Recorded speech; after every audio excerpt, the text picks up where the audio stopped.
The man tells the lady to give him a divorce because she knows that he loves Christy. After this, the girl simply cries and insists that she knows. In her mind, she adds that, of course, she knows this perfectly well. She wonders if this Duke Fayheron has a conscience. Ever since they got married, he's been constantly cheating, and he'd make out with some girls in all sorts of casinos and clubs. She'd once loved him, but now she'd spend her nights in tears. And now he asks her for a divorce by mutual consent, and the girl turns to her dear one. And he also says that if he really wants a divorce from her, then he should prepare compensation. That submissive Alice de Fayheron has fallen into eternal sleep today. Meanwhile, the man is thinking it's a good thing she agreed to the divorce.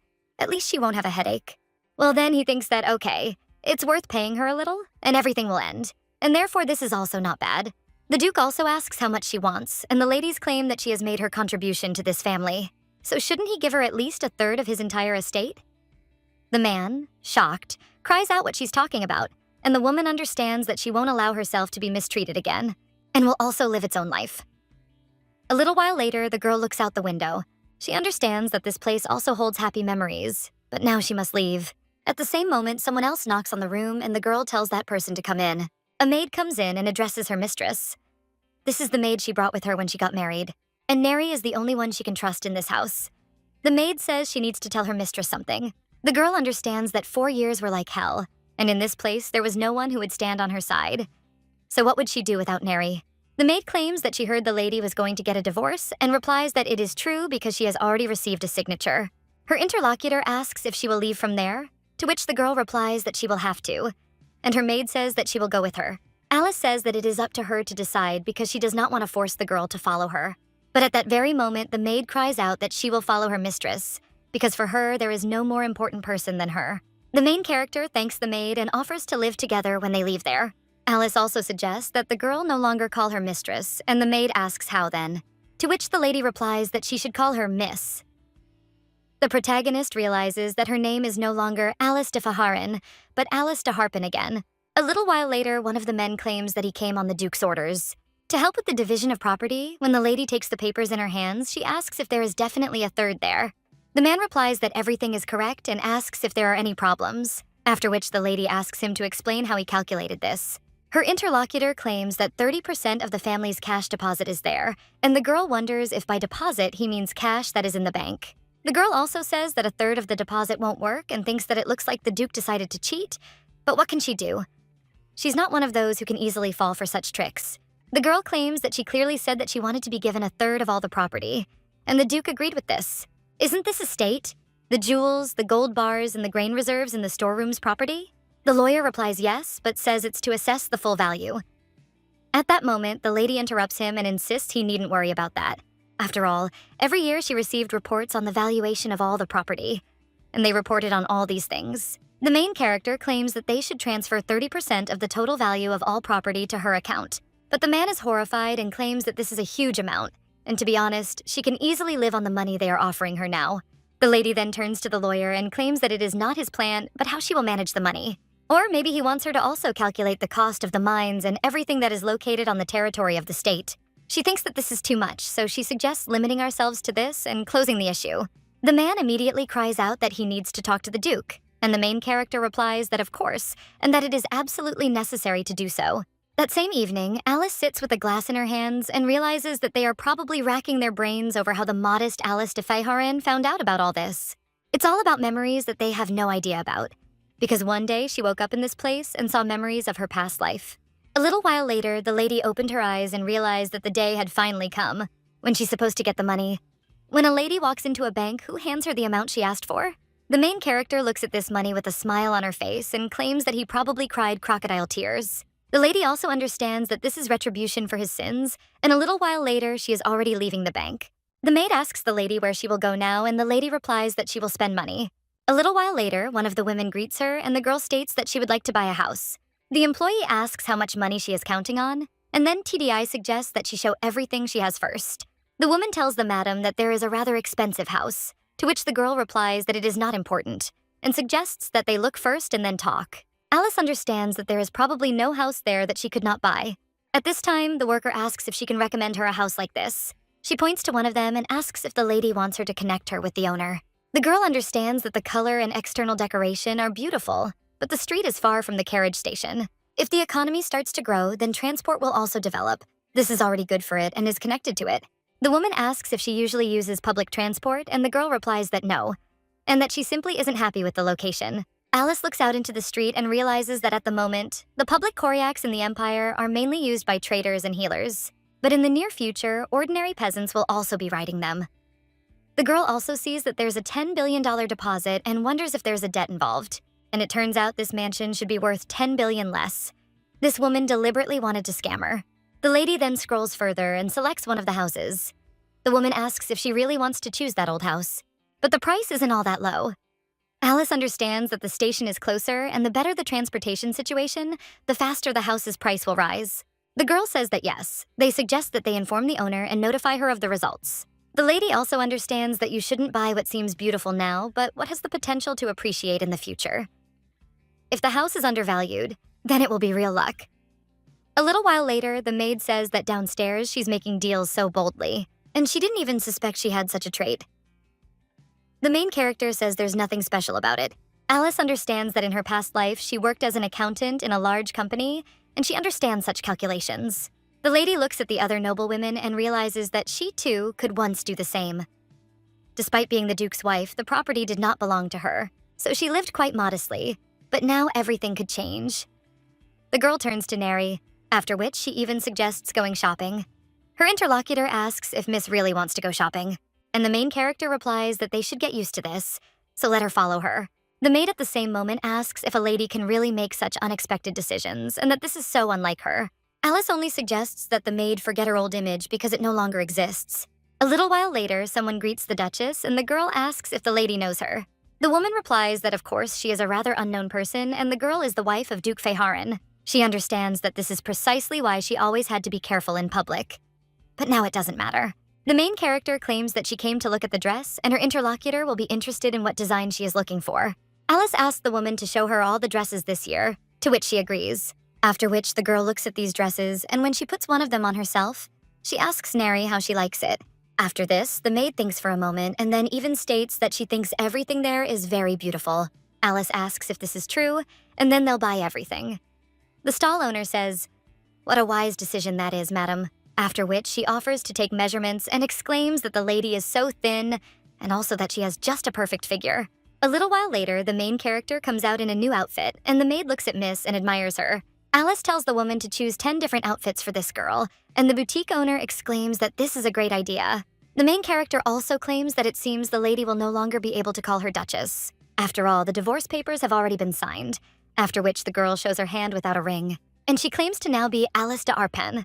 A short time later, the lady is already sitting at the table, and he asks how much money she owes, to which her interlocutor replies that it is 40 million denites, and asks if the lady wants her to send the bill to the estate. The main character replies no, and she'll pay with a check right there. She then hands the check to the worker, and when she leaves, the woman thanks the lady for the purchase and tells her to come again. A few days later, she received a notice from the real estate agency stating that the owner wanted to sell the house. The girl immediately signed the contract, and they agreed with Neri that they would start a new life with her. A short time later, the main character finds herself at the Duke's estate. She wonders if he really wants her to hand over her position after the divorce. But he behaves like a pig until the very end, and at that very moment the girl notices someone else. This woman asks who they have there, and she didn't even think that they would meet again in this place. The lady with red hair is named Christy Letton. This woman was the lady's husband's mistress for 2 years and eventually became the reason for their divorce. Alice realizes she's already acting like she owns the place. After that, she completely ignores the woman. But her interlocutor says that the lady should listen, because she knows that the divorce papers have already been signed. But does she really still consider herself the Duke's wife? Alice asks what's wrong with Togo, and the woman claims that she's asking about the person. The one who is thrown out of the house with all his belongings dares to ignore the words of other people. The main character claims everything is true and they divorced. After which she even smirks, and she claims that now her interlocutor will live with this scum, so there is no need to pester her. Christy at the same moment screams, how dare she speak like that about the Duke? But after this, the lady only starts laughing and wonders if her interlocutor is really thinking that a man who cheated on his wife will only be faithful to her. The red-haired lady claims that Alice's life is ruined, so she decided to say some nasty things to her as a final blow. Well, the main character replies that these are not nasty things but warnings, although this no longer concerns her. She also tells the Duchess to be happy and leaves her. The lady realizes that she is now truly leaving this estate without regret. A little while later, the maid turns around in front of the mirror and asks the miss how she likes this dress. The main character replies that she is a beautiful maid and says that she likes it so much that she never thought she would ever wear something like that. Alice says that maybe she should try on her dresses, to which the girl replies that yes. And then they, together with the boutique owner, claim that it is simply perfect and the lady looks beautiful again from head to toe. Alice thanks them and claims that it is all thanks to her outstanding abilities. But at that very moment, the lady realizes that something is missing and turns to Madam. He also asks if she can recommend any jewelry store nearby. A little while later, the girl enters it and one of the workers greets her. Alice asks to be shown the jewelry, agrees to something, and the maid asks the missus how much she wants to buy. The lady replies that she will buy whatever she likes. Then she asks to be shown all the jewelry. A little while later, the girl is already sitting in front of boxes of jewelry, and the man asks if she really will buy all this. The main character replies that yes, and she would like to look at other jewelry. After which, the lady sees another one of them and claims that she wants this decoration. The shop owner points to the jewelry nearby and asks if the lady is talking about it, but the girl replies that it is nearby. At the same moment, someone else takes this decoration in his hands and claims that he will take it. Alice wonders if he should wait and see what's wrong. She then apologizes and claims she chose it first. Her interlocutor claims that he doesn't even know, and it seems to him that it was he who chose this decoration first. The main character replies that no, and that the hostess misunderstood her. But her interlocutor insists that it was the human's fault that she misunderstood the hostess. Alice understands that he is shifting the blame onto the woman, and then completely understands that this jewelry will belong to her. One of the workers at this time claims that it seems that this gentleman made the choice first, and that they will have to give in to him. The man asks if they see, because the owner himself confirmed, hey, the girl understands that he is probably a regular customer, but she can't contradict the master's words. The worker, meanwhile, wonders if they'll consider him hired by the master, after which the main character says, okay, so be it. Then let them give her only what she asked for before. After which, the worker hands it to her, and when the lady leaves the boutique, they look again at the guy with blonde hair. Seeing his smug grin, the lady thinks how impudent he is, and she hopes that they will never see each other again. A little while later, someone screams out how dare she burst in there, and the girl is so shameless. The man claims that he no longer wants to see people like her in his family, and the lady replies that she has no intention of living there. As her father once said, she already left this house, so how dare she return to it again? But still, a divorce happened in her life, and it would have been impolite not to visit her parents after that. The man slams his hand on the table and screams that the girl is a disgrace to their family. So what is she even talking about?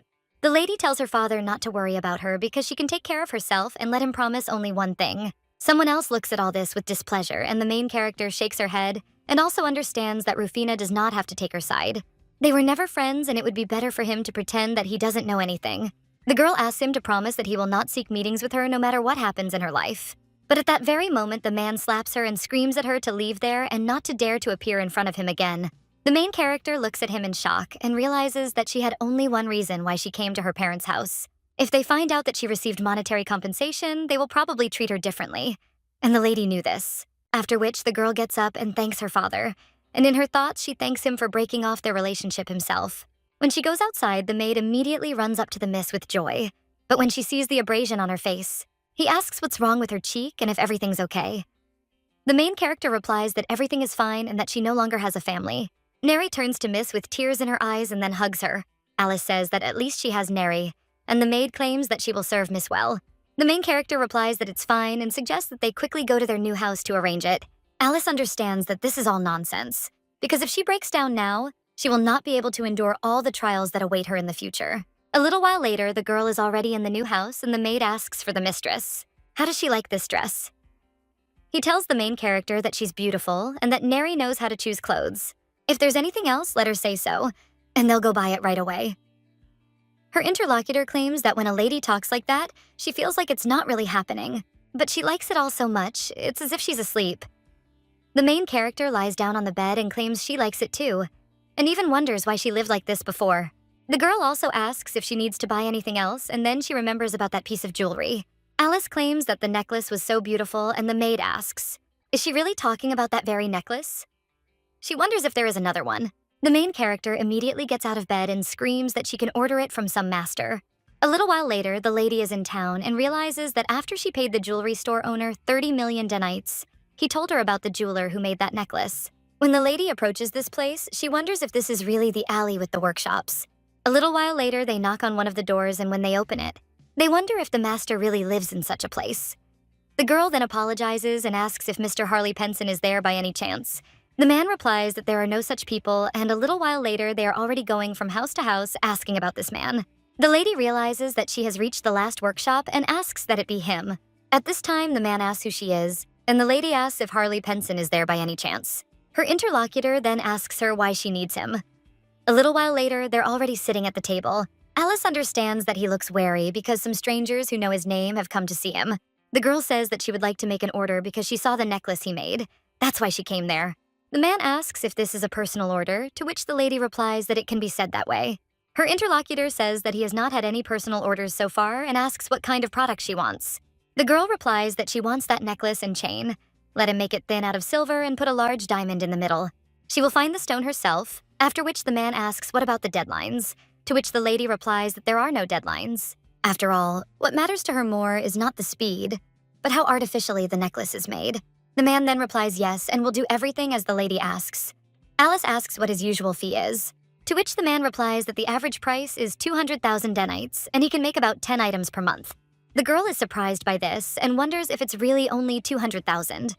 She also understands that making a necklace or ring takes at least 3 days. Since he says that he never has orders, that means he only gets 2 million a month, which is too little considering his working hours. Alice asks if he can take more, to which the man replies that in that case, there might be no work at all, and then he would fall into an eternal sleep from hunger. Besides him, there are many other masters who work for the same fee. He cooperates with several companies, but no one pays more than this amount, and if he names a higher price, then he will not have an order. The main character understands that this is absurd because she sells jewelry for several dozen times more than this amount. Jewelry stores are simply exploiting the craftsmen, and they have formed cartels for their own benefit. The girl thinks what evil people they are, after which she screams that she will give him 5 times more. Her interlocutor is surprised by this, and the lady says that in return he will make more than just this necklace. After all, she wants him to take all her orders from now on. The man asks why the lady shakes his hand, and he claims that this is the true price of his labor. A little while later, the lady is watching in her office. The girl understands that there must be a way to break this system. In the jewelry business, material is, of course, important. But the most important thing is the craftsmen themselves, because unprocessed stone is nothing special. If she raises wages and hires all the jewelers, other firms will no longer be able to exploit them. The girl understands that she will create her own monopoly. And maybe it's worth a try, because she has enough capital even if the business fails. She is already tired of just wasting money, and so she will try to do something worthwhile. Not what they tell her, but what she likes herself. And then the lady is going to head somewhere. The maid asks where Miss is going. The lady replies that she is going to do interesting things. At that moment, the maid asks the miss how her breakfast is, but she just leaves. A little while later, the girl again finds herself in the area where the jewelers live.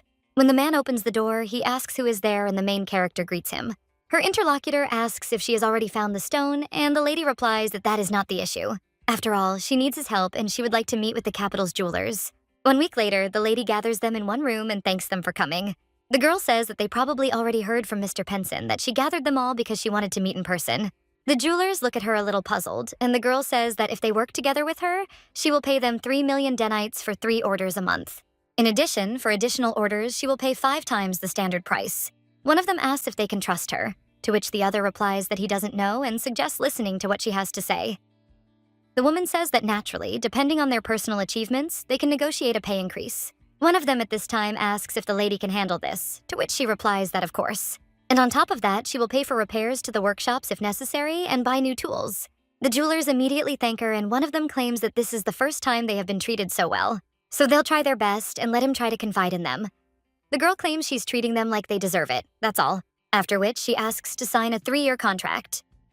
A little while later, someone knocks on the gentleman's door. The man tells him to come in, and the servant immediately tells his lordship that he has received a letter. The man asks if it is from relatives, to which he replies that no, it is from a stranger, after which he nods. This man is Duke Rumiester. He also inquires whether this could be an investor. It would be nice if it were an influential person. When he looks at the signature, he realizes it's Alice de Harpin, the Duke's wife. The servant replies that she is no longer the Duke's wife, and the man replies that he certainly heard about the divorce. After which he opens this letter, and when he reads it, he realizes that he thought something had happened.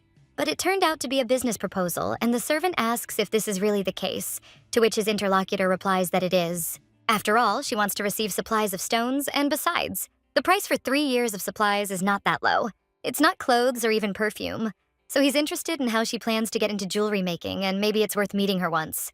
A little while later, the girl screams that she succeeded, and the maid asks the miss what happened. Alice wipes crumbs from her maid's mouth and insists that she wipe the crumbs from her mouth first and then speak. Neri, at the same moment, answers Miss that she herself is a lady, and says that in general she received a response from Duke Rumister. He owns the largest mine in the empire, and the man said he was going to meet her. Her interlocutor says how wonderful that is, because the lady thought so much before sending him the letter. So she's going to the meeting right now, to which the girl replies that she would like to, but they agreed to meet in 3 days. Her interlocutor then asks where the meeting will be, and the girl replies that she should go to his estate, since it was her initiative. Now that the answer has arrived, it seems like it's time to go somewhere after lunch. The woman asks where the lady is going, and the meeting is in 3 days. The main character replies that we need to research the market, and my interlocutor asks what that means. A little while later, Alice goes into one of the shops and says that she would like to look at the watch. The lady understands that she needs to behave naturally as usual while shopping. The girl realizes that most of the items there are necklaces, followed by rings. Alice says that they have been making such beautiful watches lately, and that many people are probably buying them, to which the woman replies that, well, they are inferior in sales to necklaces and rings. The watch is a secondary product, and the girl asks if this is true, and yet the necklace was shaved off by the most popular ones. To which her interlocutor replies that this is true, since older generation aristocrats prefer them. Alice understands that this is very useful information, and a little while later, someone shouts out greeting Madame. The woman asks if there are any new pieces of jewelry, and her interlocutor replies that of course there are. And since Madame personally visits their store, they've prepared the finest jewelry in advance. The girl understands that, as the owner said, the patrons are aristocrats around 40, after which she turns to the saleswoman and tells her to give her the product she was looking at. A little while later, the lady is already walking down the street and realizes that jewelry is usually bought by aristocrats between the ages of 40 and 50. They prefer diamonds, sapphires, and rubies. Among jewelry, necklaces rank first, followed by rings, bracelets, and watches.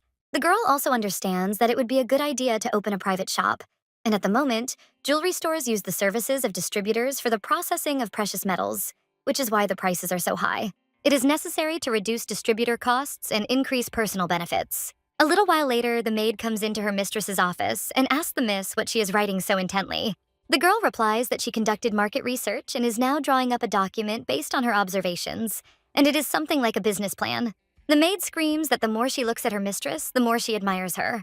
At this time, a man approaches one of the ladies and hands her some kind of box. She also says it's for her. The girl turns to her brother and asks what it is. The man replies that it is a birthday present, and when the girl opens the box, she screams out how beautiful it is, and it is the first time she sees such a beautiful necklace. He probably had to try hard to choose it, to which the man replies that it is natural. And he tried really hard and even got into an argument. His sister wondered if he'd been arguing with someone, and his brother replied that some girl started saying she'd picked out the jewelry first, and she demanded to give it to him. He clearly captivated her with his charm, and the necklace went to him. His sister asks if he is talking about charm and understands that her brother is telling strange stories again. The man claims that there is no girl who could refuse him looking into his eyes. The blonde understands that for her, this man is a caring and handsome brother. But sometimes this incomprehensible self-confidence in him is alarming. The girl turns to her brother and asks if he wants to say that he took this necklace by force, to which he replies that no. And on the contrary, it was the lady who resisted and did not want to give it up. After which, his little sister says that her brother must have had a hard time. She also asks who that girl was. At this time, the guy remembers how the lady looked at him and then left completely and claims that she looked like a squirrel. In his thoughts, he adds that she is a little cute, but at the same moment, his sister asks if he is really talking about a squirrel. And the guy tells her not to think about it and decides to change the subject by asking if everything has been okay with her lately. The girl replies that of course she is fine and understands what it means that she was a beautiful girl if her brother had such an expression on his face. The blonde claims that while he was gone, something happened in the empire. She points to the news and claims the Faiharan couple have divorced. The man thinks it's surprising that a divorce could occur in a ducal family with such a long history, after which he throws down the newspaper altogether and says that more importantly, he would like to hear his sister's story. A little while later, he asks from there if the lady has arrived, and the main character gets out of the carriage, after which she approaches the Duke's office and the servant informs that the master has a guest. The man approaches Miss Harpin and says that they haven't seen each other for a long time and that he also received her letter.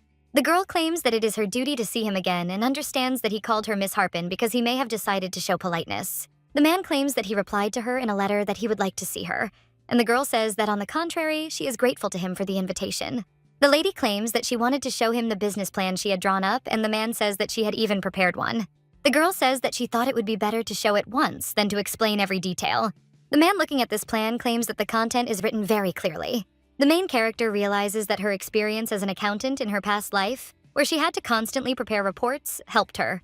He also asks if the lady wrote about the finishing workers and asks if she has recruited a sufficient number of workers, to which she replies that she has. After which, he suggests checking the report on the craftsman's working hours, the average time it takes to make jewelry, and their hourly pay. The man claims that this is probably the lady's first experience in business, but she prepared quite carefully, after which the girl thanks him for the compliment. She also extends her contract terms and claims that she has specified the types and volumes of stones she requires, as well as the delivery times. The main character watches him read this, after which the man asks when he regrets and wants to start a business. The girl replies that she is going to hire people as soon as she receives permission from the department, and that preparation will most likely take several weeks. After which, she also turns to his lordship and asks if there are any problems with the contract. A little while later, someone comments on how great Christy is. The woman says she gave one, even though she practically did nothing. She understands that she had to spend 2 years in the role of a mistress, and this, of course, infuriated her. A little while ago, someone claimed that she was an illegitimate daughter, but she looks pretty and takes after her mother. When she grows up, she'll be the mistress of some second-class aristocrat. The girl, with tears in her eyes, realized that she too wanted a good life. I wanted to hold my head high and enjoy everything that married ladies had. But she always had to hold back her sadness, and 2 years ago, fate itself sent Duke Fayheron, who offered to live with him for the rest of his life, and it didn't matter that he was married. And now she too will become a lawful wife and get everything she wants. Her interlocutor asserts that now is the time for the lady. At the ball in honor of the emperor's daughter's birthday, she will be able to appear as a legal bride. The woman replies that this is true and that she is the bride. Meanwhile, the protagonist is still talking with the Duke. The man replies that there are no problems with the contract, and, to be honest, he is satisfied with the proposed price.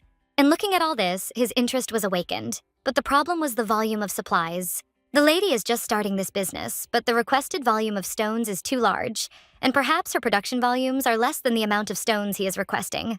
The main character realizes that she had researched the volumes of raw materials extracted in its mines in advance. The man claims that this is not the case. It is just that for such large deliveries, he will have to refuse deals with other clients, and such a decision entails risks. The girl says that if she offers him better terms than other clients, he won't have to worry about them anymore, unless it's related to his moral obligation. The man replies that, naturally, it is not a matter of morality, but he has no guarantees that their deal will be long-term. Therefore, he cannot help but worry, and the main character says that in this case he has nothing to worry about. The woman claims she not only conducted a market analysis, but also prepared a delivery estimate, and even hired a staff. She's not just asking him to trust her. She's asking him to trust that the contents of her report and business plan are accurate. The man then asks if he can trust her words, to which the lady replies, "Of course," after which he promises he won't regret it. The Duke, with a smile on his face, says what a funny lady she is, and he hadn't met such self-confident people in a long time. The man also says that everything is fine and he accepts all of Miss Harpen's conditions. The girl asks if he accepts them all unconditionally and wonders if he doesn't even try to negotiate. Her interlocutor claims that he simply decided to trust her self-confidence, and, by the way, he is a good judge of character. Alice thanks him for his trust, and the man claims that he is grateful to her, after which they shake hands and begin signing the contract. A short while later, someone remarks that the Duke looks cheerful. The man replies that yes, he hasn't experienced such emotions for a long time, and he also thinks that they will be good partners. There's a certain power in the sparkle in her eyes, and naturally, there's more. The butler asks what else, and his master claims he'd like to become her close friend. He doesn't care if he likes the girl, but at that very moment, his master cries out, "What is he talking about?" After all, he wants to get to know each other in terms of business and purely human relations. The palace Q then says that it is good about his master and states that from now on he will see her often. So, let him not think anything out of place about what he's agreeing to. A short time later, the main character is at her estate, and when she cuts the roll, the maid claims that this is the same roll from the famous bakery on Piffin Street. The girl replies that this is true, because she signed a lease agreement for a store on Piffin Street. The maid asks if this is really true and claims that jewelry stores are mostly located on another street. Alice replies that there are already a lot of regular customers there, and if she were to open another jewelry store there, she wouldn't be able to cope with the competition. Although sales aren't that important to her right now. The girl claims that the most important thing for her is that customers remember her store. Aristocrats usually frequent restaurants and cafes, and this is also a place for ladies over 40 to hang out. who are the main clients of jewelry stores and after spending money for people they feel relaxed. Therefore, there is a high probability that after a restaurant or cafe, they can continue their conversation while shopping. Her interlocutor tells the miss that this is the perfect plan, and the girl says that she will try there, and if it doesn't work out, she can always move to another place because she has a lot of money. After this, the maid asks what the mistress will name the store. And the main thing is that the heroine thinks if there is some special name, after which the girl remembers all the moments in her life and how she cried in the duchy. Also how she left her and bought herself a new house, and also spent fun time with Neri, after which she claims to name the store La Vie Belle. Her interlocutor asks what that means. The lady replies that this means life is beautiful. When they finish eating, the maid asks if she can bring the lady some fruit, to which she thanks her. The girl understands that she needs to think carefully about the brand and is interested in how much more needs to be spent on opening a store. Neri replies that to begin with, goods worth approximately 10 million deniets will be needed. Interior lighting, signage, and the interior will cost 2 million. Glass turns out to be more expensive than she thought. Afterwards, the main character pats the maid on the head and thanks her. She also claims that Neri helps her so well, which makes her feel even more confident. The maid also cries out that no, this is all the merit of the miss, and she is simply doing what she entrusted to her. The main character then looks at her maid's hands and realizes that she cannot ask Neri to do absolutely everything. After which she takes her cape and the girl asks where she is going down again. The main character says that there is no social package there, and when the woman asks what it is, her mistress claims that she will come soon. And then she leaves and the maid realizes that her miss is not even tired after all this work. Walking down the street, Alice realizes that in this world it is impossible to find information on the internet, so she needs to go out and find out everything herself. A little while later, the girl asks to be given today's newspaper, and the man asks if she really wants to read the newspaper, after which he gives it to the lady, and the girl thanks him. A little while later, the main characters are already sitting at the table. She reads that ordinary workers receive about 1 million and 1.6 million, and as she thought, they pay little, and there is a lot of work. The girl also wonders if they'd pay a lot for a small amount of work. Her interlocutor replies that no one would refuse that, after which she also gives Miss a shoulder massage and asks if she is having trouble. The main character thanks her and claims that she is physically a little tired, but it feels like life is boiling inside her. She lived for so long and didn't know what it was like to be free. And thanks to the divorce, she now has such a wonderful life. So you should be grateful to your ex-husband. The maid then exclaims, "How can the groom talk like that?"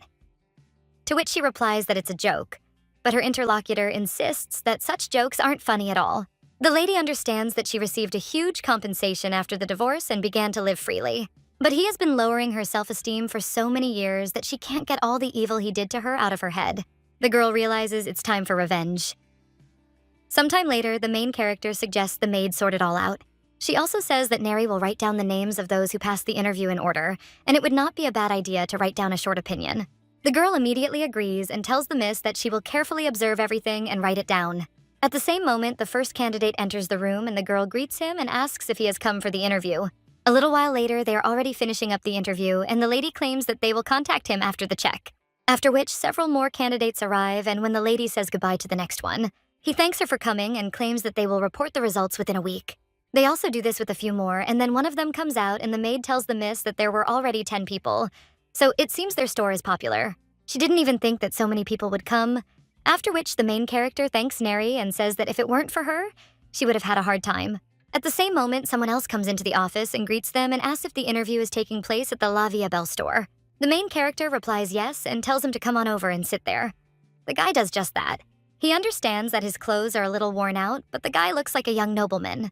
And it is still very important that a person makes a good impression on visitors. The girl then asks what his name is, and when the guy mumbles something, the lady asks if he said his name is Aji. The young man replies that yes, and that's all correct. Afterwards, they conduct an interview, and a short while later, the main character thanks him. She also claims they'll report the results next week. The young man then asks if she could tell him right away. After all, he needs it urgently, and he is ready to start working even tomorrow and will also be very grateful to the lady if she chooses him. The girl thinks how much he needs the job that he is even ready to go out tomorrow. At this time, the maid asks him if he has any special reason, after which the guy claims that he needs money. Alice claims that she understands his situation, but first let him return home and wait a little. At that moment, the young man rises from his seat and claims that he has more ability to be a laborer than a salesman. He also claims that he can protect the store from robbers, and when the main character looks at his strength, she is shocked. After all, fire appears in the boy's hands. The young man also says he knew it would happen and wonders if it won't work. The main character realizes that he looks like a big dog, and one could even say a puppy. The girl asks if he can first remove this light because it seems that her employee is very scared. To which he agrees, and the girl claims that she will hire him. To which he appears and asks if this is true. To which the lady replies that yes, and offers to sign a contract. The young man immediately thanks the lady, and she claims that she is counting on him. The girl understands that not only does he have good looks, but he also has a high-level magical ability, and such a worker will be useful to them. The girl also asks if Neri can bring the contract, to which she agrees.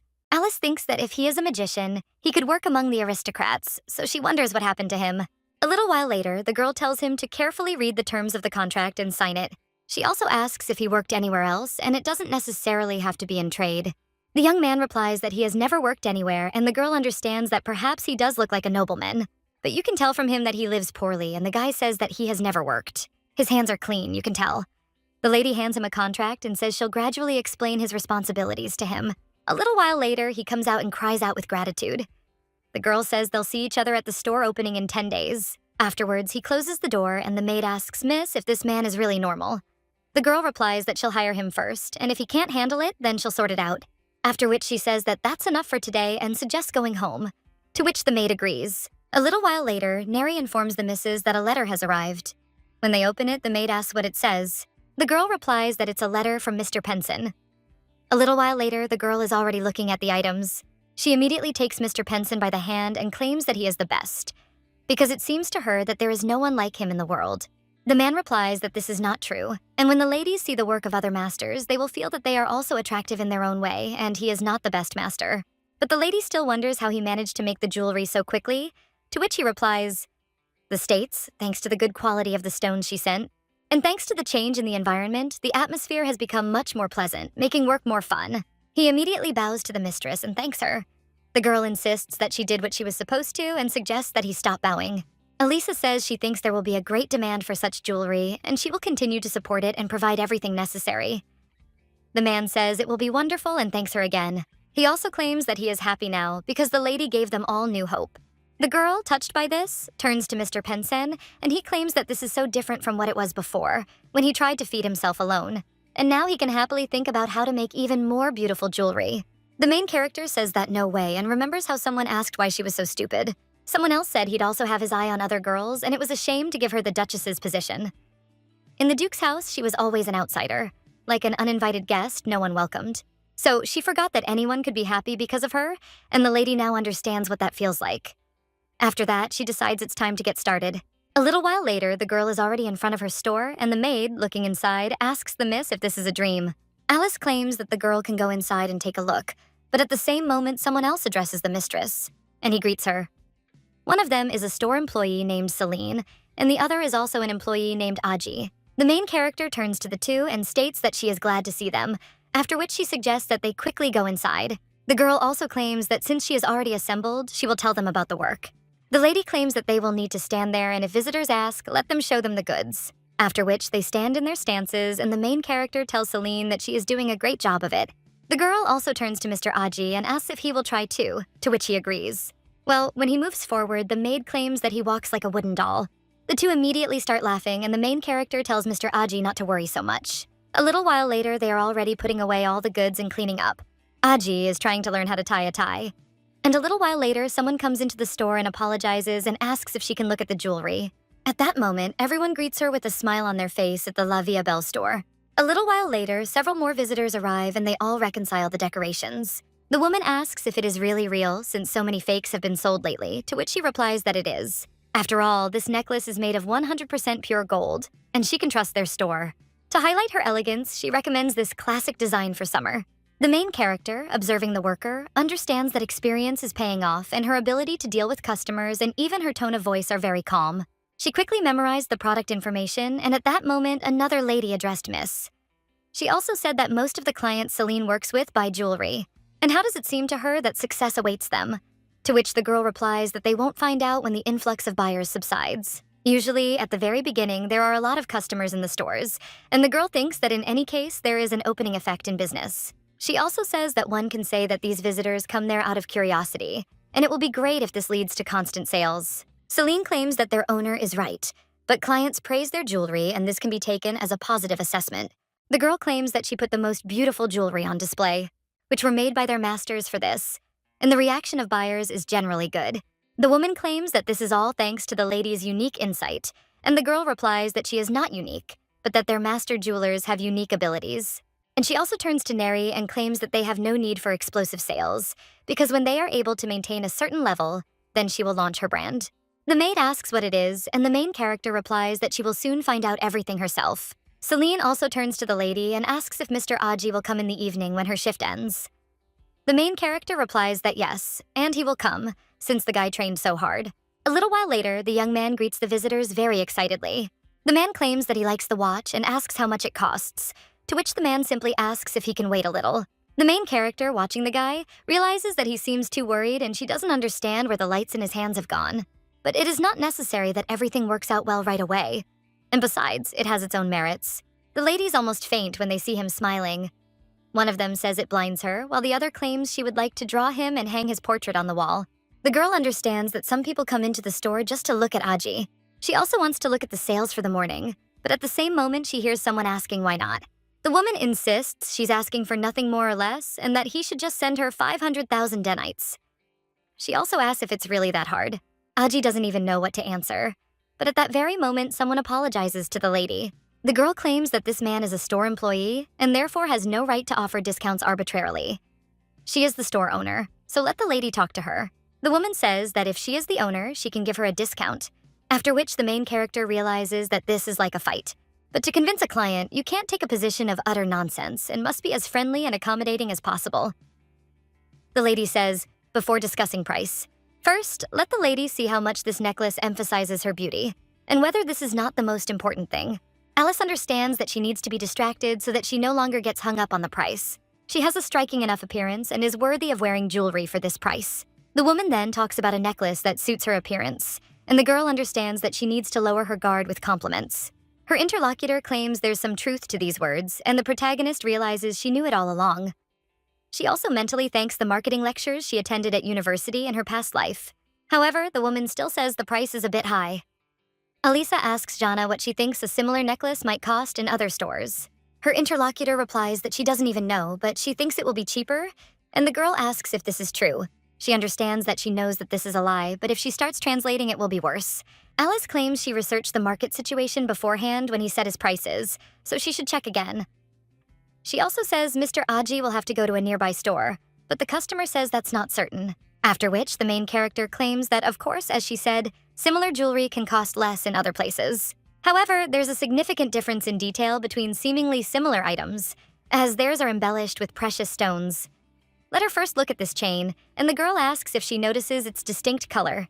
The sample there is much higher than similar products on the market, and they made great efforts to compensate for the low strength of silver, which is its disadvantage. If any problem is found with the product, they provide a guarantee for free repair for 2 years, and she will receive a warranty card upon purchase. The lady also told her to look at the stone in the center, because the lady would never see such an artificial engraving of the stone anywhere else. If she buys this jewelry, she is sure that many will envy her. The girl claims that she thinks it's a bit expensive, but isn't her beauty and fame worth it? The woman then asks how she can guarantee people's reaction, but the main character just remains silent, after which she claims that if she hears harsh criticism directed at her, or she is ashamed because of the necklace, then she will return not 500,000 but 1,000,000 denites, after which she promises this to the lady. He asks if this is true, and the main character replies that of course, because she never lies to customers. After this, her interlocutor says that it's good, and then she will buy it at her price. And the girl thanks her. And he claims that he will provide her with a warranty card, and if there are any problems, she should definitely come. After which, the main character thanks her for the purchase and tells the woman to come again. When she leaves, the girl sighs and realizes that they have overcome the first crisis. She also turns to Mr. Aji and asks if he is okay, but when she looks at the guy's face, he understands that it is full of admiration, and the girl wonders why he is looking at her like that. The young man claims that he is surprised how the lady managed to calm the picky client so easily. The girl replies that it is because she has confidence, and the guy asks if she has self-confidence, and it seems that she firmly believes in herself. But the girl replies that it would be stupid to believe in herself, after which she goes into the store and asserts that she believes in her masters. The guy says that the lady has such trust in them and she is just an amazing girl. She just smiles. A little while later, the young man asks what if she comes anyway and insists on a discount, to which the lady replies that this most likely will not happen. During the conversation, she observed this woman and realized that she had an overwhelming desire to present herself at her best in front of her acquaintances. When she complimented her, the woman showed weakness, and the girl claims that if she hears a lot of nice words thanks to this respect, then she will most likely think that she was right. The girl also claims that business is not just selling a product, but rather gaining the buyer's trust and the ability to change the minds of even the most discerning clients. Aji wonders what to do if the same person comes back for the book, to which the girl replies that there is no need to worry about this so much. Believe me, if their store stays afloat, this will be proof of the quality of their goods, so soon persuading customers will no longer be necessary. Aji claims that he still has a lot to learn because the lady said that his job is to communicate with customers. Alice, watching him, realizes that this guy really does look like a big puppy. And then she asks him to teach her magic somehow. After all, she would also like to know how to make such a light, to which he agrees. At this time, the maid returns from the store and tells the miss that she has fulfilled her request. The main character says that Neri is a good girl and thanks her, and tells the maid that she also bought cookies at the most popular pastry shop on Piffin Street. The main character then asks him about having dinner together this Sunday at her place and asks if he has any business or plans. The girl also claims that Miss Celian said that she could come and she was wondering about Mr. Aji. The young man then replies yes, and the lady insists that she'll cook dinner then, to which he replies that's excellent. Then Alice suggests they finish work for the day. A little while later, the main character returns home and the maid notices something in the mailbox. She also contacts Miss and states that another letter arrived today. The woman also asks who it is from, and the lady notes that it is from Eugene Rumister. A little while later, the lady gets out of the carriage, and when she passes by the restaurant window, she sees the Duke. The girl realizes he's like a drawing. But at the same time, she realizes that having such feelings for a business partner isn't entirely right. The girl also opens the door and understands that she needs to separate work and personal life. At the same moment, she enters the restaurant and greets him. The Duke wonders if she is already there and tells Miss Harpin to come through. The girl greets him and claims that the Duke has arrived early, and then claims that he has a meeting with an important person, so he should have arrived early and waited. And yet he was so grateful that the lady had made time for him. The main character says he embarrassed her, but her interlocutor insists so. He didn't know what kind of tea she liked, so he didn't order it and let her choose slowly. A little while later, the guy also claims that he heard the lady had already opened the store, although she had only recently received a delivery of stones. The girl replies that she has very capable jewelers who work quickly, so lately she hasn't even had time to sit down because she's busy. The Duke says that she is great and asks if he can come into her store sometime, to which the leader replies that of course, and she is always glad to see the Duke. But the store still has a lot of work to do, so she's even a little ashamed. The man insists he believes the store is wonderful, just like Miss Harpin herself. Alice also wonders why he suggested meeting today. Her interlocutor claims that she is, after all, a businesslike lady. Eugene states that he would like to make a proposal to Miss Harpin. The main character is silent for a while after this, and the man claims that he has another offer in addition to the supply of stones. And he asks if he is talking about another condition and understands that recently an ore vein was discovered in the mountains that belonged to their family. The problem was that the mine required too much money, and some people didn't even have one mine, and now there was a new vein. The girl understands that money is flowing like a river in this family. The man claims it's a good thing he managed to find investors. Therefore, construction of the mine will begin soon. He would like to supply the lady with the materials that will be mined there, and the main game doesn't care what these minerals are. The man replies that it's bronze, amethyst, and Afghan lapis lazuli. Alice screams in shock, wondering if he's talking about Afghan lapis lazuli. The lady wonders if it is really possible to obtain this valuable material, and believes it to be Afghan lapis lazuli. This is a rather rare and valuable stone, rare in the world. Even among high society individuals, few would have one in their collection. At this time, the man replies that yes, if the lady needs such stones, he would like to be involved in a permanent supply. Alice claims that she will only be grateful to him and understands that she was just thinking about where to get other stones, and he offers her such rare ones. And the man, a little sheepishly, claims he has something else.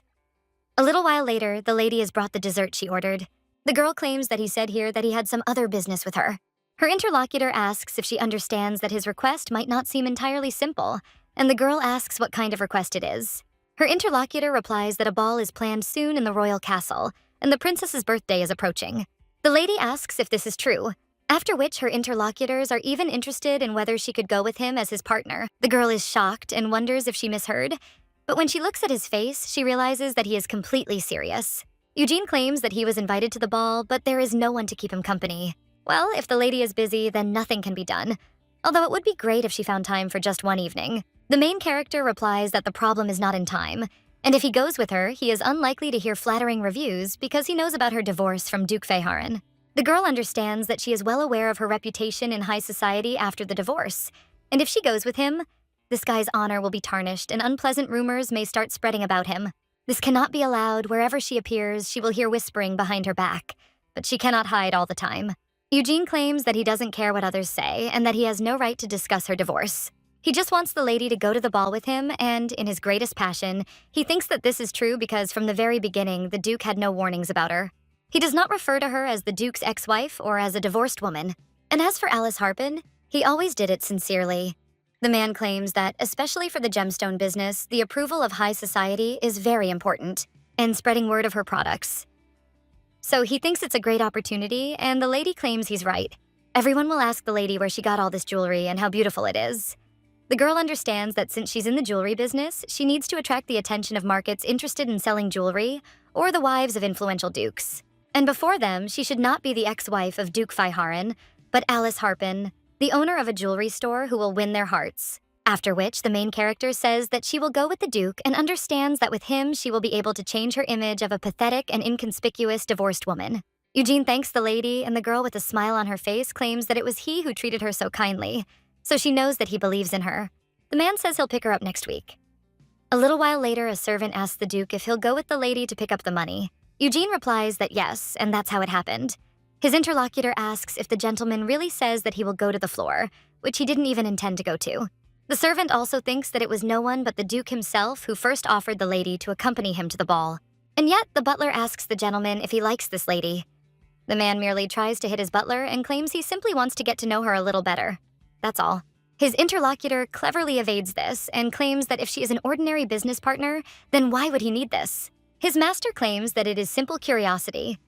And the servant claims that curiosity is too strong, and has he ever met someone out of curiosity? Eugene just tells him to shut up, after which he stretches out and understands that the offer to become his partner was a bit shocking since they had only met twice.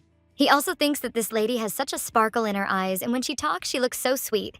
He himself did not understand how these words flew out of his mouth. And at the same moment, the butler asked when the master was planning the wedding. Well, his master just tells him to stop joking and get to work. At that very moment, the man also gets up from the table and walks off somewhere. From the meadow, he asks where he is going, and the Duke insists that he is going for a walk and will come soon. When he comes out, the butler claims that the master definitely likes her, and there is no doubt about it. A little while later, the maid cooks and tells the miss that it is a real success. The main character says that Neri is a good boy, and a little while later, guests come to visit them. Neri greets them, and the main character thanks them for coming. Celine asks the lady if she really prepared all this for them, but she has never even tried such treats on her birthday. The girl claims that they don't deserve such treatment, and the main character replies that of course they do, and next time she will treat them to even more delicious food. After which, the maid claims that she did not think that she would ever be able to try such meat. At this time, the guy notices the expensive wine and claims that he hasn't drunk it for a long time. The maid asks him what he's talking about since it's the first time she's tried this kind of wine, and it seems like Mr. Aji knows a thing or two about them, to which the guy replies that he just happened to try it once. At this time, the main character says that the food will get cold, so she suggests that they all sit down quickly. When they sit down, the lady states that this is their first dinner together for the sake of the prosperity of their store, after which she proposes to raise a toast, to which they respond that it's great and clink glasses. It doesn't take long for the girl to tell her story. Aji says that it was not easy for her, and Celine claims that the lady is really great. The girl claims that there is nothing to be proud of, and she simply thought that she had no reason to hide her story from them, especially since Neri is with her now, and she's actually very happy. The maid then turns to Minus and claims that she too is very happy to be with her. Alice thanks Neri, and Celine says that she is so pleased to see their friendship. Meanwhile, Aji watches them silently. Celine claims that her father was once seriously injured. She worked so hard to feed him, and it seems to her that there is no job that she would not try. And so she came to the lady's shop. The main character says that Miss Celine also had a hard time and thanks her for sharing with them. The girl also asks Mr. Aji what about him, but the guy only asks if she can tell him next time. Alice says that if he doesn't want to, he doesn't have to say anything and suggests that he do it the way that's most convenient for him. The guy then thanks the lady, but she replies that it's nothing and claims it's his right not to discuss topics he doesn't want to touch on. On the contrary, it was her fault for asking without thinking. The lady realizes that she was so impressed by Duke Rumister's delicacy when she told him her story, and now she herself has shown carelessness. At this point, the maid decides to change the subject and claims that they have good news. The The main character claims that the Duke will now additionally supply them with very rare stones, and the maid adds that their mistress will also go to the ball in honor of the princess's birthday. Aji says it's truly very joyful, and he congratulates her on the news.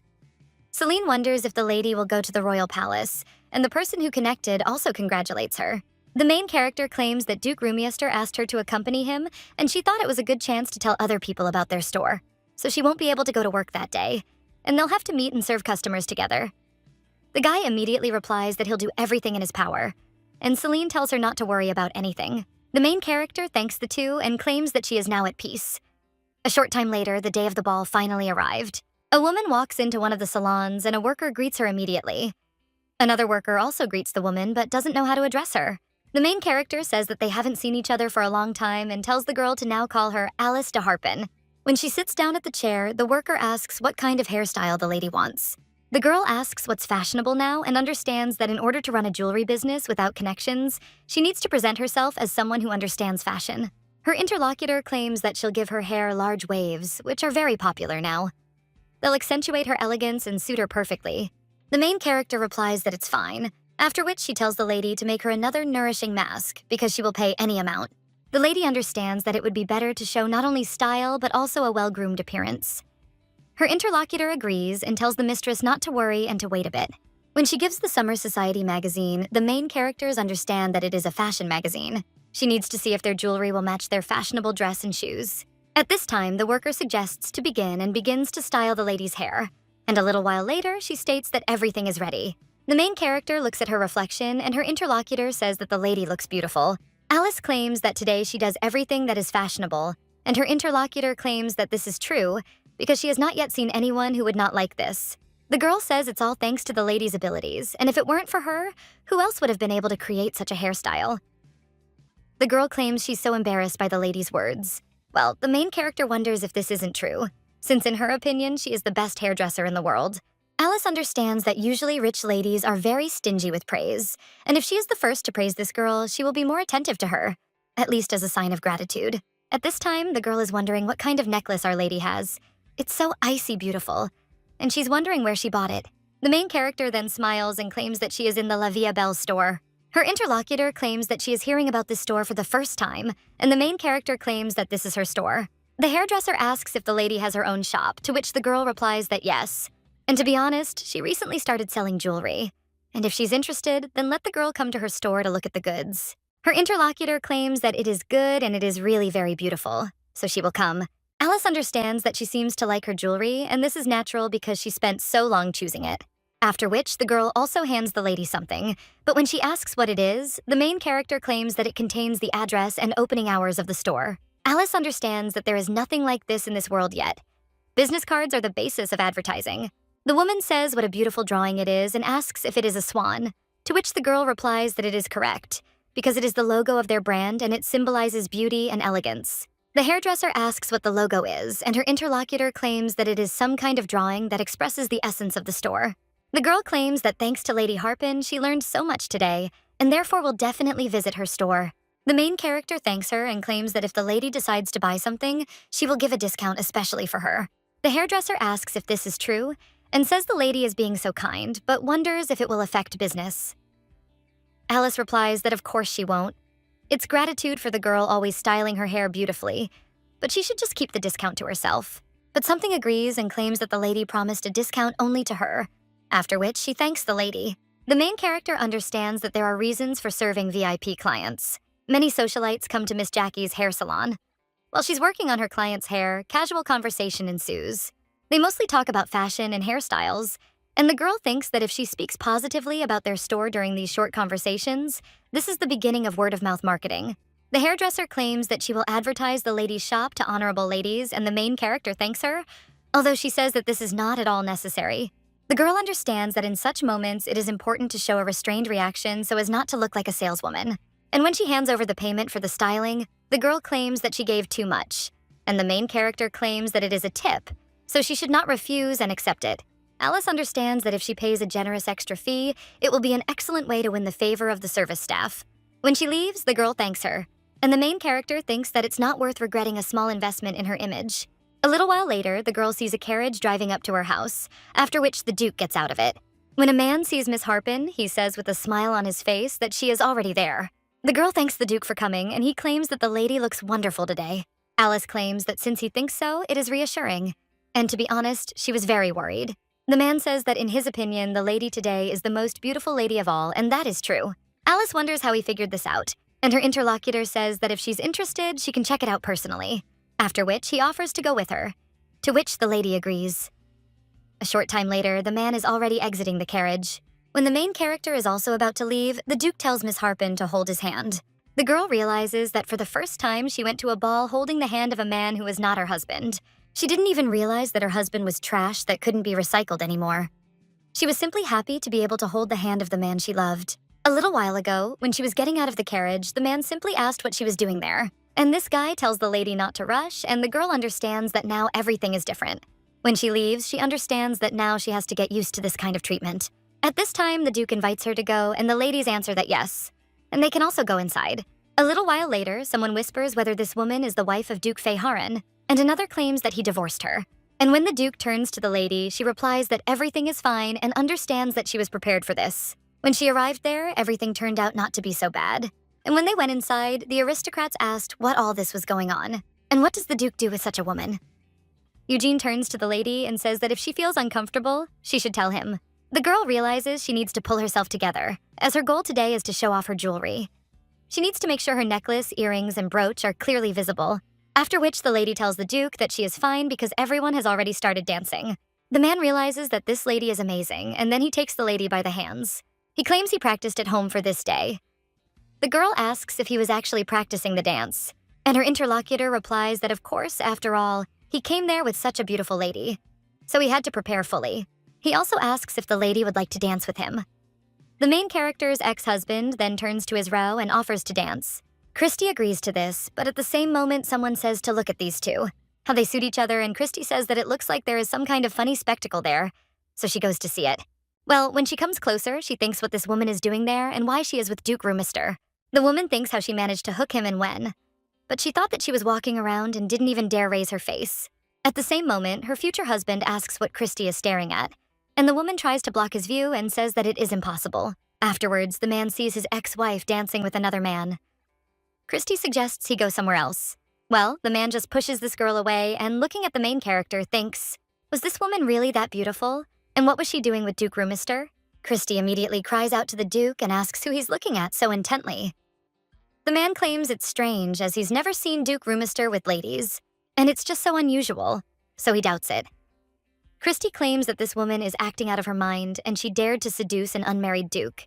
The man replies that this is true and realizes that he forgot for a minute that she dug up a third of his property. Christy insists that there is no point in paying attention to this woman and offers to dance, to which her interlocutor agrees. He also understands that there are a lot of women around, so he won't waste his time on her. Meanwhile, someone else is watching them from the balcony. When the dance ends, the Duke asks the lady if she enjoyed it, and the main character says that she didn't know that the Duke dances so well and that he's just great. The man claims that he is glad if she liked it and asks if she would like to dance again, to which the girl replies that she doesn't even know because she is a little thirsty. Then the guy invites her to have a glass together, and when they approach the counter, at that very moment someone turns to Eugene. The man also sees the main character and she introduces herself, after which Milliburn says that he is pleased to meet her. He also wonders if he can steal Eugene for a while since he hasn't seen him for so long. Alice replies that of course, and tells the Duke that she can drink alone, so let him go ahead. The girl also thinks that she needs to be alone for a while, and during the dance she felt how many eyes were focused on her jewelry, so it's time to get down to business. A little while later, someone approaches the girl and asks if he can offer her a glass. It's a cocktail, and it's a great way to brighten up loneliness. The main character understands that she has caught a fish and the sober wife of the Marquis Barkin in social circles. The woman claims that they haven't seen Lady Harpin for a long time, and the main character says that Madame has an excellent memory for faces. The girl also thanks her for the recommendation, and the woman replies that there is no need. She also says that she is glad to meet them and invites them to sit at a table and chat. Alice understands that if she had come alone, this woman would have pretended not to notice her. And apparently, she is very interested in finding out what kind of relationship she has with the Duke. After which, the girl tells Milady that it's fine and she'll be honored to read it. The girl also understands that she must be drawn to La Vie Belle, not the Duke himself. A little while later, the main character greets them all and states that her name is Alice Harpin. One of the girls says that they haven't seen each other for a long time, and the other claims that they were waiting for her. After which, they tell the lady to quickly sit down over there, and the main character thanks them for giving her a seat. The girl adjusts her hair to make the jewelry more visible. Then one of the ladies says how beautiful Miss Harpin looks today. The main character says that they are exaggerating because the ladies also look great today. But she thought that an angel had descended from heaven. The Marquis's wife tells the miss that she appeared before them in such a changed form, and it seems that this surprised everyone very much. Her necklace is especially beautiful because as soon as she saw it, it won her heart. The main character asks, "What is this, my lady?" and thinks that it seemed to her that they were all looking at her neck, and that it was not her imagination after all. Another lady at this time claims that the ring is also very nice, and one of them asks if it is possible to ask where she bought such jewelry. The girl replies that she's at the La Via Belle store. Alice claims that their compliments make her feel awkward. Another girl claims that she really liked the brooch and wants to know if she should say that the store is called La Via Belle. And if she says where it is, she would like to buy jewelry there. The main character understands that it is natural, because Mr. Penson put his whole soul into the jewelry that she wore today. He carefully processed the stone so that the jewels shone so brightly in the light of the lamps of the court hall. One of the ladies says that these stones sparkled when the lady danced, and the other claims that she suddenly remembered when they started talking about dancing, after which she apologizes for such a question, but asks what kind of relationship the lady has with the Duke.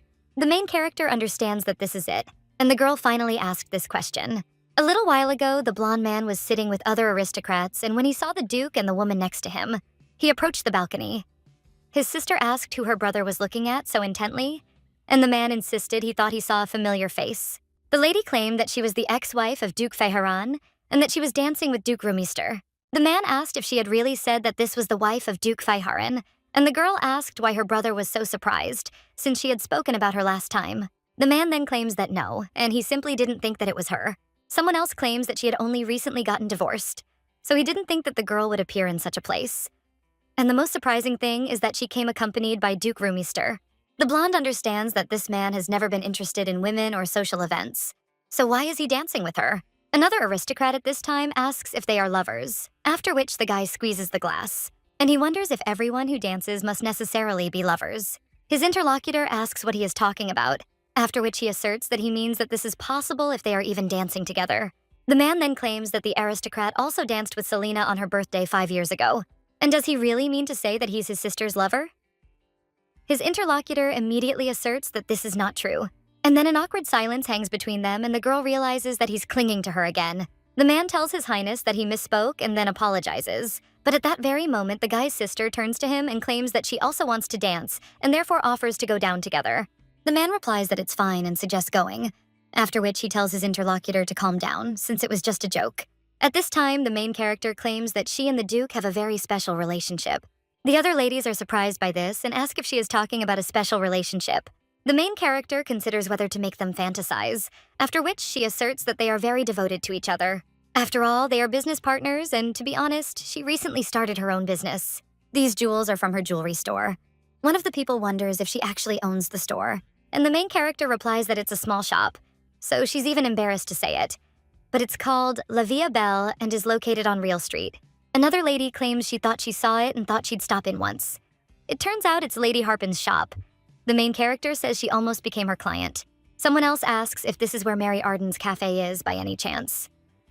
Another girl insists it's true, as that's where she saw it.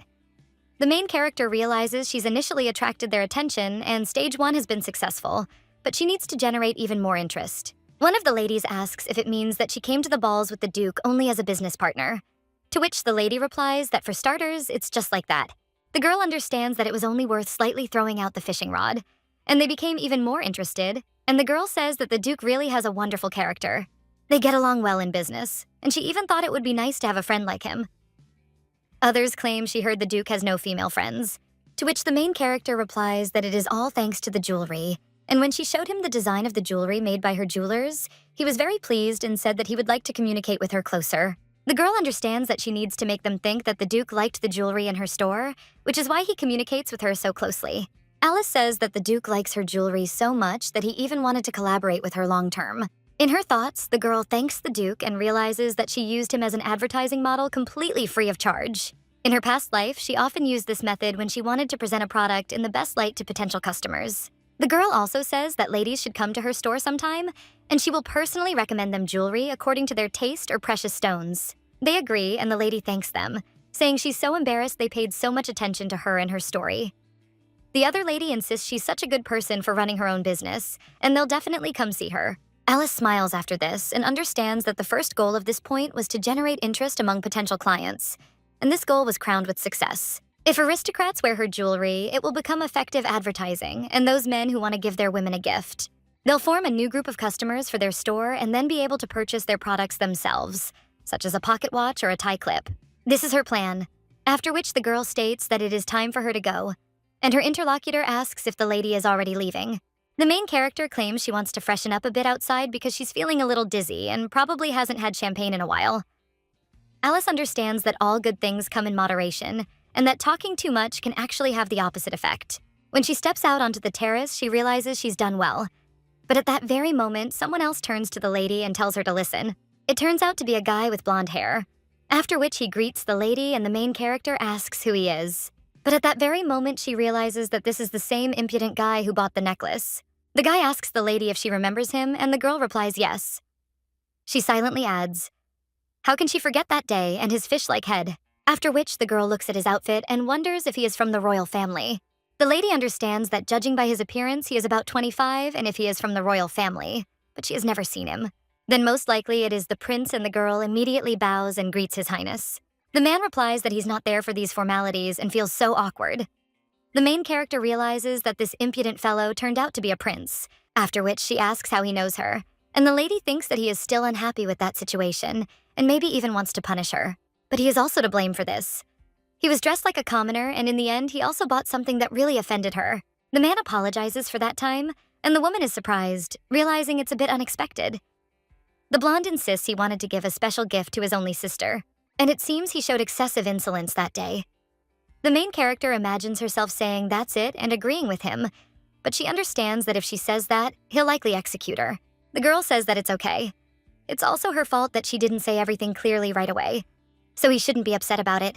The man then claims that the changes are only in words, but they don't seem entirely sincere, and the girl wonders if he's really going to get down on his knees. Her interlocutor claims that he would not want any misunderstanding to arise between them because of that incident.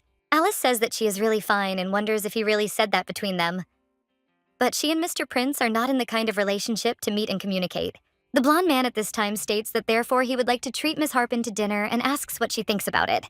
The girl understands that she has already finished promoting her business for today when she gave those ladies a reason to fantasize about a relationship between her and the Duke.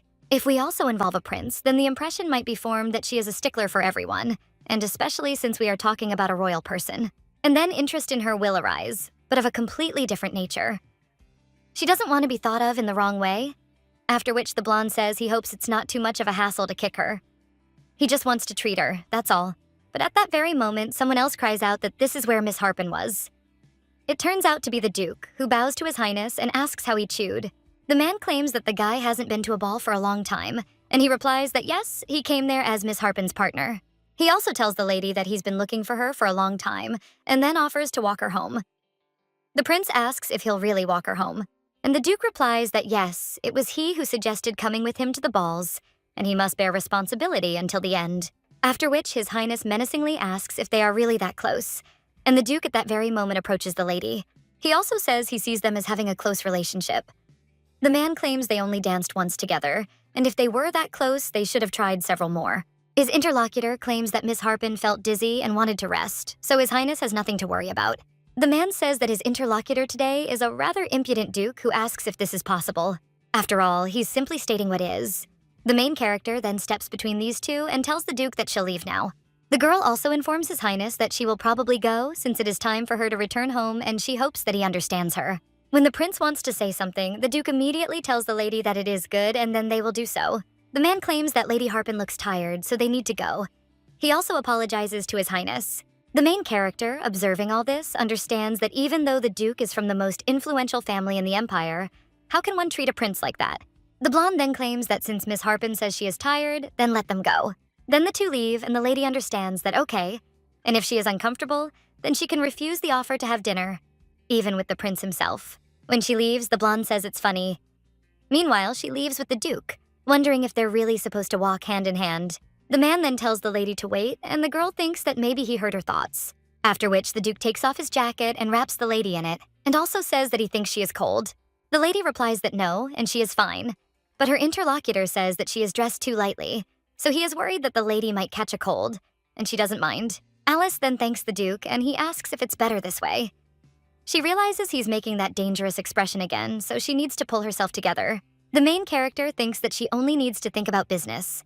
And at this time, the man asks if Miss Harpin is shivering from the cold.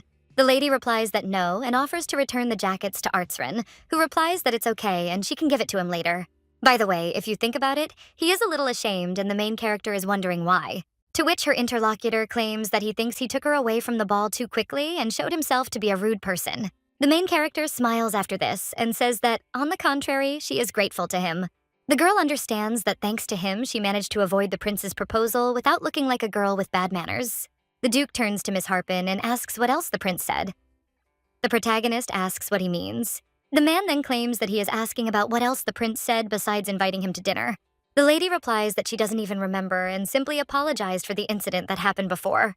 The Duke asks if she knew His Highness personally, to which the girl replies that if she hadn't answered, they wouldn't have been in that kind of relationship. It's just that one day when he changed clothes in an ordinary garage, an unpleasant incident happened. Her interlocutor says that it is clear, and if he does not want to talk about this topic, then he will not ask anymore. But at that very moment, the girl turns to the Duke and thanks him for this evening. The man asks why exactly, and the girl says that she feels this ball is a turning point in her life. She could have simply remained a miserable divorced woman. But thanks to him, she came out into society again and was even able to advertise her business. After this, the Duke says that there is no need for gratitude, since it is also beneficial to him if her business goes uphill. After all, they're in the same boat. And the girl replies that it's true after all, they're in the same boat. He briefly asserts that he's honored that such a beautiful and wise woman as she was his partner at the ball.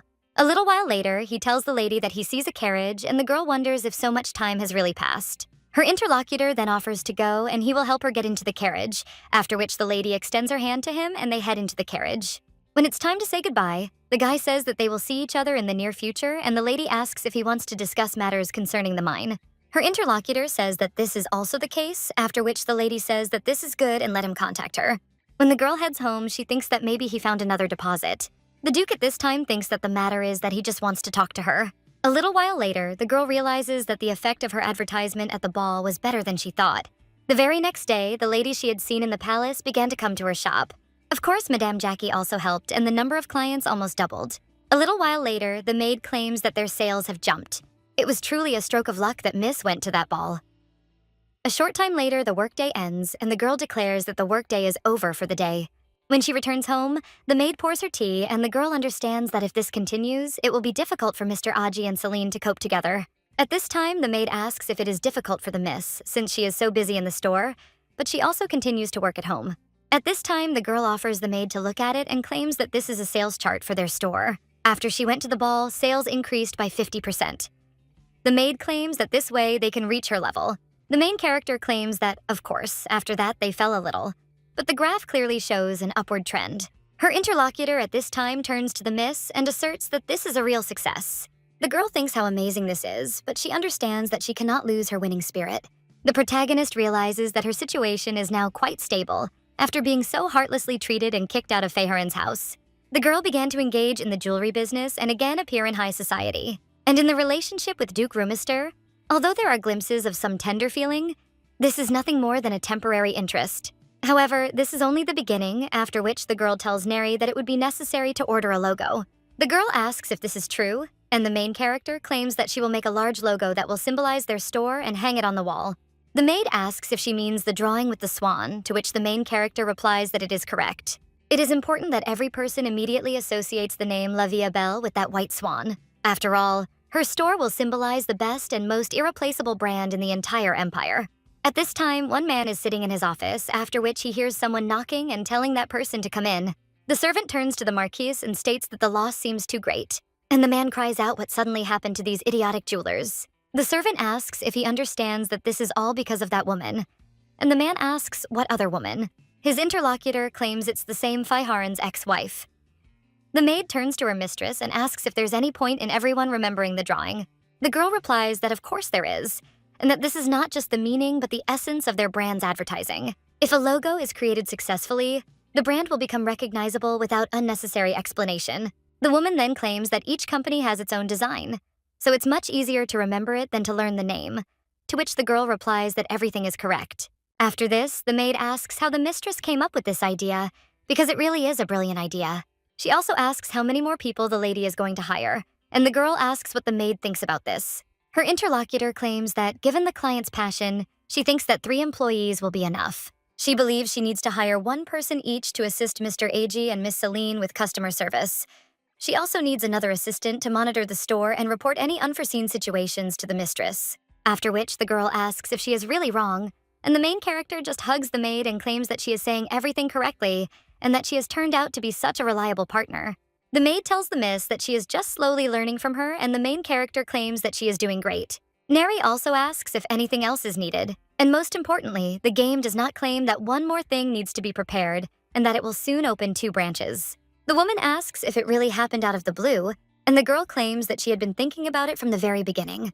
If there are stable sales within 2 months, this will mean that they have managed to win the hearts of buyers, and then they will expand the business. Her interlocutor is interested in whether more La Vie Belle stores will open, to which the main character replies that yes, and for now it will start to swell, but then it will appear even more. Her interlocutor insists that it's great, and the girl says it's called a franchise. It's opening a store in a different location but under their name. The maid at this time asks what good it would be if they had the same name, and the girl says that she will profit from commissions and she will receive money for using the name of her store, just like others receive payment for renting out land. Neri asks if the lady will actually get money by lending them the name. Then she exclaims, "Does this really mean Miss will soon get rich?" The girl replies that no, and it wasn't her, but they. The maid asks how they could be. They are the mistress's property, so how can she claim it? Especially since she's only a simple servant. Alice replies that Neri, who is now no longer the servant of the Harpin and Feiharan family, is now a very smart and business partner. The maid then turns to the miss, and the girl claims that she already said that she was able to overcome all the difficulties only thanks to her. Her interlocutor claims that, on the contrary, it was thanks to Miss that she became so happy. The main character says that at that very moment when everyone abandoned her and turned away, the girl was always there, so she is very grateful to her. Neri is the only one who has become a family to her. The maid then hugs Miss with tears in her eyes. She claims that she is ready to go with her anywhere, and no matter what happens, she will always be there. Alice replies that it's good and they will both try, so everything will work out for them. The girl understands that they will definitely become happy, and she will do everything for this. A little while later, the main character approaches Neri and offers to go with her to the real estate agency tomorrow. The maid asks why she suddenly needs to go there, and the girl replies that she wants to open an office and hire people there, and also to handle matters related to expansion there. The girl then asks if this means the lady will be working in the office, and the main character replies that yes, and she will be working there too. It seems that Nara will have to take on the affairs related to running a business, and the girl asks, "Does this mean that she will now work separately from Mr. Aji and Miss Celine?" Alice claims that they will be close to the main store, so she shouldn't be upset. The girl also understands that Neri is the same age as her younger brother. But at the same moment, the lady thinks why she even remembered about him, and she needs to think about something else. After which, the lady begins to think about the Duke and his smile and understands. It seems she's completely lost her mind. The maid, hearing this, cries out to Miss that this is absolutely not true, after which the main character starts laughing. Her interlocutor thinks it's already happened, but the main character doesn't respond, asking her not to forget that they're going to look at office space tomorrow. The maid claims that the lady must have been having a very hard time lately, and much time later they find themselves in the shop.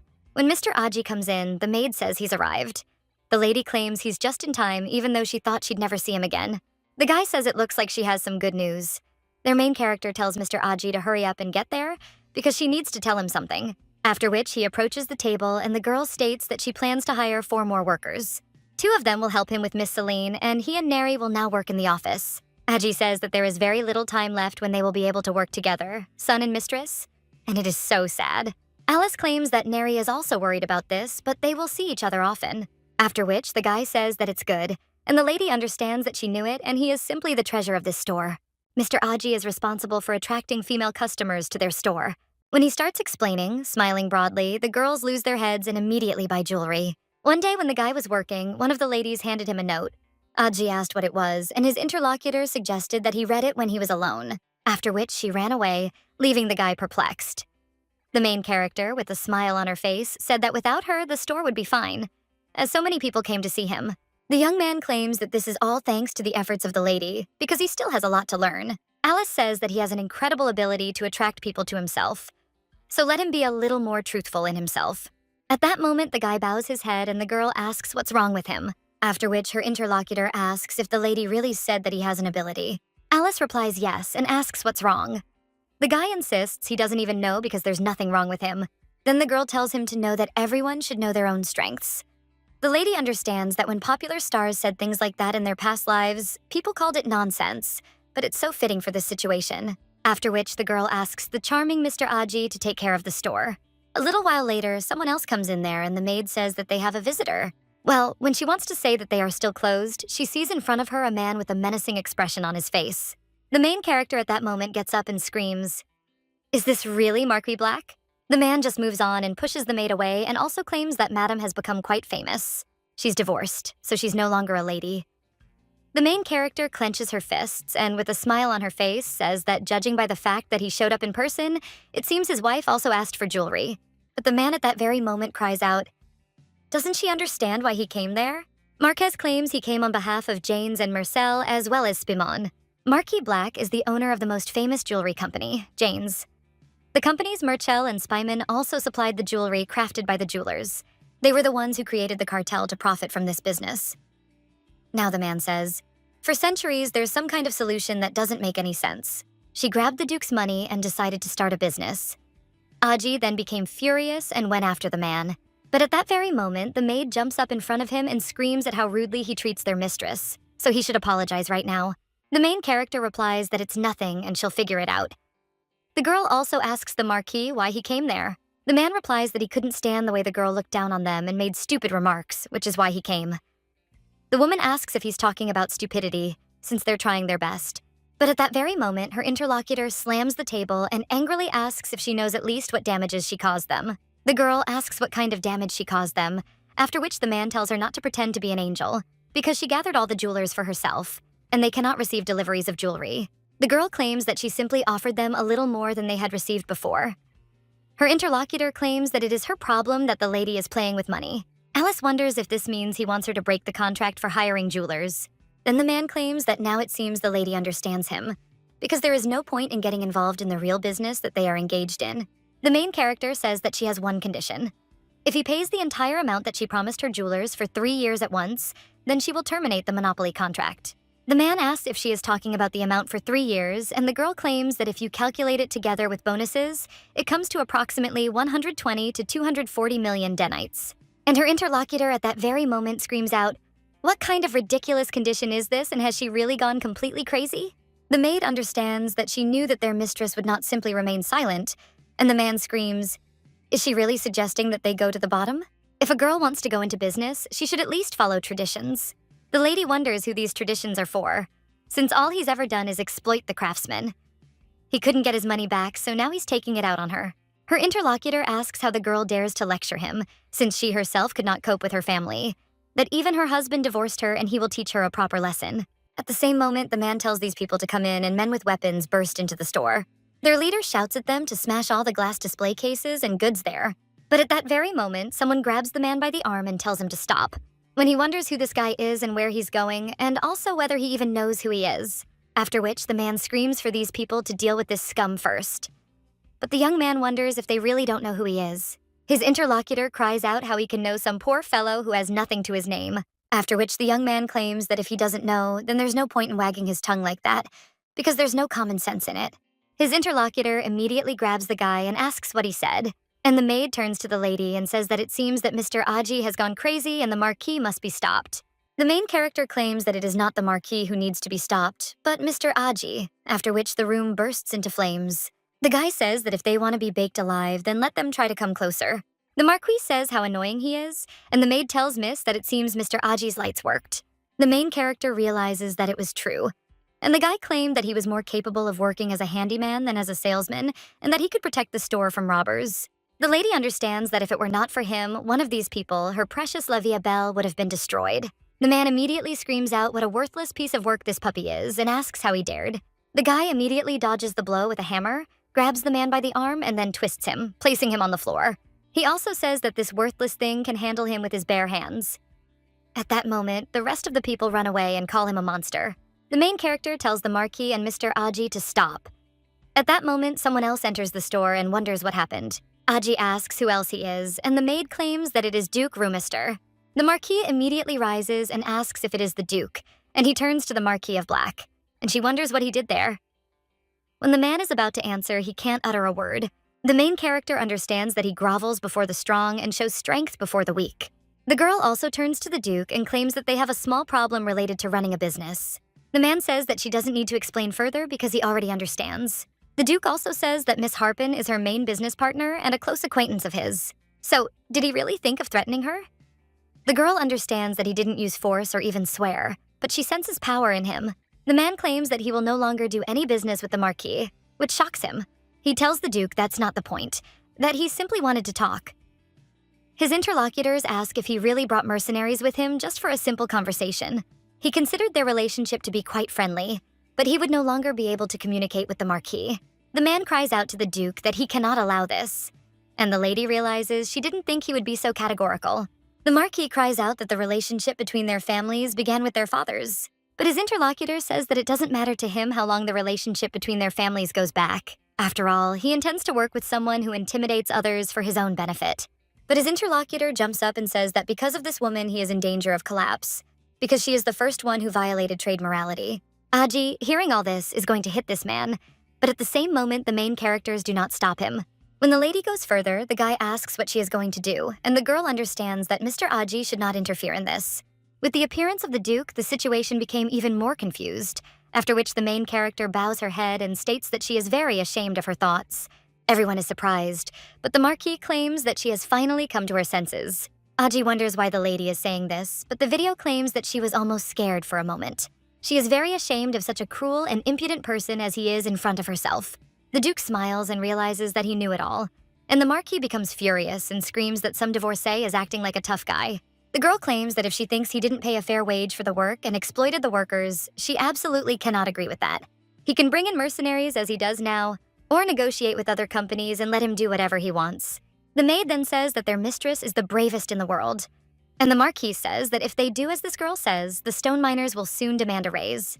He also cries out whether this is normal for him, and the Duke, with a smile on his face, says that if this is the problem, he's already raised their salaries by 1/4 of the established base salary. The main character wonders when he managed to do that, and the Marquis, shocked, asks what he said. But when he wants to add something else, the man simply places his hand on his shoulder.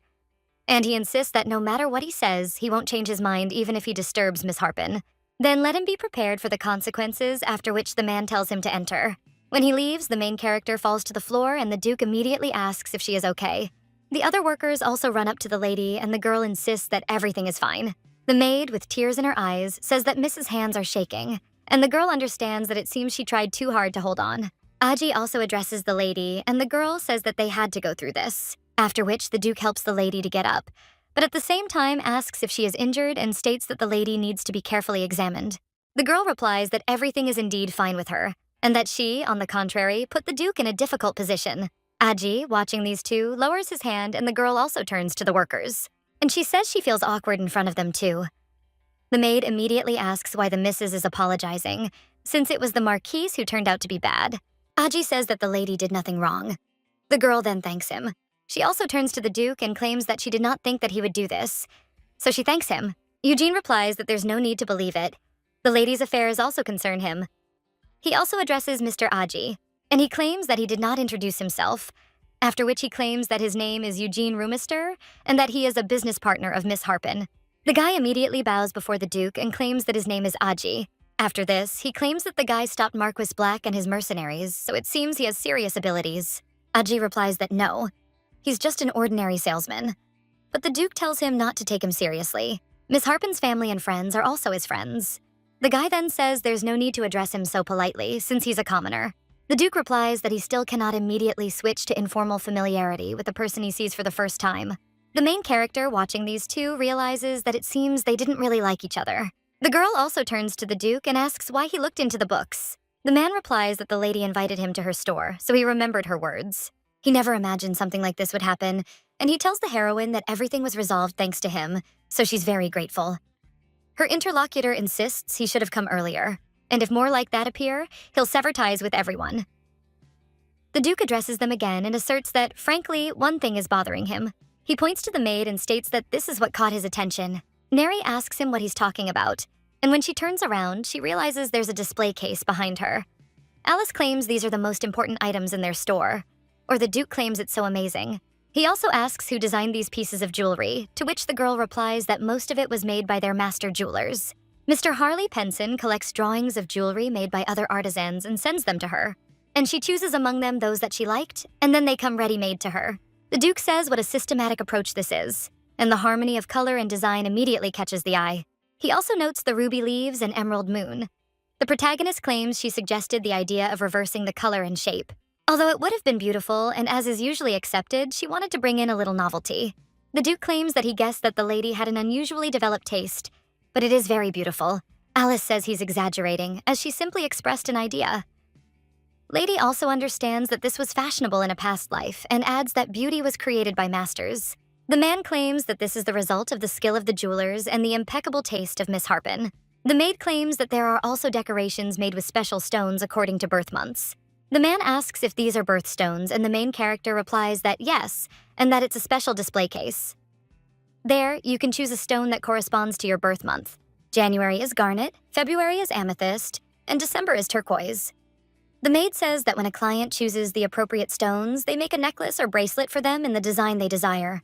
Aji claims that products made from such stones have a special meaning, and such a gift is perfect as a gift for a loved one, relative, or friend. Alice says that they explain everything so well and asks if it's true. These are the best sellers in their store who ensure high sales. The Duke claims that this is the first time he has seen such an original way of selling, and it is not surprising that buyers can only admire it. The main character understands that these stones were also very popular at one time in a past life, and it can be said that this product has already passed the test. The man claims that it would be nice if such an excellent store could be visited by different customers, and it is a bit of a pity that there is only one. The girl understands that the businessman's thoughts are the same and claims that, to be honest, she herself was thinking about several points of sale. The lady understands that the Duke is her main supplier, and it would be better if he were aware of her plans. The girl says she plans to open several stores under her name. Other stores will pay her a percentage of their sales, and in exchange, she'll lend them their name. For example, 2 stores and 3. At the same moment, the Duke clenches his fists, and the main characters look at his facial expression and ask if something is wrong. But the man smiles at the same moment and asks Lady Harpin how much more she plans to surprise him today, because it's amazing that she even came up with this way of doing business. The maid claims that this is indeed a great idea because she says that the miss is simply smart. The main character claims it's far from perfect and she still needs to figure out how to advertise it. She wonders if this is how people feel when they cheat and are praised. The Duke at this time says that Lady Harpin can use his name for advertising if she deems it beneficial. The girl then thanks the Duke and understands that if they say that they use raw Duke Rumister, then this will be a guarantee of the quality of their products. The man says that the lady can contact him at any time if any difficulties arise that need to be discussed together. The girl replies that it's a great honor to work with such a generous man as the Duke. The lady understands that he's only being considerate, and she's so lucky. Her interlocutor claims that he does this because he wants to do it, and he does not think that this can be called generosity. The maid says that they are very well suited to each other as partners and friends, which is why it is so pleasant to look at them. Aji says yes, but only looks sadly at the two of them.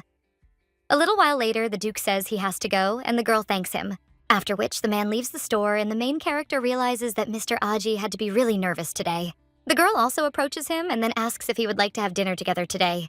The guy is surprised by this. The Scarlet Girl claims that he had a hard time today, and she would like to treat him, to which he agrees. The maid asks if this means there will be something tasty for dinner today, and the main character answers that yes.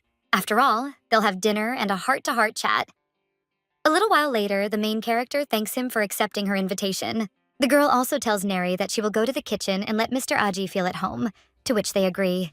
When the girl enters the kitchen, the cook asks if the lady has already returned. Alice claims that she arrived early because she has guests today and that they are probably hungry, so she asks if the lady can cook more. The woman tells the lady not to worry because she will cook in abundance. A little while later, they are already looking at the table and saying how long it will last there. Alice says that their cook has prepared a special dinner today and then wishes everyone bon appetit. The maid also wishes bon appetit to Aji and thanks him for the treat after they begin to eat. A little while later, the lady turns to Mr. Aji and thanks him for what he did today. If he hadn't intervened, their store would have suffered great losses, and the maid replies that this is true. because it's so good that they have Mr. Aji. The girl says that thanks to him, she and Neri remained safe and sound. The man replies that there is no need for gratitude because he did what he had to, and there is no need to constantly thank him. He couldn't allow those people who had so brazenly burst into the store to also threaten them. But still, the girl says that resisting such high-ranking officials as the Marquis requires special courage. The guy repeats the words of a high-ranking official and claims that this is of course true, but there is no need to be afraid of him because of this. The maid says that Mr. Aji acts so confidently in front of both the Marquis and the Duke. The main character understands that if you think about it, he was just a little shy in front of her from the very beginning, but he felt no discomfort or fear. The maid then suggested that perhaps he wasn't afraid of anyone because of his magical abilities, and the main character said that was true, and that today she had truly seen what a remarkable wizard he was. The guy claims that his level is not that amazing because there are many magicians who can do the same. Well, the girl says that not all people are capable of controlling such magic, and it was really great. The guy just bows his head, and the main character asks what happened. The girl understands that it seems he is very shy, and Alice says that it seems Mr. Aji is shy when he is praised. The guy claims that he just wasn't praised that often, and the girl asks if that's true. But she's hardly ever met people who have as many virtues as he does. Her interlocutor claims that he is not sure of this, and he simply wants to become a person who can be useful to the lady. The maid says that such a sense of responsibility and care for others are his virtues, to which the guy smiles. A little while later, the main character sits with a piece of paper and thinks about what to write next.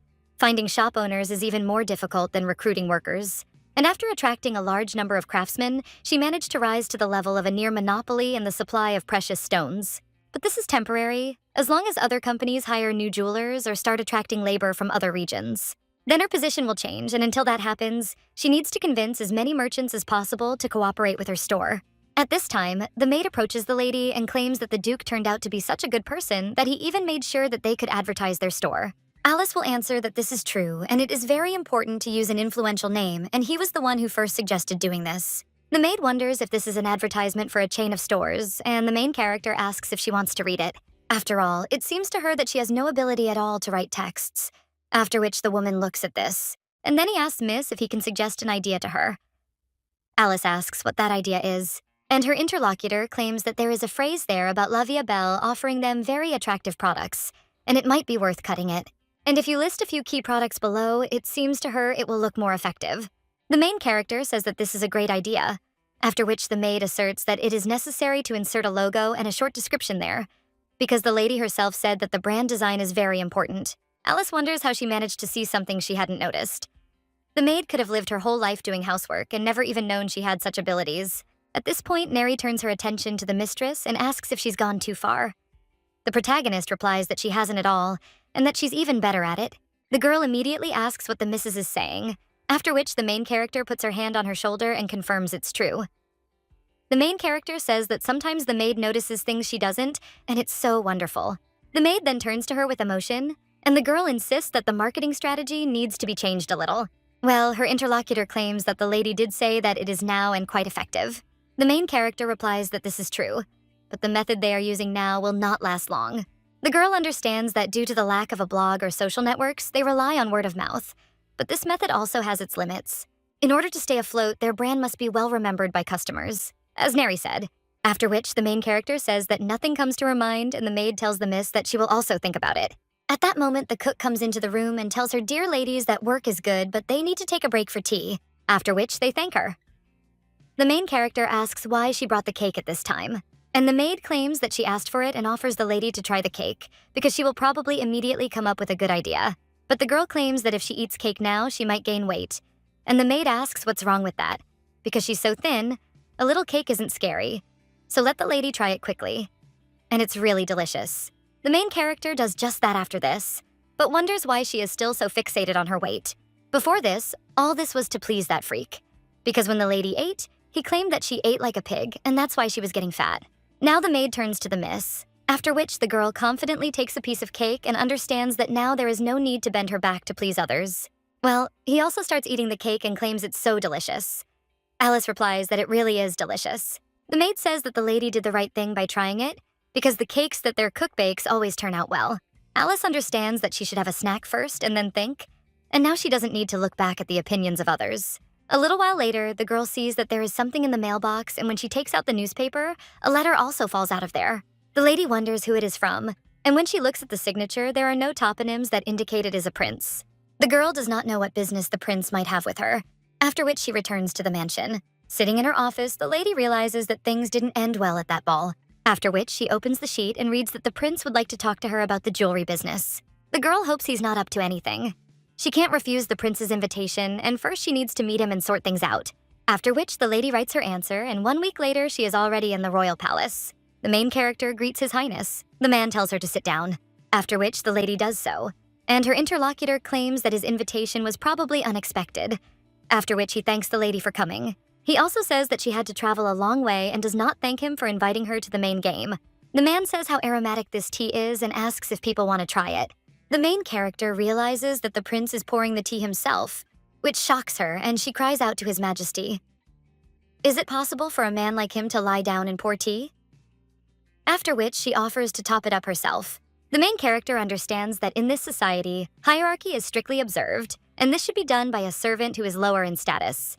But when the maid suggests that she pour some, the man replies that it's nothing. He also says that the lady was right in her observation because he is not the type of person who pours tea for others, and he hopes that she will be able to drink this cup of tea in peace. Alice agrees and thanks His Highness.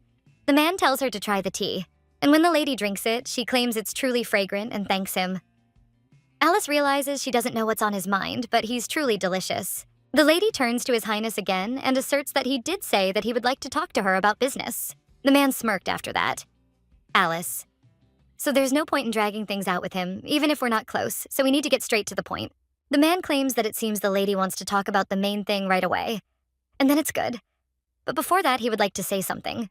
The girl wonders what he is talking about, after which her interlocutor states that he would like to apologize for his rudeness. He admits that he acted only as he wanted, without taking her interests into account. Surely the lady felt indignation and could not express her thoughts, and the girl understands that he seems completely different.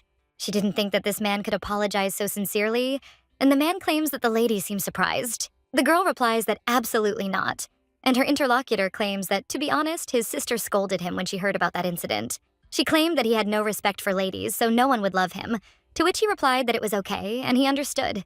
The girl understands that even the prince himself cannot say a word about his sister, after which the man states that he would therefore like to apologize to the lady and at the same time make one proposal. A few days later, the girl is already in front of the masters, and they are wondering what happened. One of them says how long it has been since they got together and has any good work really come up. One of them greets everyone and claims that he knows that they are all very busy. But they gathered them there to tell them something urgent. The main character then asks for a minute of attention and claims that she has good news because they have a new client. One of them asks if this is really a new customer, since it won't take long to become rich. They ask what this place is, after which the girl replies that it is the royal palace. 3 days ago, the prince stated that he would like to entrust them with the production of the royal jewels. The main character turned to His Highness and asked if this was true, to which he replied that it was. After all, he had already discussed this with the king of role-playing decor and also showed them several products from their store, and they really liked it. The girl understands that this is a bit too much for an apology, but if she is trusted to make royal jewelry, it will only help with advertising. Her interlocutor claims the lady even beamed when he started talking business. Alice insists. His Highness is so kind she can't even believe it.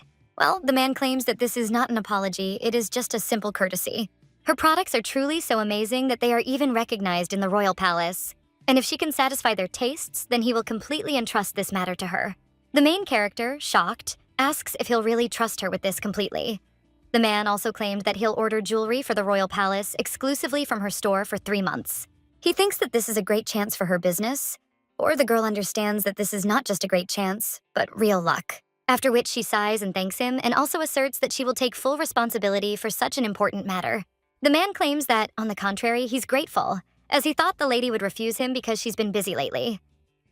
The main character wonders who could refuse an offer from the royal palace, after which she even asserts that she will truly do everything in her power. Meanwhile, the princess sits in her room, and a little while later, her brother comes to her and asks if she has read the book.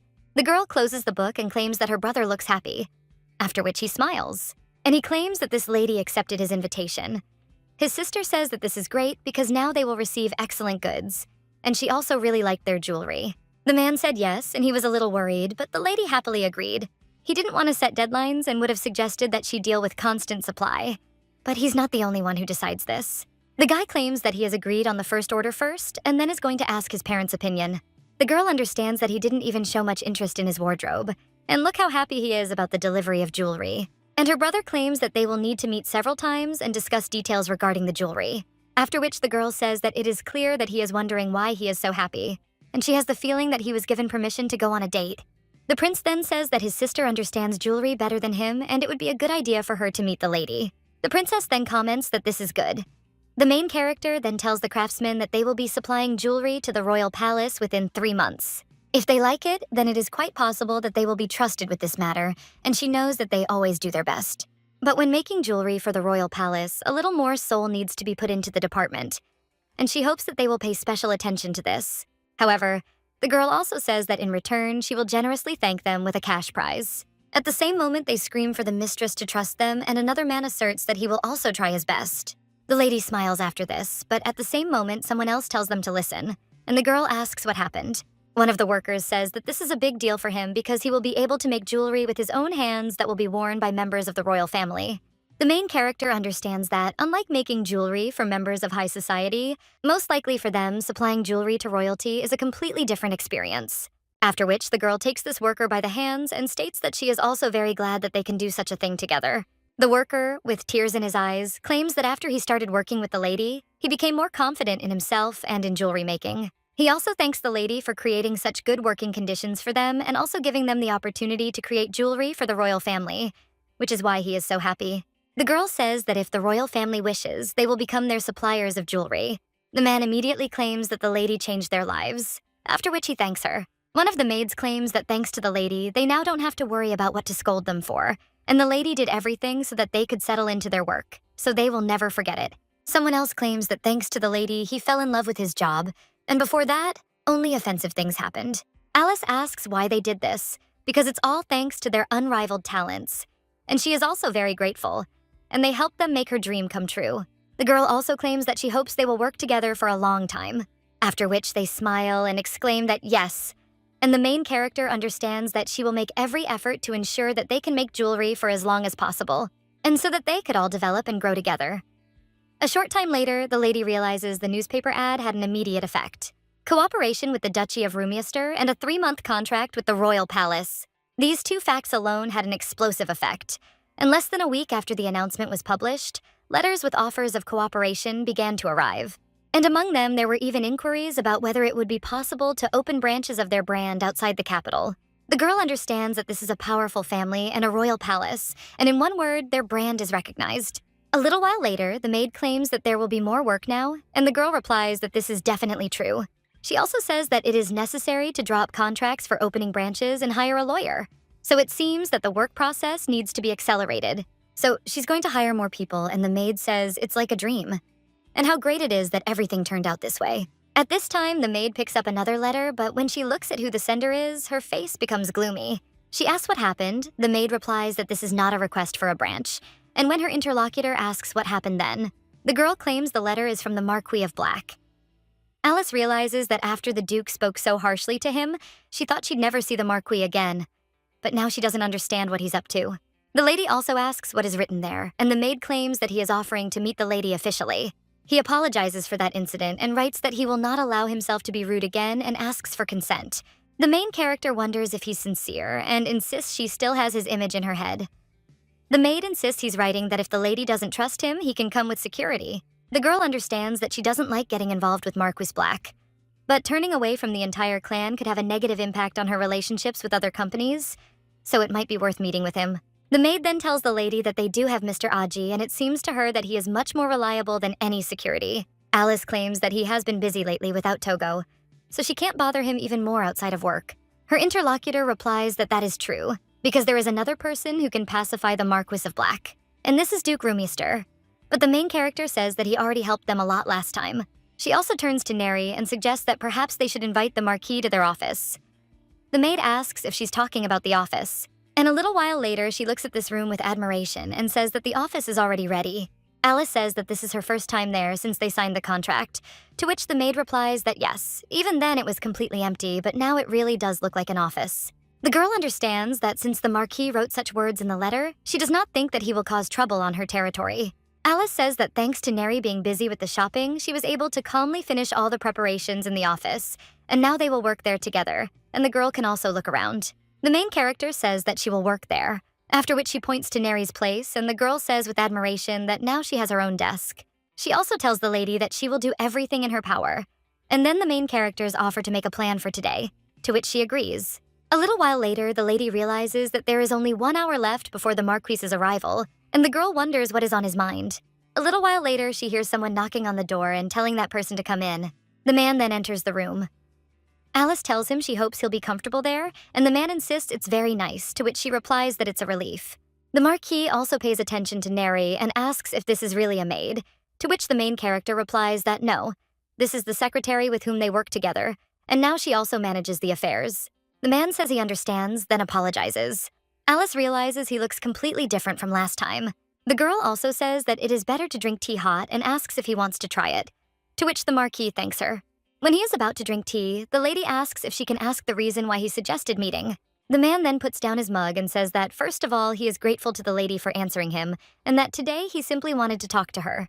The main character realizes that, as she thought, it's all about the Rumiester family's power, and that such a polite gentleman behaved like that last time. The man claims that, to be honest, he has a small request for the lady, and the girl asks if that is really true. Alice understands that last time he caused a disturbance, and now he came with a request, and she doesn't even know how she should react.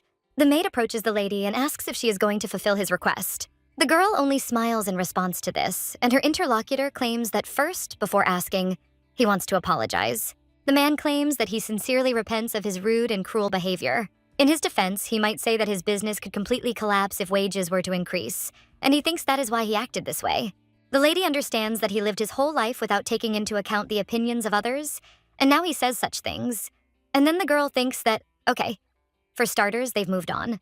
The main character says that since he apologizes so much, she even became curious about what kind of request he has for her.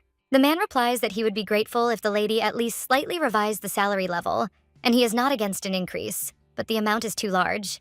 At the same moment, the girl asks if she really has to do this, and the man says that if things continue like this, his business could fall apart, and this would entail enormous damage to him. The collapse of his business is the collapse of his family, and the main character thinks that if he had not had problems with the Rumiesters, he would never come there to apologize for his behavior, and someday she will have to earn her respect on her own. The girl also wonders if there is a way to avoid losses in such a situation, and the man asks what she is talking about, after which the lady says that he should simply sell the company and claims that she will buy his farm. The man then turns to the lady in surprise and says that asking her to sell the company in the current situation is too much. Alice claims that she is not asking him to do it for a low price and that he should not misunderstand her. She also believes that the wages she has set now are quite adequate, and if she were to lower the wages of the foreman again, it would be tantamount to fraud. In economics, this is called the low-wage rule. And if you lower a salary that has already been raised once, it will only meet with resistance from workers. She believes that she can manage this company and avoid damage because of this and makes him such an offer. When the Marquis doesn't know what to answer, the lady states that she will add another 30% to the sale price. The man, shocked, asks if she really just said 30%, and the maid asks if that's too many seats. Alice replies that this small loss will bring them even greater profit, and the maid understands that it is impossible to understand the mistress's thoughts. The main character says that this is the price for the complete transfer of all rights, and she understands that she is still going to expand the business. It is better to adopt an already established system with existing staff than to start from scratch. At this time, the man is wondering if she will definitely give him 30%, since usually, on the contrary, everyone asks to cut the price. Therefore, he asks what the reason is, and the girl understands that the Marquis believes that due to the increase in wages, he will remain in the red, but she does not think so. Even though it's not profitable for her, she's confident she can get things moving in the direction she wants. The lady also claims that this is the price for the Marquis's farm, which she really wants. But naturally, a precise valuation is still needed. The man says that this is a good offer, after which the main character rises from her seat, and he says that if it bothers him so much, they can sign a contract. If evidence is found that she deceived him, the girl will be obligated to pay him compensation. The man, shocked, asks if this is really possible, to which the lady replies that, of course, she has no intention of deceiving him and she can very well answer for her words before the law. The Marquis replies that he will then think about her proposal, and the girl tells him to be kind and also asks how much time he will need, to which he replies that about 3 days will be enough. The girl extends her hand to him and her interlocutor shakes it, and the lady states that she then hopes for his positive answer. A little while later, Mr. Aji is putting the goods in the store, and at the same moment, he hears someone else enter the store and then claims that they have arrived. The guy says yes and asks if they're back yet. Afterwards, they sit down at the table, and the young man asks if the lady is talking about handing over the company. The girl replies yes, and she'll tell Miss Celine tomorrow. The guy replies that it's clear and congratulates the lady, and the maid asks if he's really not that surprised. She was so surprised when she heard it. The man claims that the lady probably made a wise decision to acquire a company that has a good reputation, which can also be a very effective method. The girl claims that this is true, because at first she was also very surprised, but it turned out that the lady had her own plans. The main character understands that this guy understood everything, although she did not explain anything. And the girl says that it seems that he is also a little familiar with business because he understood everything right away. Her interlocutor claims that this is similar to the expansion of territory and when the power of the state begins to grow. Alice says that this is a very unusual comparison with the expansion of territory, but in principle, the context is similar. The guy at the same moment claims that he blurted out something stupid, and he meant that the lady made a smart decision. The maid at the same time claims that Mr. Aji always asks something unusual like his fiery fist, after which they begin to laugh. The girl also says that after the company is handed over to them, they will all be very busy, so she plans to hire more workers. The fact that they were able to achieve this is all thanks to Neri, Mr. Aji, and Miss Celine, so she's very grateful to them. The guy replies that everything isn't so, because the lady manages things well. The main character then asks him to continue following her, after which she extends her hand to Mr. Aji, and he squeezes her. A little while later, she says that everyone did a good job and says they'll see tomorrow. The girl understands that she needs to pull herself together because soon she will be very busy, and this is just the beginning. 3 days later, the Marquis comes to the lady's office with documents. The woman tells him to go through, but the man claims he's made his decision. A little while later, the main character thanks him and claims that she was not sure that he would give an affirmative answer. But thanks to his decision, they were able to make an excellent deal. The girl also asks if he brought the necessary documents, to which he replies that yes. And to begin with, he brought everything he knew. Alice says he prepared everything perfectly, even though there was a lot of paperwork. The man insists these are documents related to his company's valuation, and that the lady should review them at her leisure. The main character hands over several documents to Neri, who asks if she can look at them, and she agrees. When the girl looks at the reports, she understands why he was against raising wages. Currently, the company's profit is approximately 5%, and with the additional payment it has established, the profit will decrease to 3%. If you add taxes and interest payments, the income will drop significantly. Of course, he claims. To begin with, judging only by this information, the company's current value can be estimated at approximately 18 million denites. The main character says that the only thing is that she thinks she will have to reevaluate the building's value, because this is an assessment from 5 years ago. It is difficult to trust such indicators, and the price of the company itself may have changed. The man asks if this is true, and the girl tells him not to worry about the commission. She will pay for the appraisal separately. The lady then says she has one more question for the Marquis. She is also interested. Could he please give her a list of his company's main clients? She understands that this is confidential information, but since he's transferring all rights to the company to her, she thinks he might share this too. Her interlocutor claims he doesn't even know why he's interested in the deployment documents. Surely this document can be found if you search hard enough. Alice gets a little angry after this and asks how much he's roughly counting on. The man replies that he cannot give an approximate figure, and it seems to him that the lady will pay well as much as she deems necessary. After all, she's quite a generous person. So the girl wonders if he's saying she's generous and if he really wants her to pay him extra. The Marquis at this time asserts that he had no intention of burdening the lady. Alice understands that if she refuses him, he will consider her a stingy person who is stingy with money. She thought that she had managed to persuade him, but this man turned out to be a real huckster. At this time, the maid understands that if Miss adds another third, the amount will exceed 10 billion. So she does not understand how much more he needs. At this time, Alice is thinking about what to do. But then she realizes that in such cases, it is necessary to make a bet. The lady also says that she is very sorry, but she does not have enough funds to pay him the remaining amount.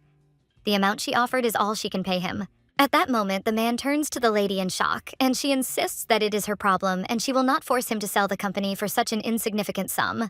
Therefore, it seems to her that it would be better if he keeps the company for himself and does nothing about it.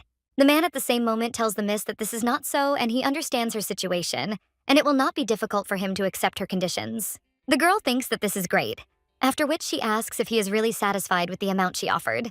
Her interlocutor replies that this company belonged to his family, and he considers it his duty to help it continue to prosper. After which, the lady exchanges glances with the maid and then winks at her, quite imperceptibly. The girl also says that she is so grateful for his generosity and understands that since he gave in to her, she must reward him for it. Alice claims that in return, she will pay a hefty sum in cash, and the man says, of course, and that's just great. The woman also says she plans to keep Jane's staff the same and would like to meet with the company's employees soon.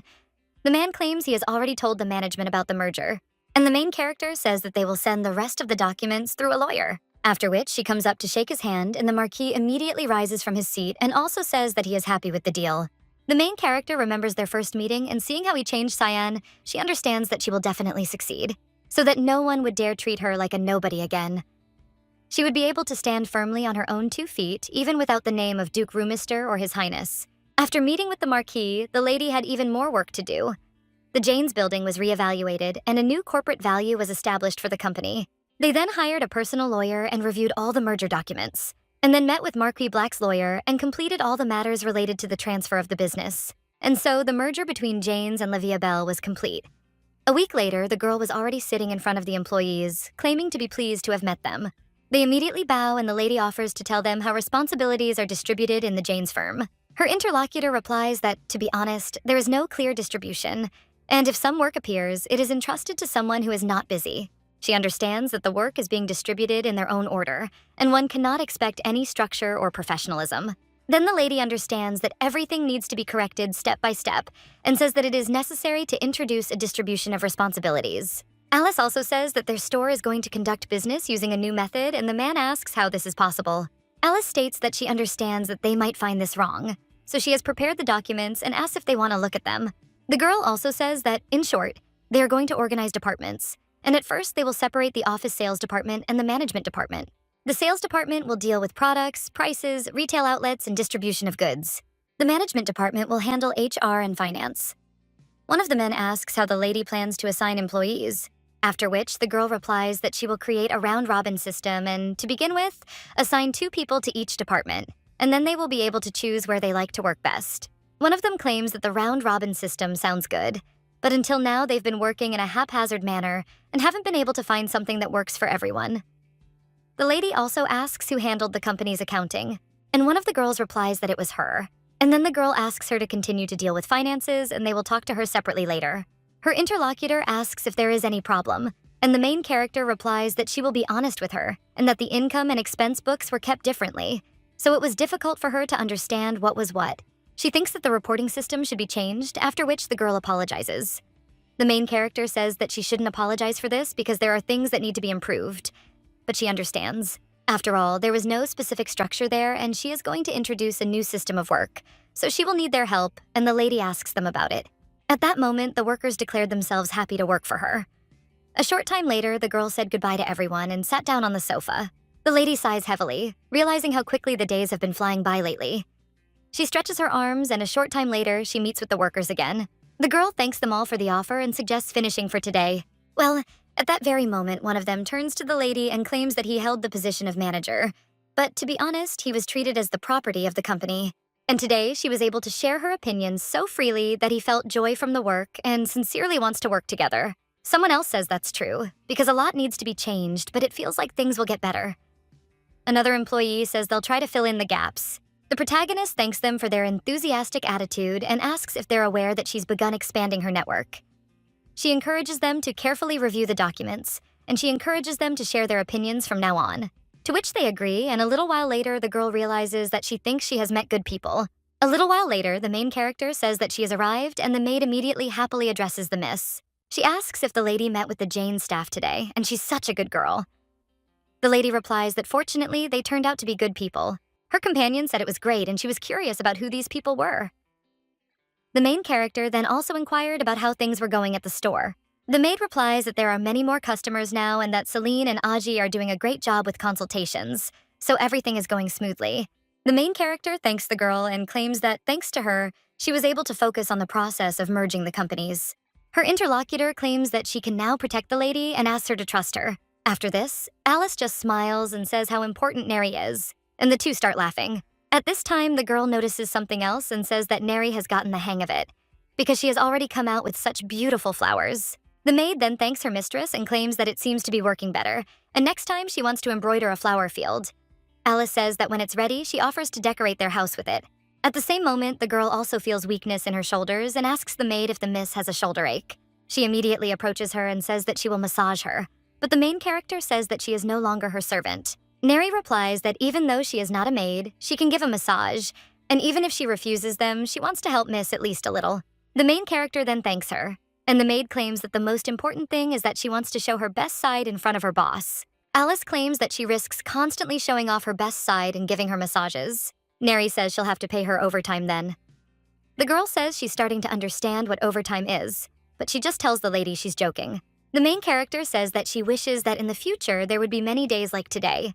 The maid asks what she's talking about, and the girl asks if she can count on luck to be on her side in the future. Such thoughts suddenly came to her mind, and her interlocutor asked if the Libyan would allow her to do something, after which she hugs her mistress and insists that she doesn't think it's all luck. Perhaps a little introduction helped, but she achieved everything herself, and that's a fact. Well, the main character says that everything can collapse, after which the maid claims that she coped and overcame even those difficulties that she encountered along the way. And then, even if she fails, what's the big deal? After all, she is next to the lady, and together they will shake off all the troubles and get up and move on. The main character then smiles and claims that this is true because she was able to overcome all this because Neri was next to her, after which she goes on to say how wonderful it is to have her. But the maid says the lady should know that she will meet a handsome man and marry him. No matter how dear she is to the mistress, she will have to let her go someday. The main character replies that she thinks Neri will marry a worthy man. The next day, the girl hands the maid a letter and tells her to look at it. Neri asks what it is, after which the main character says that it is a pay stub and she already received one like that last time. The girl then thanks Mrs. Ada and realizes that in her past life, she always looked forward to payday, and now she gives it to him herself. Handing out paychecks is also quite enjoyable. Alice says that Neri is great and she worked well, so she added a little. After this, the girl turns to me and says that she doesn't even know if it's normal to receive something like this. The main character says that one must receive an appropriate salary for one's work, no matter how close friends they are. Then the maid asks if she has a salary for Mr. Aji and Miss Celine too. The girl replies that of course, and she has prepared everything, adding that she has some good bonuses in mind. She wonders how Aji and Celine will react. Then the girl looks at her watch and suggests they hurry up or they might be late. A little while later, the two look at their receipts, and the main character looks at their faces and wonders if something is wrong. Celine asks the lady if the salary amount is correct, and the main character asks if there are any problems. Aji claims that there is much more than last month, and the girl replies that this is true. Alice claims that this means she gave everything correctly, and now she will explain. The girl shows that this is their standard payment. It is a bonus for the fact that last month there were big sales. Now they have merged with the Jane's company, so soon she will introduce them to the course of events in more detail. They agree, and the girl insists she has one more suggestion. A little while later, someone asks if the lady was talking about a picnic. The girl replies that yes, it seems they were all too busy with work, and they could close the store for a couple of days and then the workers would have a short vacation. One of these days, she'd like to go on vacation together. The man then asks if he'd like to go with them. The lady is surprised by this and asks if he really wants to go with her, to which he replies that the lady and the workers have been working so hard, and he thought he could help out as a partner.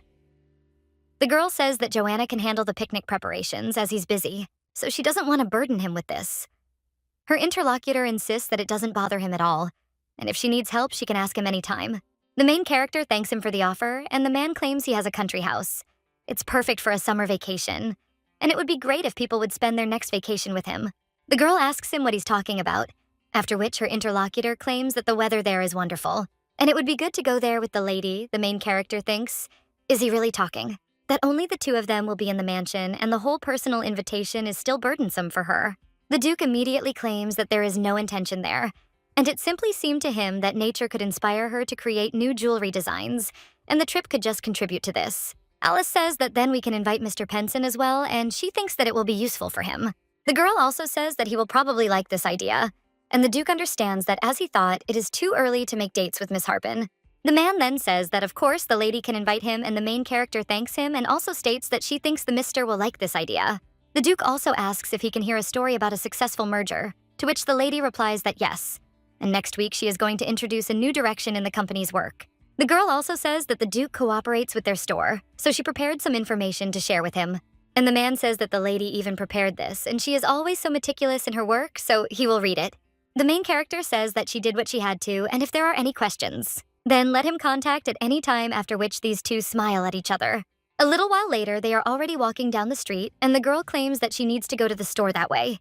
The Duke asks if she needs the store, after which he takes out his watch and asks if it is already closed. Alice replies that yes, and she has one body that needs to be made without the presence of workers. Then the girl says that she will go, and the man claims that it is already quite late. After which he offers to take him on a flight, he replies that it's still light. She also tells the Duke to return home, and he wishes the miss to be careful. When the girl leaves, the man remembers how the lady asked if it was possible to invite Mr. Penson again, because she thinks that it would be useful for him. The guy says he wishes she were as cheerful with him. Meanwhile, the main character approaches her store, and when she steps inside, she realizes she needs to get started. The reason she came to the store when the employees were absent was to give each of them a gift. They must have had a hard time with the influx of customers, but they never complained during this time, so she would like to give them a small gift. Miss Celine suits warm yellow shades, so she chooses jewelry for it. The girl understands what's next for Mr. Aji. She'd always thought that color would suit him. And then the lady takes the ruby ring, not realizing she's giving it to Neri. The lady wraps all these gifts and hopes they'll be liked. Then the girl realizes the surprise is ready. A little while later, she is already heading back home from the store. But suddenly, she sees someone else in front of her and wonders who it is when she comes closer.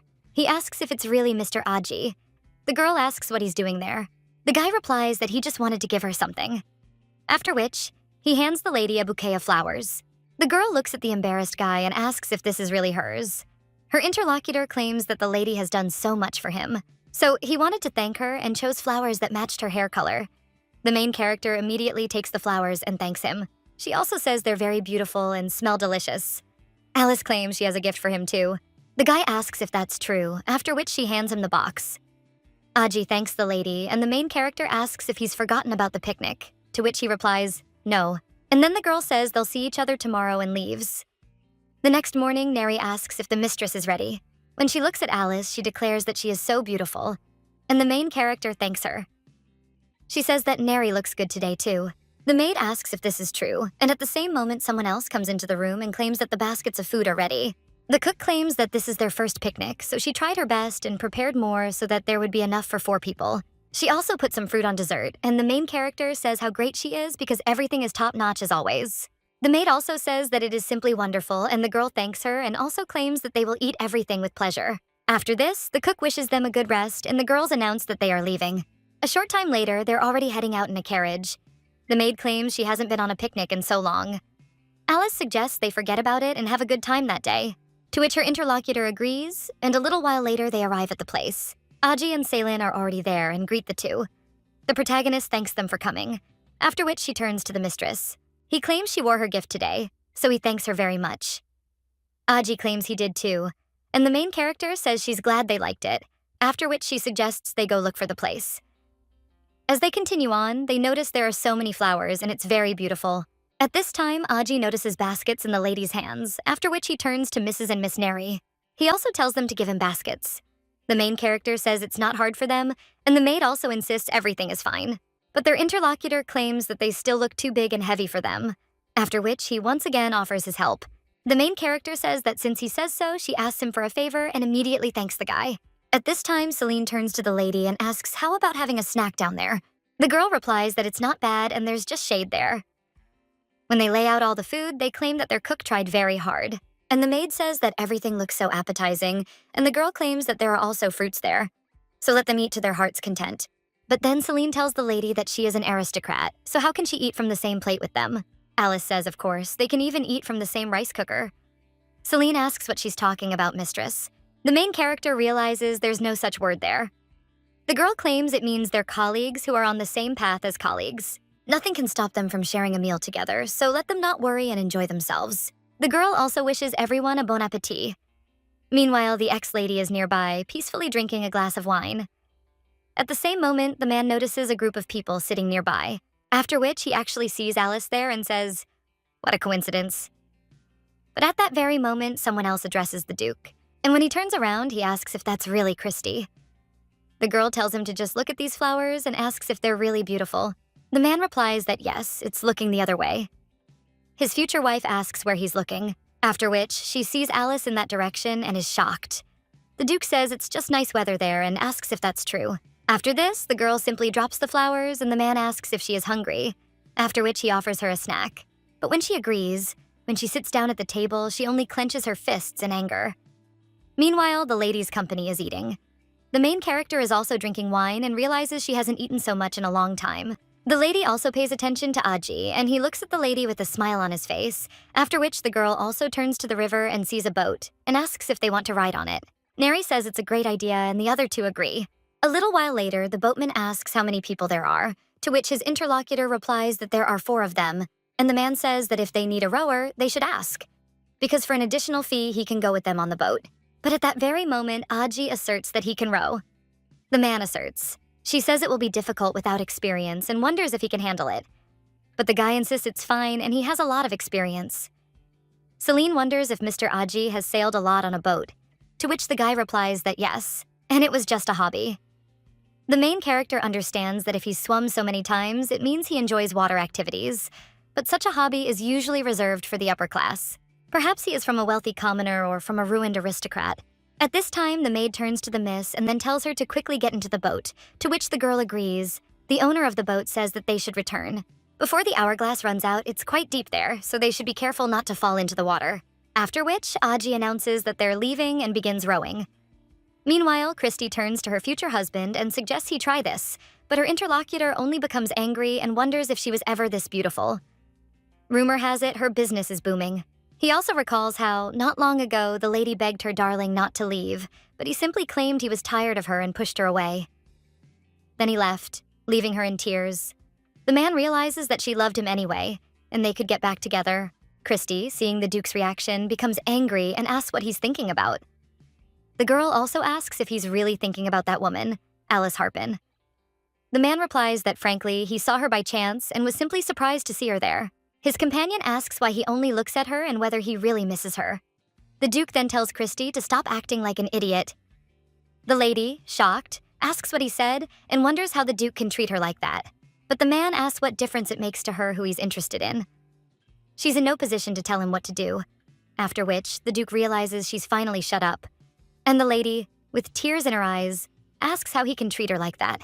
The woman also tells the Duke that she's always been so afraid he'll start thinking about this lady again and leave her. Her future husband tells her not to cry, as there's no point in them arguing. He also hands the lady a handkerchief and says that if she wants to become his wife, she'll marry him. She must learn to maintain her composure and calm, as befits a lady of high society, to which she agrees. Her companion says that's enough for today and suggests they go back. When he leaves, the girl merely clutches her handkerchief, and she realizes she will never allow Alice Harpin to take her place as Duchess. The protagonist is on a boat at this time and realizes the sun is so warm and the breeze so cool. She also turns to Neri and tells her to just look at how the water sparkles. Her interlocutor replies that she really is like a precious stone. The lady then begins to think about the precious stone, and at that very moment, flowers fall from the tree.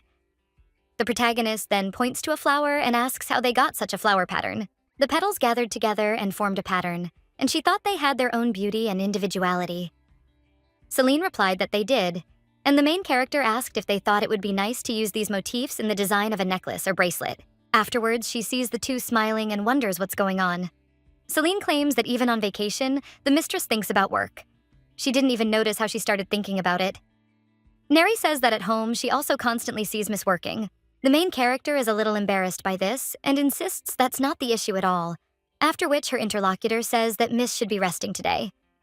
The girl realizes that she was suggesting they rest, but she continues to talk about work, and in her past life, she disliked such bosses the most. Aji says he likes it because it's very ladylike. The main character then thanks him but insists she'll still try not to talk about work anymore. At that moment, the lady notices something in the water, and when he turns around, he sees someone's face, after which he screams out that there's a person in the water. Everyone immediately turns around, but there's nothing in the water. Aji claims he doesn't see anything, but the girl insists she just saw a boy there. The maid says that maybe Miss was imagining it, but at that moment, the creature appears again, and the girl screams that it's right there. At that very moment, the boat shudders, and the lady begins to fall into the water. The main character closes her eyes and prepares to fall into the river. At that very moment, Aji grabs her and asks if the mistress is okay, to which the girl replies, yes. Afterwards, she gets ready to return to her seat, and the maid, with tears in her eyes, turns to the missus and says she shouldn't stand because it's dangerous, and asks if she's hurt herself. Alice then apologizes and claims she thought there was a person in the water. Her companion says she was so scared that something might happen to the mistress, and the girl thinks she might have imagined it. Aji says they all seem very scared and suggests they go back. Afterwards, they swim back, and the main character, turning to the spot where she saw the creature, realizes she hadn't just spotted a shape. It was definitely a person. Mythology speaks of sirens who sang songs with beautiful voices and captivated sailors on their ships. So maybe she saw a siren, but the girl doesn't understand why it only appeared in front of her, so she'll have to find out who it is. A little while later, the girl is already sitting in her office, drawing these flower petals. The maid comes to Miss and claims that today is her last day off. Alice replies that's why she wants to work, after which her interlocutor claims that the mistress is incorrigible. She also asks Miss what to do. Since she has a meeting with Duke Roomister today, the main character remembers that she had made an appointment with him and asks what time it will be, to which her interlocutor replies that the meeting is at lunchtime, and even if she leaves the house right now, the lady will be late. The girl immediately thanks Neri, and her interlocutor understands. Miss only thinks about work and nothing else. Sometimes you have to be interested in other things. The Duke is sitting in the cafe at this time, and when he sees someone come in, he turns around hopefully, but realizes it's not Alice. He thinks it's already the fifth girl, and he's still having no luck. He then wonders if something could have happened, but at that very moment, someone enters the cafe. It turns out to be the main character, and she addresses Duke Roomister with concern. The person she's talking to says that Miss Roomister has arrived, and the main character asks if she's very late, then apologizes. And he says he must have been waiting a long time. The man insists it's okay because he just arrived. And the main character, looking at his mug of tea, realizes he's already drunk it all. She apologizes again and promises it won't happen again. The Duke says the lady is so apologetic that he's actually embarrassed since he really didn't wait long. Alice says she's usually not late, but she's been busy and hasn't been herself since yesterday. Her interlocutor asks if someone is bothering the lady again, and the girl replies, "That's not the point at all." After which, the man says, "Thank God he's not interested in what could have kept her so busy," and asks if he can ask. The main character tells him what she saw at the lake yesterday, after which her interlocutor says something about what she saw there. It's most likely a water spirit. After listening to her story, he dares to guess it was Nias, who takes the form of a young boy and likes to play pranks on others. Alice realizes that this can't be true. And yet, he really did almost play a prank on her. The Duke says it's good that nothing happened to her, because even though he looks like a boy, he's actually dangerous. He's heard that many who saw him either fell into the water and drowned or barely survived. There's no malice in these jokes, but they can lead to trouble, to dire consequences. The main character doesn't think that if Mr. Aji hadn't caught her then, she too could have drowned. But at the same moment, the machine lady is thinking about what she's even thinking about. The girl asks if she can summon things or if spirits can control them. The man replies that this is true, although in their world they are merely low-ranking spirits. The girl then explains how, thanks to him, she learned so many new things. Meanwhile, the Duke turns to Miss Harpin and says he has one request for her, then asks if she will allow him to voice it. The protagonist replies, "Of course," and her interlocutor asks if she can devote just one evening to him. Alice replies, "Of course," and that she should treat him to dinner. The man claims that, frankly, he has an aunt. She's married to Count Malscott. He was quite close to her as children. The protagonist wonders why he suddenly started talking about his aunt, and her interlocutor claims he recently told her about the lady. The protagonist, shocked, asks if he really told her about her, and the Duke replies that he thinks he shouldn't have. Alice realizes she can't ask him what his aunt said about her being divorced, and the girl says that's not the issue. The man insists that his aunt thinks she's amazing, since she conceived and launched her own business and is promoting it so boldly. It's rare to see such people in high society, and that's what she liked. She'd love to meet the lady when the opportunity arises. The girl, surprised, wonders if she really wants to meet her. The Duke insists he'd like to dine with her at Malscott Manor. The girl realizes she's had many visitors from high society, and she's met them several times at receptions, but she hasn't received an invitation to meet in person, and this will be her first outing as a divorcee. The Duke notices the lady's face suddenly turn sad, after which he turns to Miss Harpin, and when the girl responds, he claims that he does not know whether he can say such a thing, but his aunt has absolutely no prejudices about everything that happened next. The protagonist approaches the Duke with some surprise, and the man insists that judging someone solely by the fact of their divorce isn't very kind to someone who has had a hard time. She's had her share of hardships, but the lady hasn't given up. On the contrary, she started her own business, which speaks volumes about her strong character. The man also says that Miss Harpin is just her, and he respects her for that. Alice, you understand. Sometimes she felt like she meant nothing. The girl was so afraid that everything would disappear, but there were those around her who believed in her. Now the lady clenches her fists and then even declares that she will meet with the Duke's aunt. The girl understands that for these people, she will not back down. The man then rejoices and thanks Miss Harpin for her help. And the main character claims that, on the contrary, she is grateful to him for his words, and that she will have to sort out the matter of taking over the company in the next few days. The girl also asks if she can choose a convenient date herself and tell him, to which he replies that of course and let the lady do as she pleases. He then turns to Miss Harpin and says he's prepared a gift for him to celebrate his business expansion. She asks if that's really true, and her interlocutor insists that in truth it was Mr. Penson who prepared it. After he opens the gift, the main character looks at the pendant and says it's so beautiful. She also notices the shape of the necklace. The man claims it's the shape of the La Vie Belle logo and asks if the woman likes it. The woman, moved, looks at the necklace and replies that, of course, she likes it. Her interlocutor says what a relief it is and claims that he knows that Mr. Penson has entered into a monopoly contract with her. But he wanted to give the lady a gift, so he asked him for a favor. The lady says it's a precious diamond, plus Mr. Penson's skill. The girl also claims she did nothing for him, and yet she received such a valuable gift, but her interlocutor insists it's only part of what he wanted. If Miss wants to know what he's capable of, she can contact him anytime. Alice says she's even a little embarrassed and asserts that she's already happy, so she'll wear the necklace with gratitude. The Duke, hearing this, only becomes embarrassed, after which he says how good it is that Miss Harpin liked it. Meanwhile, the prince is sitting in his room reading about the merger. He realizes that this is truly a stunning woman. She said that she would soon provide a design for the royal jewelry and he would finally be able to see it. The man also thinks if there is a way to see each other sooner and thinks that maybe it's worth making an order. After which he lies down and realizes he needs to order more, as she'll probably like it. The man also asks if anyone is there. Afterwards, the maids enter the room and inquire whether His Highness has been summoned. The man replies that he urgently needs to send a message. One of the ladies, looking at the gentleman's smile, realizes that something good must have happened to him.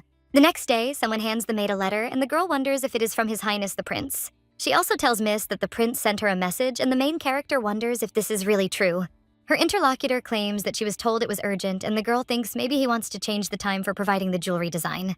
But when she opens the letter, she smiles and tells Neri that she has good news. A little while later, the prince greets the lady, and the main character also greets him, and also claims that she was told that he wanted to see her. The man says that she arrived quickly, and it's good that the lady is not busy. The girl says that if His Highness calls her, she is ready to come at any time, regardless of her affairs. His Highness says what kind of devotion this is, and this attitude is very different from last time. Alice insists that he believed in her company and helped many people, and in return, she should try to do everything possible. Her interlocutor then says that it looks great and invites the lady to sit down.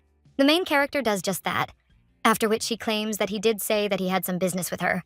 The man replies that this is true because his mother, the Empress, is celebrating her birthday very soon. Alice understands that this is a big event, and her interlocutor claims that this is why he would like to order a piece of jewelry that she will wear to the ball that day.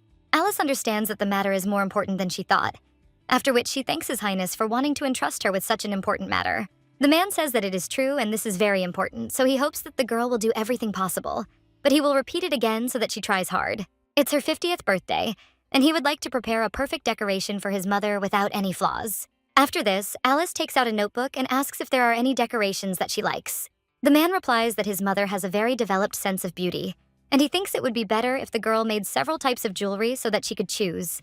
She shouldn't worry about the fee, because he'll pay for everything, no matter what it costs.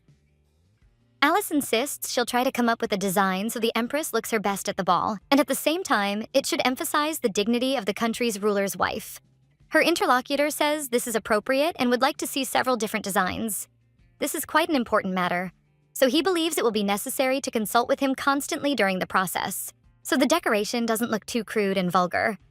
Alice then wants to tell him not to worry, but says it's fine and she'll try.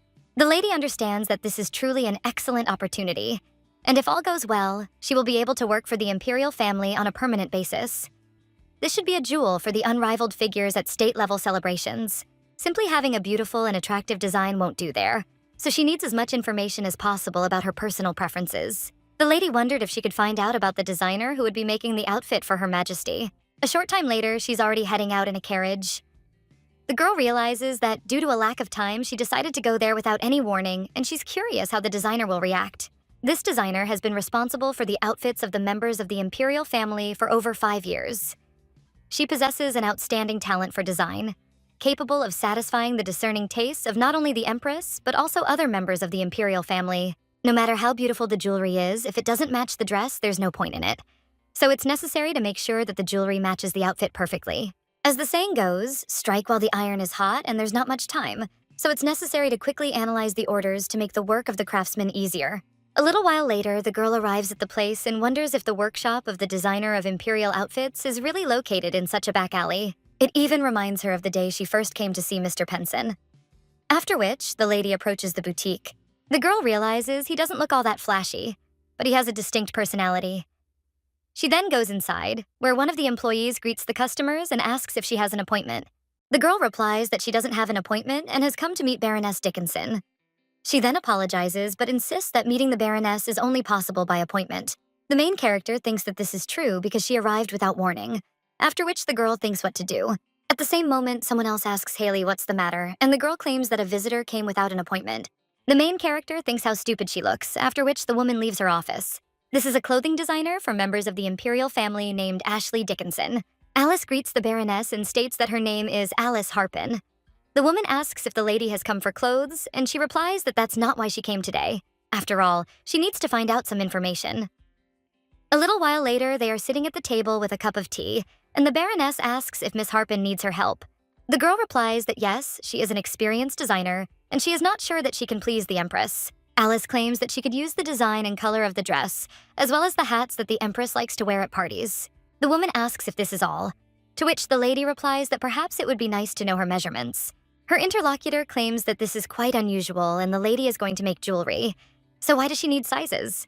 The main character replies that the size, thickness, and length of the precious stone should correspond to the figure of the Empress, and it should not be too big or too small. For example, when designing a dress, it is important not only to what extent it is in line with fashion, but also, first of all, to emphasize the figure of the future owner. The woman then says that it's good and she understands, lady. Alice's wife asks if this means she'll help her. The Baroness claims that the order itself is not complicated and she has seen many such designs. Alice wonders if she will dictate the terms, and the woman asks what will happen to her if she agrees. The main character realizes she expected this, but this woman isn't so simple. The girl claims she'll give her part of the payment, and when she asks how much, the girl says 3 penalties. The woman thinks about it, and the lady realizes that it seems she is not happy with it, but she thinks that this is a pretty good offer. She also understands that she needs to be appeased somehow, and claims that her help will be useful to her more than once in the future. Her interlocutor asks whether the lady is offering long-term cooperation, and the girl replies that if she helps her, and the Empress will be satisfied, then she will be able to supply stones for the imperial family on a permanent basis, and he will pay her 3 penalties for each successful contract. The more she receives, the more the Baroness will earn. The girl understands that this is a royal contract about her interlocutor, and asks what the reward promised by the Crown Prince is. The girl replies that it's 1 billion deniets. The woman says that this share is worth a large sum, after which she says, "Okay, Miss Harpin is quite good at persuasion." Then she also says that she wants to know how much time it will take, and the girl understands that she needs to carefully think through all the details. She also says they need about 4 days to get everything ready. The girl says they need to figure out whether the jewelry matches the dress, but she doesn't claim the Baroness is a master of her craft. Therefore, she would like to hear her comments and remarks, and it would also be possible to discuss their further cooperation. The woman then turns to Miss Harpin and says that she still needs to think about her proposal, and she will try to give an answer this evening. A little while later, the main character is sitting in her office and remembers how the lady claimed that her offer was tempting, but she could not give an answer to it now. Alice understands that this agreement will be the most difficult one yet. She's negotiated with Mr. Penson, and the Duke too found the terms favorable. And the Marquis of Black, although initially hostile, changed his mind after the Duke's consent. On the other hand, Ashley Dickinson will give an answer only after careful consideration, having calculated everything down to the smallest detail, so you will have to try hard to cooperate with her. The girl also thinks that if she doesn't agree, then she understands that it's better not to think about it now. Alice understands that she spent almost the entire day signing contracts, and there are still many things she wants to do. In the future, she will definitely fulfill all her plans, and she has people who support her. When someone knocks on the door, the lady tells them to come in. The maid enters the room and greets the mistress and asks how things are going. Alice also greets Neri and says there's something they need to discuss. The girl asks what exactly, after which the main character hands her a piece of paper and tells her to read this first. The maid, having read the contents, turned to the lady with admiration, and the main character claims that this is how she began to be responsible for the Empress's precious stones. Neri says that the lady has done a great thing, so she congratulates her. Who would have thought that their company would be involved in imperial affairs, and the main characters do not respond that, "Come on." Since this is the imperial palace, the reward is worthy. The maid asks the mistress to tell her more details, and the main character agrees, after which she suggests they come downstairs and she'll tell them everything. Then the two head to the living room. When they get there, the protagonist insists that things really weren't easy with Mrs. Dickinson. Her interlocutor says the mistress immediately decided to go to her, and no one improvises like her. The protagonist asks if this is praise, but the maid insists she's simply saying the lady has excellent intuition. After all this time she brings only positive results, and the main character says that it seems that Neri is becoming more and more cunning every day. Neri asked the young lady what had happened to her arrangement with Duke Lumiere, and Alice, confused, stated that they needed to choose a date for the meeting. Neri was surprised and told the young lady that he waited for news from her every night. Alice said with a smile that he was expecting her all day, but not that much. Neri stated that she was sure of it because he was interested in her. The young lady froze for a moment, and at the same moment she burst into tears at the man. She sheepishly stated that he had never once given any indication that he was interested in her as a girl. But at that very moment, the image of the Duke appeared before her, who looked at her with embarrassment every time. Several times her heart pounded in her chest because of similar thoughts. But she understood that now she needed to develop her business. Neri asked what kind of relationship they had now, since it was impossible to say that they were anything more than just business partners. Alice stated that he was simply her business partner and part-time friend.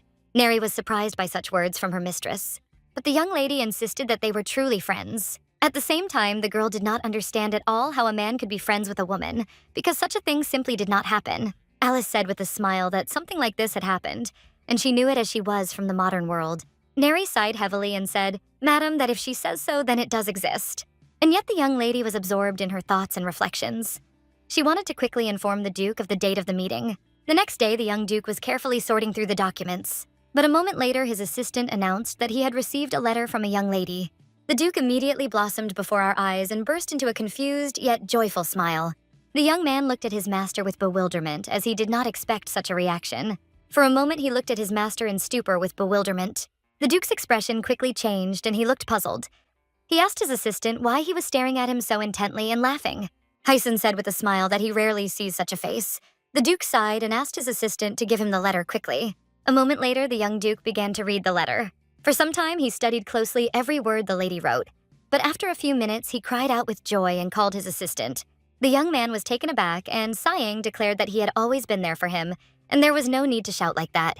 The Duke, overjoyed, declared that he needed to quickly send a letter to his aunt. At this, he began writing the letter with a joyful smile.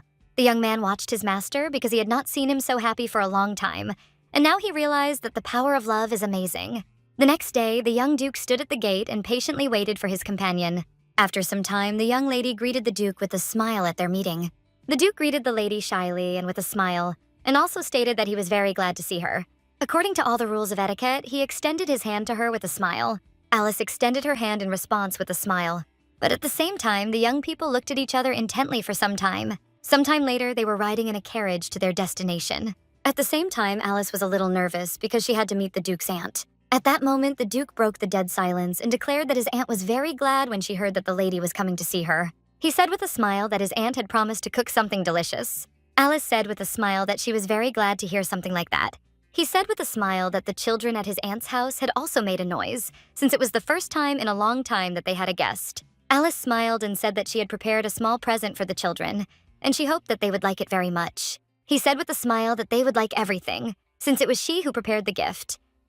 Alice smiled and thanked him for his kind words. She really hoped that the atmosphere in the house would be good, but for now she was troubled by dark thoughts. She was very worried that they would pay close attention to the fact that she was divorced. After some time, the young people arrived at their destination. They walked slowly, but at that very moment, the young Duke noticed a beautiful necklace on his companion.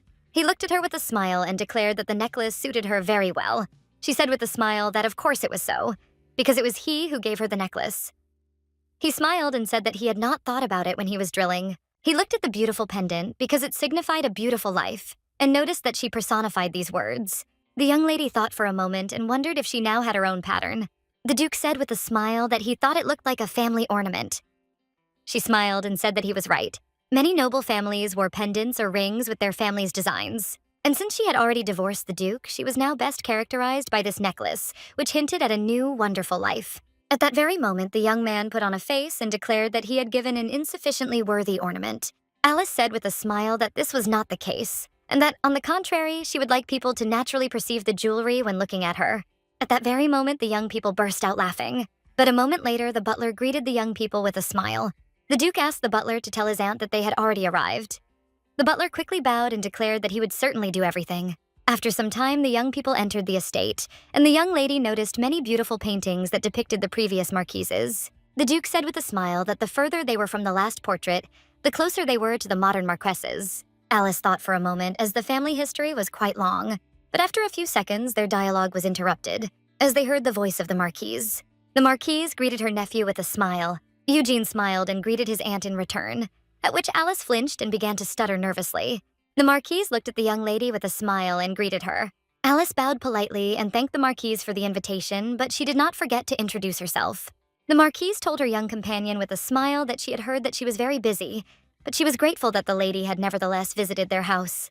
Alice looked at Madame closely, for she saw that she was a very radiant person, and at the same time she felt relieved. Eugene looked at his companion with a satisfied smile, as he realized that she had finally calmed down. A moment later, the Marquise of the Wasp smiled and asked if they were as hungry as it was now lunchtime. Eugene smiled and stated that they had come with empty stomachs to eat at her place. The Marquise said that she said such things so as not to fill his stomach. At that very moment, the Marquise grabbed the young lady by the arm and said with a smile that the cook had tried hard, since she had come to visit her. Alice was very embarrassed by this attitude towards herself, but her companion only looked after her with a smile. At that very moment, he breathed a sigh of relief, as he understood that he too would be able to eat deliciously thanks to his companion. He followed them for a while, but did not take his eyes off the beautiful picture. Meanwhile, the man was quietly sitting in his house reading a newspaper. But after reading the article, he slammed the table in anger and his wife flinched. He was furious because he didn't know his daughter was so good at running a business. The lady sighed heavily and hastily declared that she also knew absolutely nothing. But with such words, she only angered her husband. He was recently informed that Alice had made a mountain of money through her business. He was shocked to see that she received a full 30% as commission. At the same time, he was furious because he understood that there was no way to take the money from her legally. The lady said they had gone a little overboard when they hit her. Her husband said that if they had known she had received so much money, they would not have treated her so harshly. Madame sighed heavily and stated that she was also responsible for this. The sir was furious because he knew that their share was also in their daughter's money. At the same time, the young man, standing quietly behind the door, listened to their conversation. He was puzzled by the whole situation because he knew that his parents were wrong, but at the same time, he could not object to them in any way. The man looked thoughtful and stated that they should bring their daughter back home. After all, he wanted to claim what his daughter had, so he intended to return her to the family fence. Madame thought about it as she understood that this would be quite difficult, so they had to come up with a good reason. At that very moment, the man angrily declared that they had another son, and with the same angrily, he called him. Within minutes, the man told his son that he had been listening to their conversation the whole time, and now he would have to meet with his sister to convince her to return home. The young man was taken aback and declared that his sister would certainly not give in to his persuasion. At that very moment, the man became furious and asked his son angrily if he was really going to contradict his father. Rufinus shook with fear, but at the same time he was puzzled and replied that this was not so. The lady approached her son and, hugging him by the shoulders, declared that they were doing everything for Alice and their family. She said that if they were together, they would be happy, and at the same time they would love each other. Madame told her son that his sister had gone out with one maid and that she must be very lonely and sad. At that very moment, the madam, with a grin, told her son that he could serve as a bridge between them. Meanwhile, Madame, with a smile, accompanied her guests to the dining room. As soon as they opened the door, they were greeted by the rest of the family with joyful smiles. The Marquise said with a smile that she would introduce her family right away. She introduced her husband, the Marquis, with a smile. With the same smile, she introduced her son's family.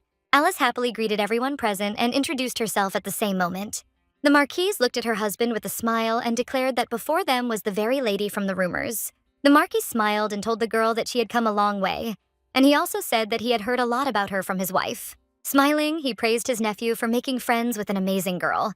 Eugene, smiling, said that he had always been lucky. A moment later, the Marquise, smiling, asked the young people to come and sit at the table. A few minutes later, the young lady sat quietly at the festive table. Alice looked with joy at her interlocutors, who greeted her with a smile on their faces. Alice was very happy because everyone was friendly towards her and the atmosphere was very good. The young lady looked at her children with a smile and asked them to say hello to the guests. At that very moment, the little children greeted their new guest. Alice immediately announced that she had brought a small gift for the children, but she didn't know whether they would like it. The young lady thanked the guest for the gift with a smile, but she was very surprised. At that very moment, they opened a small box and saw wonderful desserts.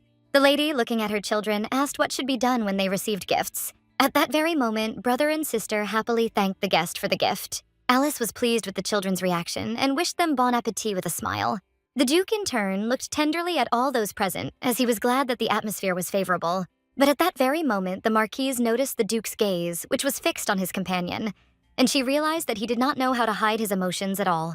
The couple looked at their nephew with joy and were praised for bringing a beautiful young lady into their home. A moment later, the Marquise gave a signal to her maids, for she knew that they were all hungry, and now they could begin to eat. After the delicious dishes were served, Alice stared at the wonderful food. But when she tried the soup, she was very surprised. As she started on the next dish, she froze for a moment, as she had never tasted anything like it in this world. The Marquise asked the guests with a smile how they liked the food, and without hesitation, Alice declared that the food was simply wonderful. But at that very moment, the young boy, smiling, quietly announced to the guests that for dessert, they would serve muffins, which their grandmother had made herself. He quietly said that when the desserts were brought out, she always asked the guests if they liked them. But it was a secret. Alice froze in place in surprise as he behaved very nicely. But after a few moments, she came to her senses and quietly whispered words of gratitude to him.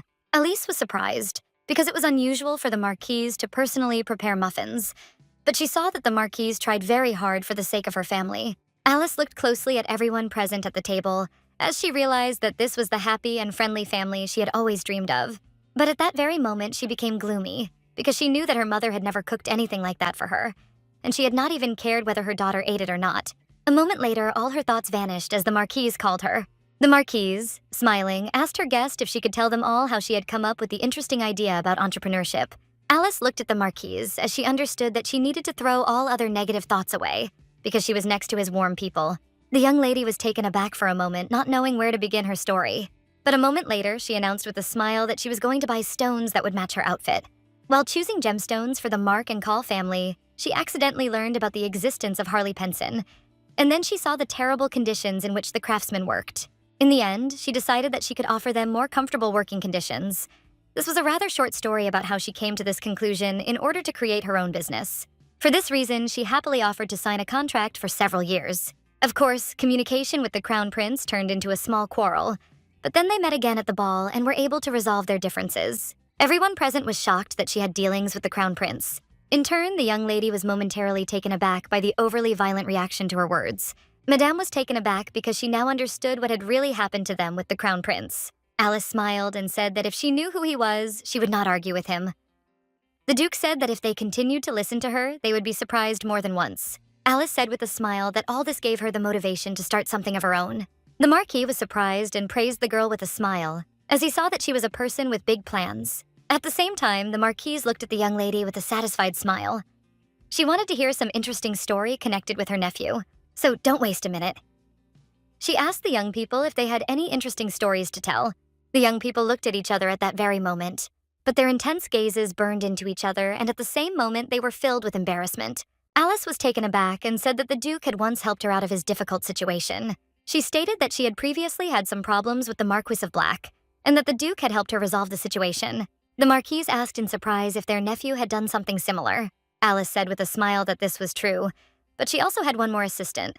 But since they were sitting with the Duke's relatives, she wanted to praise him in front of them. The young man thought for a moment and stated that he had never seen the Duke stand up for anyone. Without wasting a moment, the Duke told his aunt with a smile that she had told him before that it was necessary to protect people in trouble. So that was what he had done. He said with a smile that he had helped the lady in a difficult situation, because she had amazed him with her wisdom. He said the Marquise had previously complained about difficulties in raising wages. Therefore, it was proposed to sell the business for a reasonable price so that both the Marquis and the craftsman would be satisfied with each other. The Marquis was surprised to notice that the girl not only had a talent for business, but was also fair. At that very moment, the Duke declared that the lady had conquered more than one prejudice. The Marquis said with a smile that, after talking with the clever lady he had invited, she began to be even more proud of her nephew. But the young couple noticed that he now looked like a complete fool, since he really liked his companion. The Duke blushed with embarrassment and declared that this was not the issue at all. But at that very moment, the young people met each other's eyes and became even more embarrassed than before. The Marquis noticed with a smile how the Duke became embarrassed, adding that he had not seen him like this since childhood. The Marquis, smiling, said that the young people were very similar and close. Alice said with a smile that they had a strong bond of friendship and that they were not just partners but true comrades. The Marquise, in turn, looked at the lady with a sly smile and wondered if this was really so. She froze for a moment as she did not hear what the Marquis had asked. A moment later, the Marquise dropped the previous topic with a smile and declared that it was now time to move on to dessert, muffins leisurely. But as soon as she tried it, she froze in surprise, as she had never tried anything perfect. At that very moment, the young lady praised the wonderful dessert, and the Marquise was glad to hear such a thing, even though she knew that the lady knew that she had made them. At that very moment, the young children froze while eating a delicious dessert. Alice was embarrassed. She said that it was not so, and she really liked the dessert. The Marquise said with a smile that she believed her. After some time, the young lady happily said goodbye to the beautiful family, and she stated that she was very happy when she spent a wonderful evening with them. After some time, the young people slowly walked further and further from the estate, and Alice noticed that his family was very friendly. She said with a smile that she was a little jealous. The Duke said with a smile that his aunt's family was the ideal family he desired. Alice looked at him in surprise. He said with a smile that when he had his own family, he would definitely want the same one, because he wanted to get together often, have dinner, and always with warm smiles. She burst out laughing because she knew that rumor had it that he didn't date girls and that he was into men. The Duke looked away in embarrassment and declared that he had said this sincerely. She said with a smile that that was not the case at all and declared that he would definitely meet a beautiful girl. At the same time, the young lady wondered whether she would be able to create a happy family. Looking at her companion, she understood that she was already divorced, and she should not delude herself with empty illusions. On the way back, the young people rode quietly in the carriage, each absorbed in their own thoughts. Alice looked at her companion in bewilderment, as the Duke remained silent the whole way. But moments later, he stated that she had previously stated that he would meet a good girl. But for some reason after her words, he felt sad. Alice looked at him in bewilderment, as she did not expect this. And at that very moment, dead silence reigned between them again. A moment later, the Duke came to his senses and said with a smile that he was very glad that she was having fun. He also said he would like to see more opportunities like this. Alice, looking at her companion, said with a smile that next time he could also invite her. After some time, they arrived at the young lady's house, and the Duke, with a smile, wished her a safe journey. Alice also wished him a safe journey with a smile. At the same time, the Duke continued to stare intently at his companion for some time. He thought for a moment as he wanted to tell her that he wanted to build memories with her. But he knew it wasn't the time for such words yet. The next day, her young lady and her maid came to an elegant place. They were surprised because they did not expect to see something like this. And at the same time, they knew that they had to come to this office every day. Alice knew that it would be difficult for anyone other than officials to work in a building like this. She knew that this was a very large company. A moment later, the young ladies entered the building and saw the commotion. They froze at the door because they saw that everyone was working tirelessly. They knew what time work began, but were surprised that all the workers had already begun their duties. At that very moment, the young lady also noticed the office employee, and looking at her mistress, she quietly reported that they were being stared at. Alice knew that the manager had already told her that a merger was currently taking place. She knew that she now looked like a boss, and at the same time, she felt a different feeling than when she was in charge of one store. At that moment, Hans greeted the young lady with a smile and informed her that he was the manager of the building. Alice greeted him and also introduced her secretary, Neri. The young lady greeted the young man with a smile. At that very moment, he looked at her intently and with a smile and declared that he was very pleased to meet her. Looking away, the young lady was taken aback and froze in embarrassment. The young man said with a smile that he would like to accompany them to the office. He also gave the young lady a plan of the building so that they could find their way around. Alice was glad about this, but at the same moment, she turned to her secretary. She froze for a moment when she saw her friend's confused look, and at the same time, she looked at her with bewilderment. Since her secretary had not taken her eyes off the young man the whole time, Alice couldn't resist and burst out laughing. After some time, they came to a new office. Alice couldn't resist and quickly asked her friend if she had fallen in love. Neri was shocked by such a question, but she was also embarrassed and said that this was not true. Alice told her assistant with a smile that she was so absorbed in looking at the young man that she didn't even hear her words. The young lady looked away from her mistress in embarrassment and said that this was not so. Alice, smiling, said that the young man was the manager of the building, so they would be able to see each other often. After some time, the young lady began to examine the documents. Neri told the lady that she would sort out her schedule and check for any new mail. Alice praised her assistant with a smile, because she knew that she was the best secretary in the world. She stated that the scale of their company had increased, so there would soon be more work. At the same time, her lady looked at her mistress with joy, because she knew that they would succeed. For a while, they looked at each other with joy and enthusiasm. The next day, the young lady gave her assistant various tasks. She was giving out orders incessantly, and the young secretary was a little confused, but she quickly wrote everything down. A moment later, Alice announced that she would need to go away for a little while after lunch. After lunch, the young lady dropped in on her employees at her store and told them some very interesting news, which surprised them. The young man grew up, was a little puzzled, and asked what specific work they would have to do. The girl stated that this was the first time she had heard about office work. Alice thought for a moment, as she knew that neither of them had ever done anything like this before, so they would need to explain everything. She stated that this office work is not in the store, but inside the office. She said she would like them to take on the roles of business managers, and the managers who were there before would hand over the business to them. The young lady didn't know if they could handle such a job. Azopashiv stated that this was a very important place, but the work was unfamiliar, so he had doubts. Alice stated that she understood everything perfectly well, but during her time working in the shop, she saw how smart they were, so they could handle it. The young men were embarrassed by such praise and assured her with a smile that she was overpraising them. She stated that they have a feel for sales in the store, which means that if they understand how things are going inside the company, they will do a great job. Alice stated that the salary in the office was higher and they would also get extra days off, and she guaranteed that they would sit in the office and work. The young people were silent for a moment, considering her words. At that very moment, they happily declared that since she believed in them so much, they would try. Alice was happy to hear such news, and she also said that she would hire new salespeople for the store so that they could start their new jobs as soon as possible. She said with a smile that if they trusted her, they would not regret their choice. The young man, in turn, looked at the young lady with a gentle smile. Sometime later, they continued to engage in casual conversation while sitting in the store. That same evening, the young entrepreneur sat quietly and looked at the additional documents. Neri looked at her mistress with concern and stated that she should take breaks sometimes, as she looked tired. Alice said with a smile that everything was fine, but her assistant was sure that it was not. Neri was glad that they were busier than before, as their business was going well. She said with a smile that she would try her best to reduce the lady's workload. Alice asked her friend with a smile if she was too devoted to her, because any loyal vassal looking at her would leave in tears. The young lady was shocked and screamed, "Madam," that she was speaking sincerely. But their conversation was interrupted as they heard a crash. Neri rose with lightning speed and hurried to the door. Opening the door, she saw someone's silhouette and froze for a moment. Alice, alarmed, sat up and asked the secretary what had happened. Neri Opashiv informed the lady that a guest had come to see her. Alice was shocked because she did not expect to see her brother. The young man, in turn, bowed nervously and stated that they had not seen each other for a long time. Alice looked menacingly at her brother, but at the same moment she sighed heavily and invited him to go through. A few minutes later, they were all sitting at the table and the atmosphere was very tense.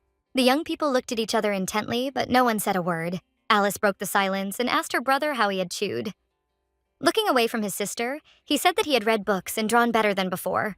She sighed and praised him. At that very moment, the young lady declared to her mistress that she would carry the snacks. After the maid left, Alice asked her brother how he knew where she lived. At that very moment, she heard an unintelligible answer from her brother and realized that her father had told him everything. Without wasting a minute, she sternly told her brother to look at her. Rufin was taken aback, as he did not expect such a tone. Without ceremony, the young lady asked her brother why he had come to see her. Rufin sighed and stated that he had a request for her. Alice looked at him in bewilderment, and at that very moment, he timidly asked her to return home. Alice sighed heavily as she realized that her parents had sent the child to convince her, while she knew that they had acted cowardly.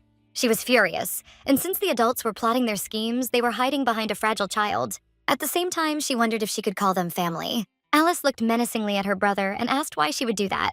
Rufin timidly said that the house was empty without her, and he would like to live together with her and his parents. At that very moment, the young lady asked her brother if his father had really sent him.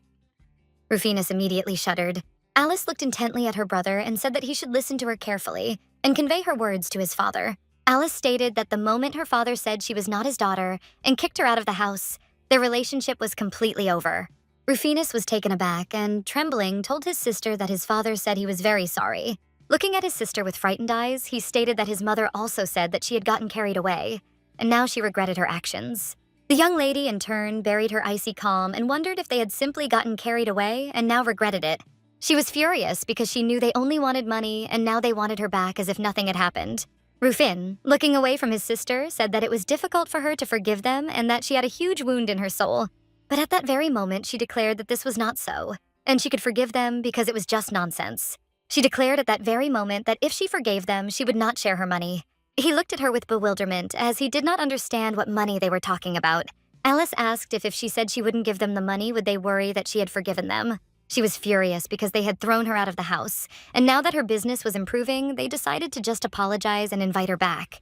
She didn't want to hurt her brother, but she wanted to push him away coldly so that he would be forever distanced from those people.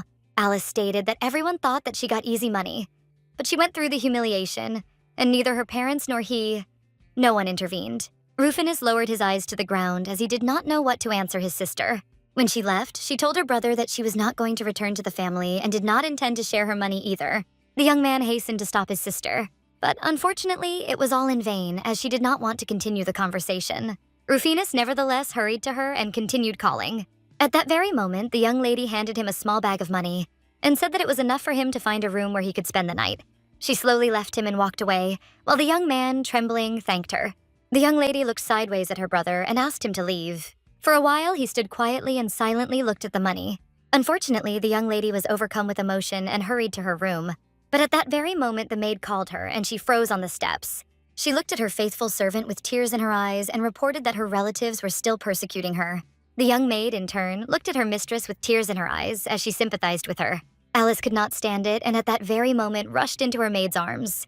After some time, she was sitting quietly in her bed, and at the same time, the young maid was asking her mistress if she was okay. Alice, without looking up, said that she was not okay at all and that she was very uncomfortable.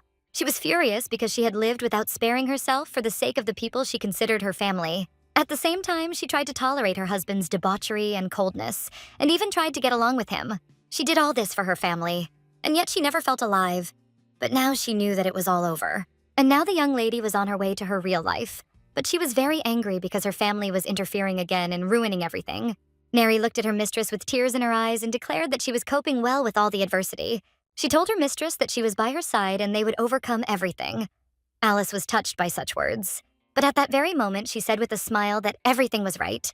She couldn't become weak again and give in to weaknesses. At that very moment, she thanked her maid and declared that she would not worry about it anymore. Alice understood that she had to become stronger so that no one could disturb her happiness, so that their greed, like a sticky web, could not harm her. Meanwhile, the young man lay in his bed, writhing in a terrible nightmare. He remembered the terrible fire and the knights who were rushing towards it. At the same time, he felt a wildfire that he could not extinguish. But a moment later, he opened his eyes and woke up from the terrible nightmare.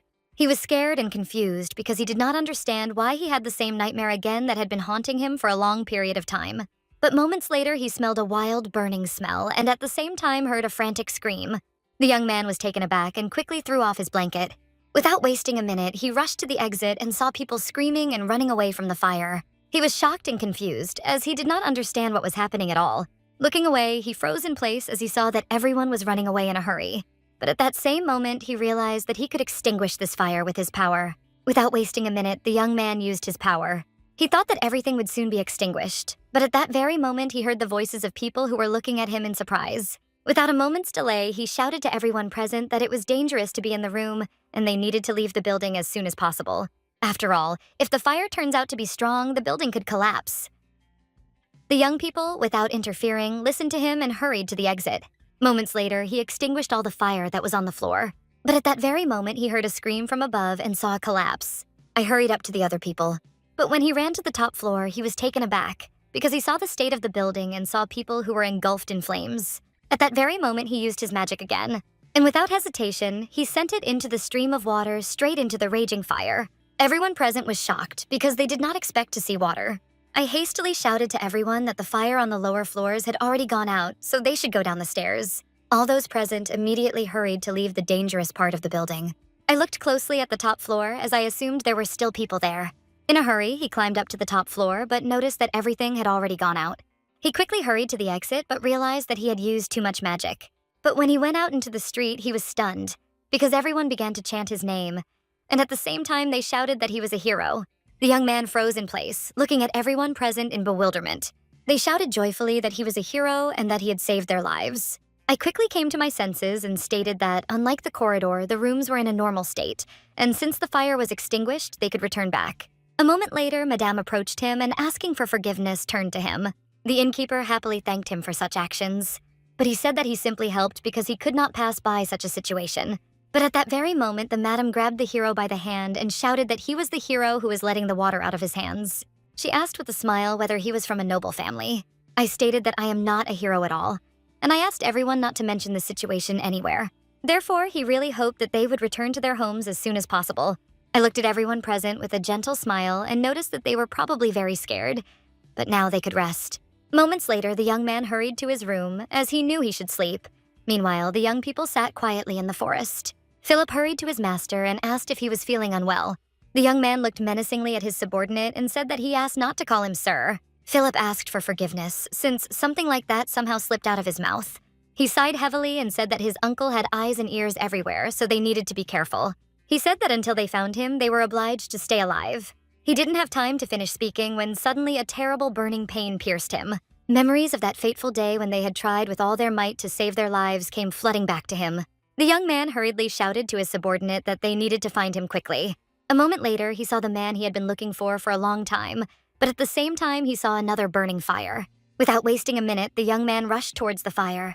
In doing so, he came across an enemy knight. The knight, without ceremony, pointed his blade at the young man. But at that very moment, Philip rushed to him and prevented the attack. Philip was furious and shouted at his master that he should take care of himself first and foremost. He shouted to the Lord that in order to save the emperor, he had to stay alive. The young man was furious. He knew that he had to survive and bring back the Betan Empire, and even more so his brother Azelis. Alice looked closely at her assistant and asked her to check the newly arrived contracts. But at that very moment, they heard a knock on the door, and the young secretary announced that an urgent letter had arrived for the director. Neri informed her mistress that something urgent had happened in the store. At that very moment, the young lady took the letter and began to read it carefully. Neri asked in surprise if something bad had happened. Alice said that Az did not show up for work at the store without giving a reason. The young ladies thought that something had happened to the young man, because he would not have done such a thing without a good reason. Alice assumed that he was most likely ill, but the thought also crossed her mind that someone might have kidnapped him. The young lady decided to throw all her thoughts away. She was in a task since there were no mobile phones in this world, so she could not contact him quickly. Neri suggested that the lady go to his house and find out everything. Alice said with a smile that they couldn't do that because they had a lot of work, and they could come to see him tomorrow. A moment later, Alice asked the secretary about the meeting with the lawyer. Neri smiled and announced a suitable time for the meeting and stated that she had sent a reply that they agreed. The young lady praised her secretary with a smile as she was growing before her eyes. She told her friend that she had been working hard lately, so she would ask the cook to prepare her favorite sweets. Neri looked at her mistress with surprise but with joy. But at that very moment, she became embarrassed and called her mistress. She timidly looked away and, asking for forgiveness, stated that she wanted to have dinner separately tomorrow. Neri sighed heavily and asked with embarrassment if that was really not possible. Alice was surprised because she assumed her friend was going on a date and said she could have dinner separately. The lady was very happy about this and thanked the mistress with a smile. Alice didn't waste a moment and asked who she had a meeting with.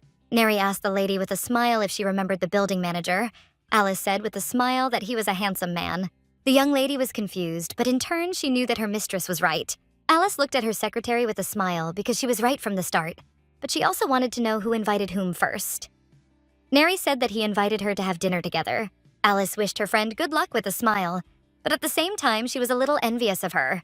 At the same moment, the young lady also declared that her mistress had a duke. Alice was taken aback, as she did not expect to hear anything like that. Neri said with a smile that she was rooting for her and the duke. Alice smiled and told her secretary that it was best not to invest in these stocks. She looked at her mistress in bewilderment as she did not understand what she was talking about. But at that very moment, Alice said that they should stop all talking and get down to work. Neri hurried back to work with a smile, but she knew that the lady behaved in a similar manner when it came to the duke. After some time, the young ladies were returning home after a day of work.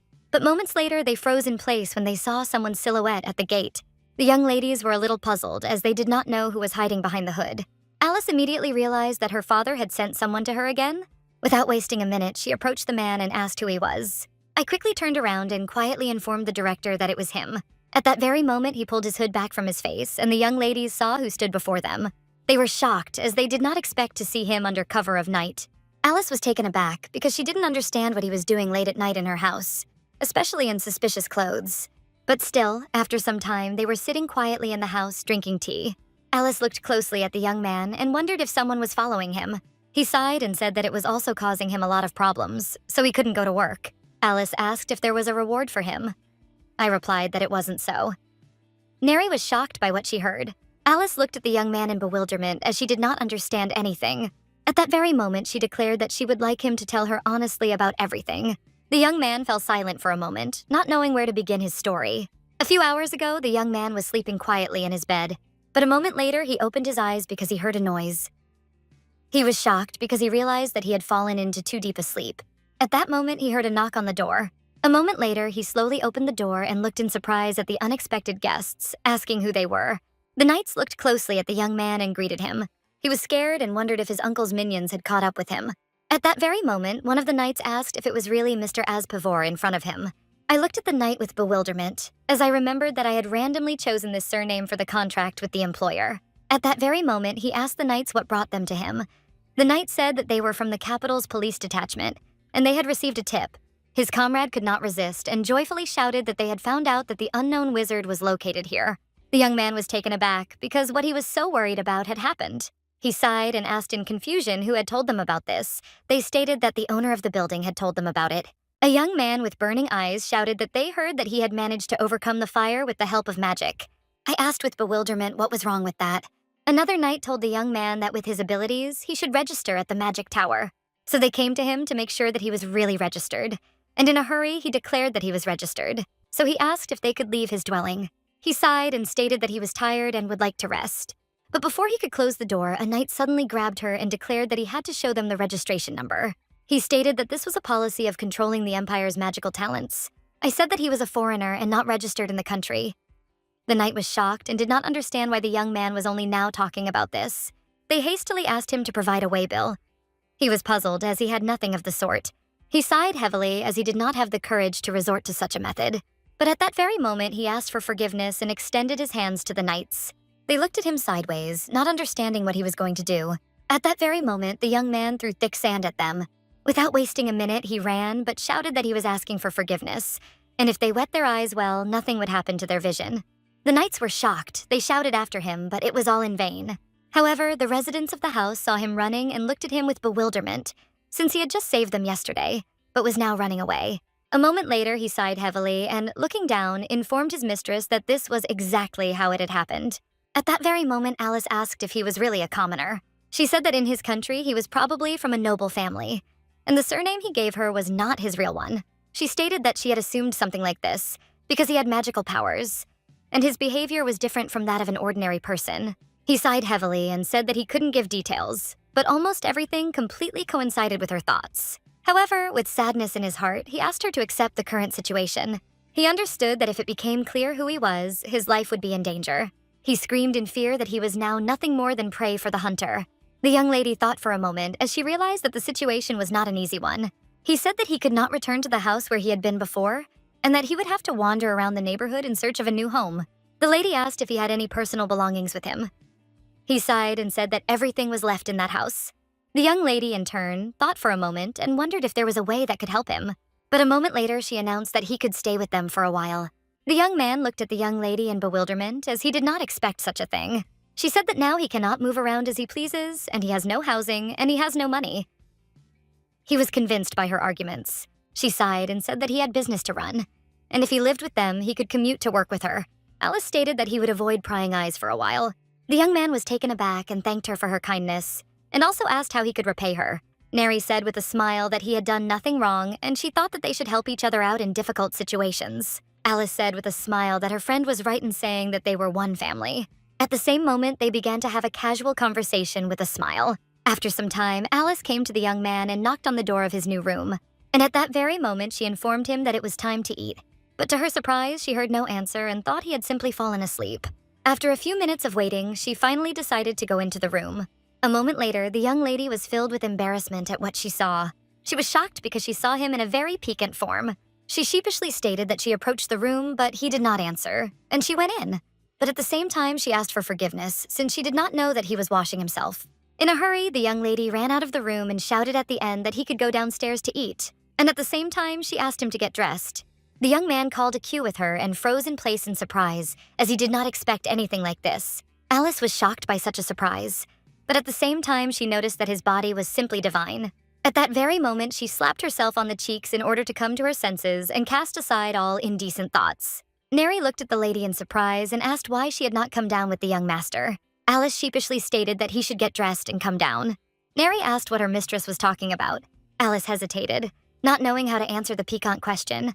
But at that very moment, they were informed that the food was ready. Neri quickly turned her attention away from the pressing issue and concentrated on the delicious food.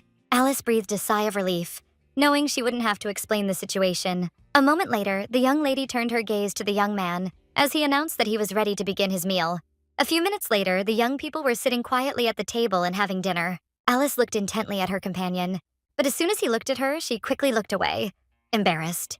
He said with a smile that he hadn't eaten anything so delicious in a long time. Alice shyly shouted that their cook was also very talented.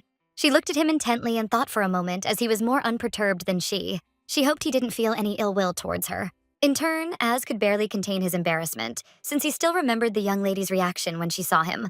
The next day, the young lady met with the Duke, who informed her that her stones would soon fill the imperial palace. She said with a smile that he was praising her too much because they had just started and the contract had not yet been signed. She said that she would soon send the stones to Mrs. Dickinson for her advice.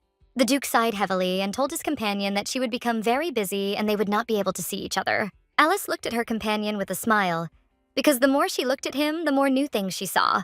She often saw him as quite strong and steadfast, as befitted a duke. But after meeting the young duke's family, she saw different images in him.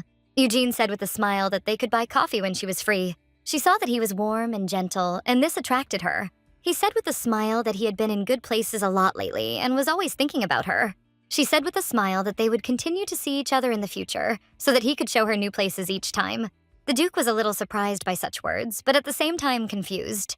A moment later, he stated that he had been frequently plagued by doubts about his case lately. Alice asked in surprise what doubts were being discussed. The Duke announced that a new mine had been discovered on their family's property, and that it contained very valuable stones. She was surprised and did not understand why he was worried about something like that. She said with a smile that this was wonderful news. The Duke, sighing, said that this was not entirely true. After all, he knew that he needed huge investments, and therefore, despite the future income from the deposit, no one was rushing to invest. He was puzzled because he felt that his family's investment would not be enough. Alice thought for a moment, as she could help him. A moment later, a wonderful thought came to her mind. She asked with a smile how about Togo getting investments from private individuals, since if he didn't invest too much, the burden wouldn't be too great. The Duke was surprised by such a proposal, but the young lady stated that it was possible to collect contributions only in the required amount. And to the people from whom he received money, in return he would provide shares, as a word to prove that the person owns a part of the income. He thought about this for a moment. Alice smiled and said that here and now it was difficult for her to explain everything to him, but she would try to provide all the information. The young man looked intently at his companion as he was glad about this. He said with a smile that her eyes always light up when she talks about entrepreneurship. She stated that she just wanted to help him, and he was touched by her words. At that very moment, the Duke declared that he wished to ask her a personal question, and that if she felt uncomfortable answering it, she might not answer it. A moment later, he asked shyly, without looking his companion in the eye, how she would react if she received an engagement proposal. At that very moment, the young lady looked at her companion in surprise, as she had not expected anything like this at all. She didn't understand why he suddenly asked her something like that. The Duke was taken aback and asked with embarrassment if this was too unexpected a question. He stated that she could receive an engagement proposal from someone at any time, which meant she could get married. So, without looking up at his companion, he stated that he simply wanted to know what she thought about it. He also said that he had not intended to create discomfort. But Alice smiled and assured him that everything was fine. She stated that she could not answer that she would react positively. The Duke asked if this was connected with her failed marriage. She said that of course that was true. But if there was someone who wanted to marry her, his parents might be against it. She understood that she would have to bow down to them, admitting that this was her next marriage, and she would not want that. Eugene asked in surprise what if the new family would not have such problems. She smiled and sincerely stated that she did not want to be anyone's wife now, as she intended to live in her own name. The Duke looked at his companion with a smile and declared that he understood her feelings perfectly. In turn, the young lady looked at her companion with bewilderment, as she understood that he did not like her answer. Moments later, she announced with a smile that the place had delicious pancakes so they could try them. He looked at her with a smile and at the same time accepted her proposal. After some time, Hai-san looked at his master with bewilderment, as he did not understand what was wrong with his face. The Duke asked, puzzled, what was wrong with him. Hai-san sighed and told the Duke that he looked like a child who had been beaten in his dark alley. Hai-san stated that his master looked very depressed, which was rare to see. At that very moment, the young man realized what was going on. Looking at the Duke, he asked with surprise if Togo had been rejected. The Duke froze in place as his assistant had pierced him with his question. At that very moment, he began to shout and deny everything, but his assistant understood that he was right. Eugene sighed heavily and said that if he thought about it, he really was almost rejected. He understood that with each new meeting, his feelings for the lady grew deeper. He didn't make her a formal proposal because he didn't want to burden her and hurt her soul. He wanted to slowly approach her, and at the same time creep into her soul. But he was puzzled as she gave him a decisive answer. Kai-san, looking at the gentleman, declared that the ground was already warming under his feet. At that very moment, the Duke asked his subordinate whether he was too bad a man for marriage. The young man was taken aback and, crying out, asked if anyone had really refused to marry him.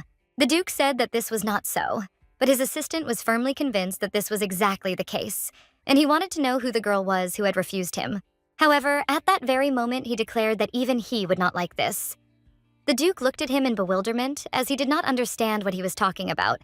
He stated that in noble circles there was no one worse than Duke Feiharan, who was a womanizer, an alcoholic, and also a gambler. He stated that the young lady had only recently escaped from the despotic embrace of a man, and at the same time, she did not at all want to think about a new marriage.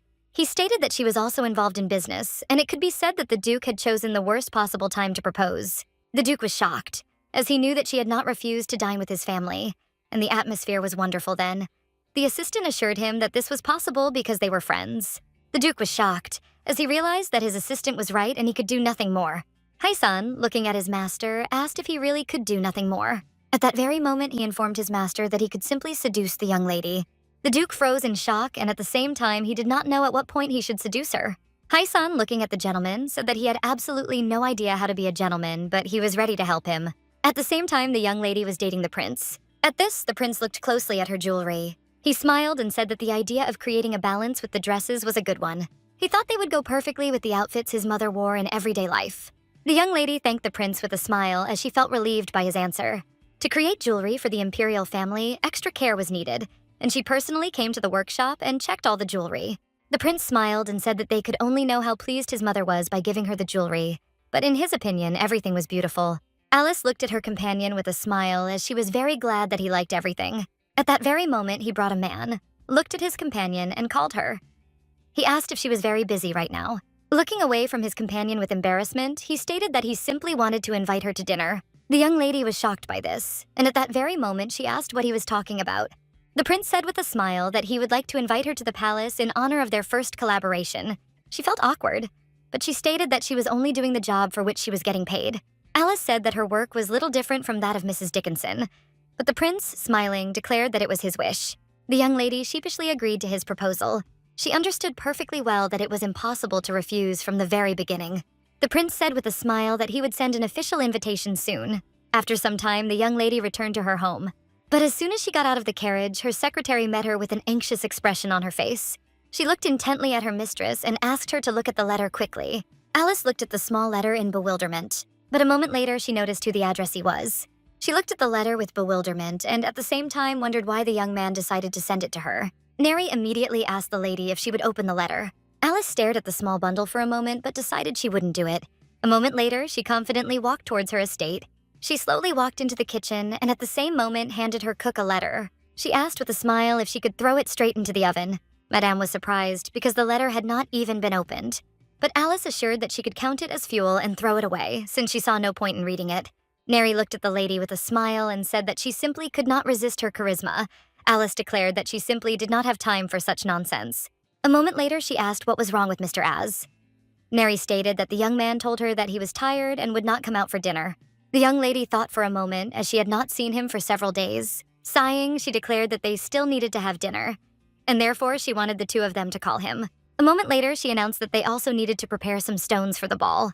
After she started her business, she began to take care of her appearance at public events. Neri asked if the Duke would come to pick her up. Alice sighed and said that this was not so, because she already had an agreement at that time. Neri asked in surprise if her mistress would really be with another man. Alice smiled and said that she had no other man and that she would go to the event with Mrs. Dickinson. Neri was a little surprised and worried that the Duke might be upset. Alice stated that she actually thought he was a little offended. Some time ago, the Duke looked at his companion with bewilderment, because she said that she had already agreed with another person to go to the ball. Alice smiled and said that Mrs. Dickinson had been the one who suggested going together first. At that very moment, the young man beamed, for he was glad that his interlocutor was going with Mrs. Dickinson. He said with a smile that it looked like they would have a lot to talk about at the ball. Alice said with a smile that next time they would definitely go together. The young man was very glad to hear this from her. Neri stated that last time the lady said that it was more advantageous for her to be near the Duke. Alice said that he was her business partner then. But if they came together this time, a real scandal would break out, and it would greatly harm the Duke. She said she didn't want to hear rumors that she had stolen one of the Empire's most eligible bachelors. And at that very moment, she became afraid that their sales might fall because of this. Neri was puzzled because her mistress was always thinking about business. She said that the Duke was handsome, rich, and also very gentle. And most importantly, that he had feelings for her. Neri asked the lady if her heart had never fluttered for the Duke. Alice understood that she was also a girl, and of course, her heart fluttered. But she understood that one cannot be too greedy. Neri was surprised by such words from her mistress. She said with a smile about her friend that she liked living only with her. Without wasting a minute, she hugged her friend and assistant with a smile and declared that she herself would soon have a lover. Alice smiled and asked her friend if she had been too brazen in her intrusion. Neri was embarrassed and said that the lady should not tease her. Alice smiled and told her friend that she couldn't help teasing her because it was so much fun. A moment later, the young man came down to the young ladies. The girls looked at the young man with joy, since he finally decided to come down to them. I sighed heavily and told them that he needed to say something. Neri ran away in a hurry, saying that she needed to go see the head chef. Looking at the young lady, he stated that being in her house had allowed him to put his thoughts in order. He sighed heavily and thanked her for taking him in when he had nowhere else to go. Alice was taken aback and said that there was no need to thank her. She said with a smile that if he wanted, he could stay longer. He sighed heavily and said that his words might seem shameless. At that very moment, without looking at his companion, he asked if he could stay with her. Alice smiled and said that of course it was possible, and she would help him until he felt safe and made new plans. He said that he would try not to cause her any inconvenience and would save his salary in order to find a new place to live. He also stated that he was ready to pay the rent. She smiled and asked if he could provide security with his own abilities in lieu of rent. I immediately declared that of course he could do something similar and they would have no problems with any thieves. She smiled and said that it was a joke, because he was a very valuable employee, and she could not use him in such a way. Alice thanked him with a smile for such words, as he was ready to come to her aid at any time. The young man immediately froze in embarrassment and declared that he was very grateful to her. After some time, the young lady was quietly resting in her room. She knew that there were only a few days left until the banquet. And this time, everyone will see for the first time the imperial gems that she made. She understood that in order for the efforts of everyone who was with her not to be in vain, she had to work even harder. Alice wanted to show all those who constantly humiliated her and trampled her into the dirt that she was worthy of praise. Neri, looking at her mistress, she stated that today was a very important day, and therefore she should not be nervous. Alice said with a smile that just yesterday she was shaking in her boots. But today, on the contrary, for some reason she was calm. Neri looked at her mistress with a smile and declared that she was simply perfect. The young lady, without wasting a minute, opened the door with a smile and announced that it was time for her to go. After some time, she met her friend and colleague. The lady looked at her companion with a smile and declared that everyone was looking only at her. Alice looked closely at everyone present, as she understood that today the looks were not unpleasant, like last time. She understood that today everyone looked at her not as a divorced woman, but as an entrepreneur. As soon as they entered the hall, everyone quickly turned their attention to them. Mrs. Dickinson turned her attention to the other ladies as they called to her. Madame quickly grabbed her friend's hand, while Alice looked at her in bewilderment. Without wasting a minute, Madame pulled her companion towards the beautiful ladies. The young ladies looked at Alice intently as they recognized her. Alice looked at all the ladies present with a smile and introduced herself. The young ladies were surprised that Madame and Lady were very close. For some time, the lovely ladies chatted with smiles and carried on a casual conversation. Alice said with a smile that the lady had helped her a lot. The madam informed all the ladies that the young lady was in charge of the Empress's precious stones today, and everyone was shocked by such information. But a moment later, their dialogue was interrupted, as everyone was informed that the Emperor and Empress were entering the hall. Alice looked at the Empress intently and embarrassedly, as she knew that at last everyone would see her jewels. She saw that the balance of the outfit and jewelry was well maintained, and she felt relieved. At that moment, everyone started whispering, because they saw a beautiful necklace, and they knew who was behind this necklace. The lady told her companions with a smile that people responded very well to their work. At that very moment, the young ladies pounced on Alice because they wanted to know where her shop was. Alice said with a smile that their branches were located in several places, and she would tell them everything in detail right now. They were delighted that their beautiful creations were the talk of the town at the event. A moment later, Alice moved a little to the side as she wanted to get herself something to drink. But moments later, she froze in a daze as she heard a familiar voice. The young man looked intently at the lady and said with a grin that they hadn't seen each other for a long time. She looked at him with fury, but he only asked with the same smirk how she had wished it all this time. The young man said that they could say hello and that they hadn't parted on such bad terms, since they had even shaken hands in court. Alice looked at her ex-husband with fury, since it was the judge who forced them to shake hands. She said with a smile that if he had no business with her, then she would leave. But at that very moment, the Duke leaned closer to her and declared that he had come to talk a little in private. The young lady froze in place with rage. Alice stated that he had a fiancé and he shouldn't create any awkward situations. The Duke smiled and said that she need not worry about his fiancé, and also asked if she had received his letter. Alice looked at him with fury because she understood that he was just an impudent guy. Alice asked if he was talking about the letter he had recently sent her. He was surprised and said that he had been waiting for an answer. Alice said with a joyful smile that she had simply thrown the letter straight into the oven. The young man was furious after her words. Alice understood that she could not give more reasons for rumors, so she took the glass and tried to leave in a hurry. But the Duke had no intention of giving up so easily. At that very moment, he grabbed his companion by the hand and tried to detain her. At that very moment, the young league accidentally dropped the glass on the ground, and everyone turned their attention to them. They froze for a moment, looking at each other. Alice angrily pulled her hand away from his tenacious grip and asked what was wrong with him. The Duke shouted furiously that he had a lot he wanted to tell her and had written a letter to her. He also apologized for getting angry because, in fact, he wanted to come to her in person. But he was afraid that he could cause her inconvenience and therefore wrote a letter. Alice stated that if he had come in person, she would have considered hiring personal security. The Duke stated that she seemed to have a lot of resentment towards him. He said that she had always been a beautiful and intelligent girl, and he already regretted a lot. The young man looked intently at his companion and said with a smile that she should think again about their relationship. She was shocked by such a statement and mentally asked him to stop. But at that very moment, she was taken aback, as someone unexpectedly came up to her and hugged her by the shoulders. She turned around and saw the Duke himself. He smiled and apologized for being late, but also said that their conversation had already dragged on. The Duke asked with a smile if he could take her away to the lady. The young man was adamant and told the Duke that it was not appropriate for him to interrupt in the middle of a conversation, as it was impolite. At that very moment, he told the Duke that he wanted to know something from him. He asked the Duke if he was interested in the lady as a man. Alice was shocked by this. She didn't expect her ex-husband to ask such a question, but Eugene stopped her and at that very moment asked if he was interested in her. He smiled and said that he would not like to deny that he was interested in her as a woman. The Duke was shocked by such a question. Eugene, looking at his companion, said that even if this was so, he should not interfere in their affairs. Eugene told the young man that he had no connection with the lady at the moment. The Duke was very angry at such words, but Eugene smiled a pleasant smile at his companion in a calm manner. Alice was shocked that Eugene defended her in front of everyone. Eugene told the young man that he was behaving indecently now. He also stated that the lady wanted him to leave. The Duke was burning with anger and fury, and yet he could not answer. But at that very moment, he turned around because he heard the voice of his companion, who was on the verge of a nervous breakdown. The girl looked at her companion with fury and asked what he was doing. He was taken aback, not knowing what to answer her. But at that very moment, she hugged him tightly and looked menacingly at everyone present. She looked at the young lady with fury and asked what she had talked about with her fiancé. Eugene stated that the young lady was not interested at all, so if she wanted to talk to the Duke, they could do so separately. The Duke was taken aback and said that nothing of the sort had happened. Moments later, Eugene picked up his companion and they slowly walked towards the exit. A moment later, the young people came out into the street, and the young lady sighed heavily as she could finally catch her breath.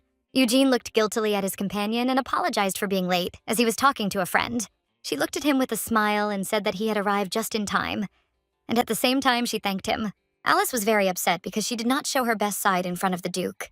She understood that the Duke might look at her differently because of this situation, but Alice froze in surprise when the young man looked at her tenderly and brushed a strand of hair from her face. At that very moment, she was filled with embarrassment. He smiled and said that her hair was stuck to her face, and at the same time, he asked for forgiveness for his actions. Looking away from his companion in embarrassment, he declared that it was quite indecent on his part. At that moment, she became even more embarrassed than before, because she remembered how he had helped her and protected her. She was puzzled and did not understand why these memories suddenly popped into her head. Eugene asked his companion if she was okay. Alice sighed heavily and stated that she was fine. A moment later, she broke the silence and said that what had happened could cause a huge scandal. The Duke looked at his companion with a smile and declared that he didn't care. She was surprised by such an answer. But at that very moment, she realized that such a trifle could not harm his reputation. Eugene immediately declared that on the contrary, it was an honor for him. She was embarrassed and did not understand what he was talking about. He said that he had always been taught to speak with dignity. She understood that these words were only out of concern. He said with a smile that he was nervous and did not say what he thought. Alice stated that he had always behaved with dignity, so he didn't need to worry.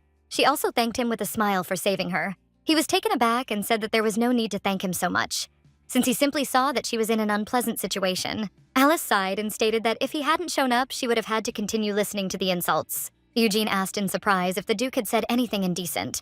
She sighed and said that the Duke had said that he felt guilty, and at the same time he had asked to return to him. At that very moment, Eugene declared that his teeth were clenching, and Alice looked at him in bewilderment.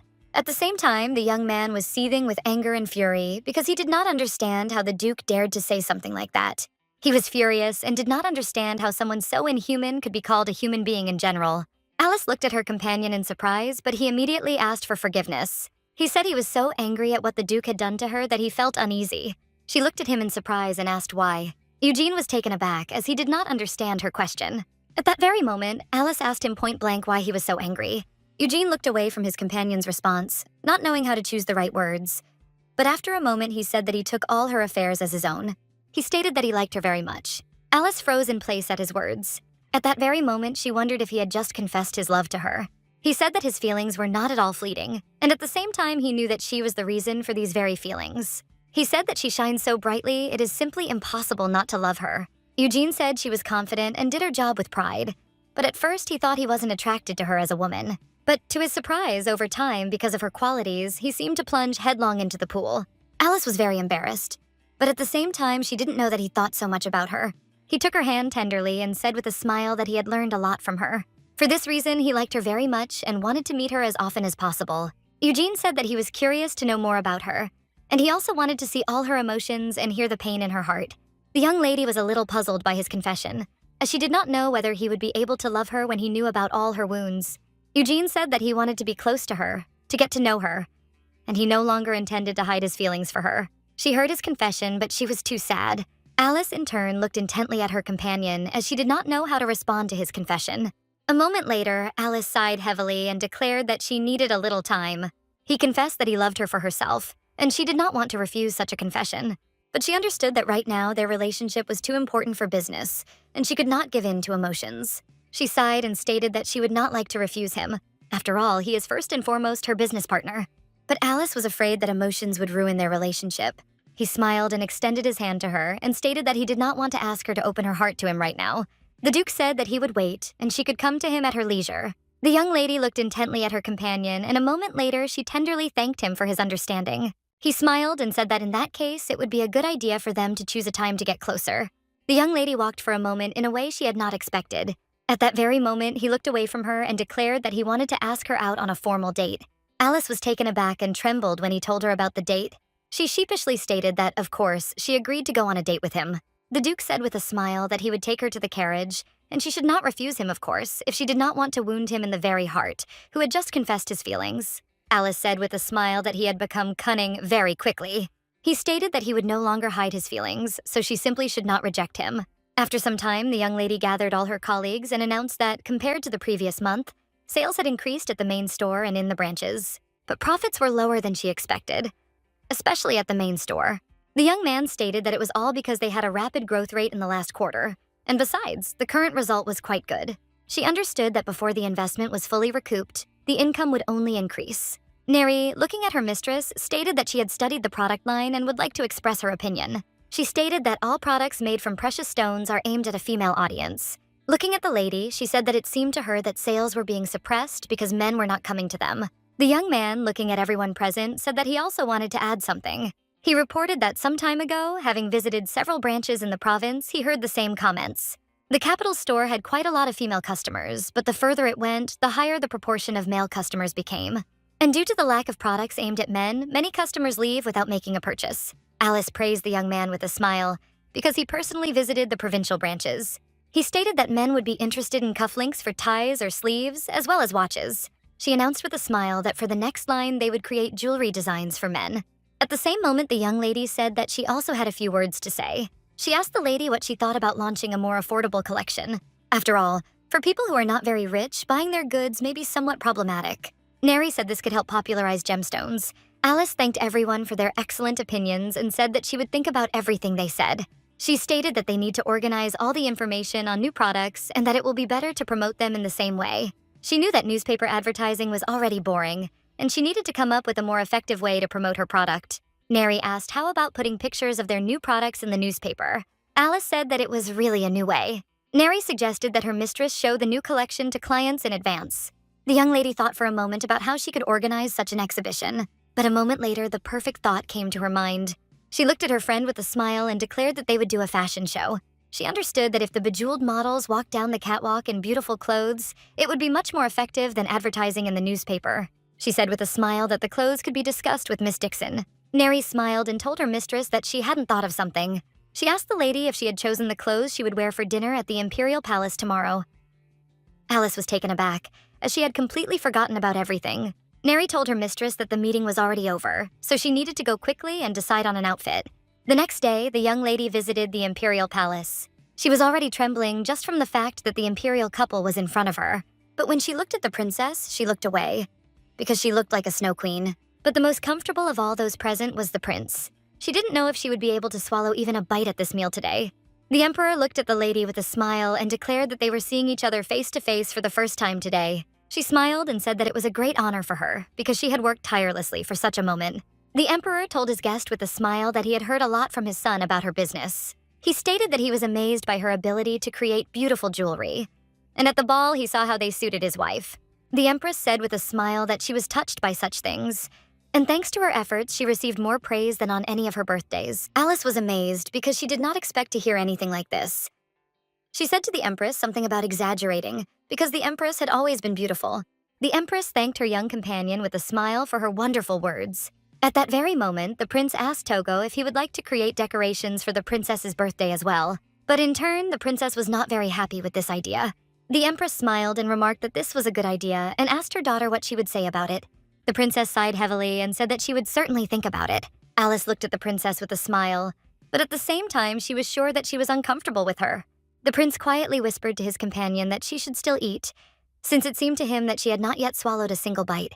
Alice looked away from him shyly and agreed with him, but at the same time, she said that she was very worried. For some time after, they were peacefully having a casual conversation. The empress noticed that the young lady's gemstones not only sparkled beautifully, but always harmonized perfectly with those who wore them. Therefore, she became curious about who the creator was. But when she found out who the creator was, she became interested in how the lady chose the colors and shapes of the products. The prince smiled and told his companion that everyone knew very well how hard she tried, and so he told her a little about her. The empress said with a smile that she really wanted to meet the young lady in person. Alice was confused by such words, but at the same moment she felt a little sad. She wondered if the masters she had found felt the same way. She now felt as if they all fully acknowledged her being. The emperor told the girl with a smile that thanks to her, the empress had managed to hold a wonderful event. Alice said with a smile that she was just doing her duty, and that it was mainly the merit of the master jewelers. The emperor noticed that she greatly appreciated the efforts of those who worked with her. The prince said that she was very capable and always showed modesty. The emperor said with a smile that in that case, he would like to ask the young lady even more questions. Alice thought for a moment, as she was very scared to come to the imperial palace. Although she successfully completed the order, which pleased not only the prince, but everyone else as well. But unfortunately, she was not sure how they would treat a divorcee in the conservative imperial palace. She didn't know if they would treat her based on her tarnished past reputation. But now she thought she could tell her own story. After some time, the prince, smiling, escorted the young lady into a beautiful garden. He stated that this place was intended only for members of the imperial family, so no one would enter without permission. At that moment, the young lady froze in admiration as she was surprised by the beautiful view. She said with a smile that she was very honored to receive an invitation to such a place. The prince said with a smile that she had ample reason for this.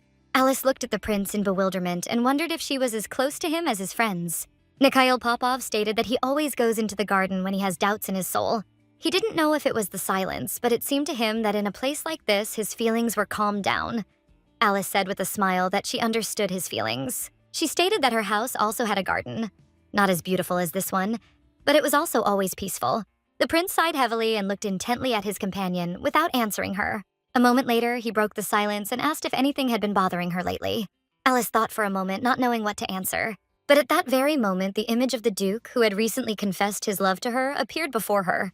She was a little confused and didn't understand why his image suddenly came to her mind. Looking away from the prince with embarrassment, she said that it was nothing like that. Mikhail looked at his companion with a gentle smile and called her. She froze in place for a moment. But at that very moment, the prince came close to her and asked what she thought of him. Looking away from the prince, she stated that she thought he was a good man. At that very moment, he came even closer to her and whispered in her ear, declaring that he had been feeling uneasy lately because of her. The young lady was taken aback and stood frozen in a daze, for she did not know what his words meant. Pulling away from the prince, she declared that she did not understand what he was talking about. He sighed heavily and stated bitterly that he was overcome by greed and he wanted her to be interested in him. The young lady was taken aback, as she did not expect such a thing from him. But at that very moment, she realized that the crown prince was now asking for her attention. Nihal stated that every time he looks at her, he feels that she is special. He would like to get closer to her in an honest way. Alice froze for a moment and looked intently at her companion.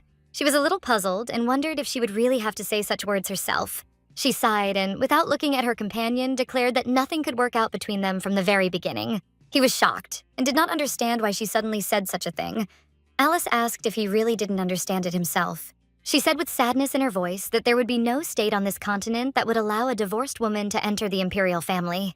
The prince froze in place as he was saddened by her words. He hurried to his companion and said that he could not say that he did not know about such difficulties, but he still thought it was quite possible to overcome it. She didn't know if that was true. He smiled and said that they just needed to show the family and nobles that she was a good person and emphasized that there was nothing special about the divorce. Alice thought for a moment and wondered if it was true that there was nothing special about your divorce. To her regret, she knew that this was not the case, for she had experienced the hardships of divorce and knew the looks that were cast on her in the empire. At that very moment, she remembered the Duke, who had tenderly said that she could come to him slowly. She realized that he cared about her feelings. Without looking at her companion, she said that she could only ask him to give up these feelings. Alice stated that she would not like to lose the good relations of the Emperor and Empress, earned with such difficulty. She asked him not to create situations that could put her in a difficult position in the palace. At that very moment, the prince froze and sadness consumed his heart. Unfortunately, he was unable to answer her. After some time, the young lady returned to her house and she fell onto her bed with a bang, as she was very tired after a long day. She understood that she had done everything right. But at the same time, she remembered the prince who said that he understood her feelings. But he wanted her to give him time so that he could imprint himself on her as a good man. Alice sighed heavily as she knew she had no way to stop him, but she stated that she would only consider him as a business partner. She thought for a moment about turning him down, but she did it the best way she could. She understood that his feelings for her would soon cool. After a moment, the young lady thought about going out for a walk and refreshing her thoughts a little. She slowly walked out into the garden and her soul immediately felt calmer. But a moment later, she froze in place as she saw someone's silhouette. Looking closer, she saw a familiar man. Coming closer, she clearly saw her subordinate and friend. Alice was a little surprised, as she did not expect to see him at such a late hour. She looked at him in bewilderment and called out. But the young man was no less surprised than she was. Alice asked him what he was doing in such a place at such a late hour. He smiled and sheepishly stated that he was simply looking at the night sky.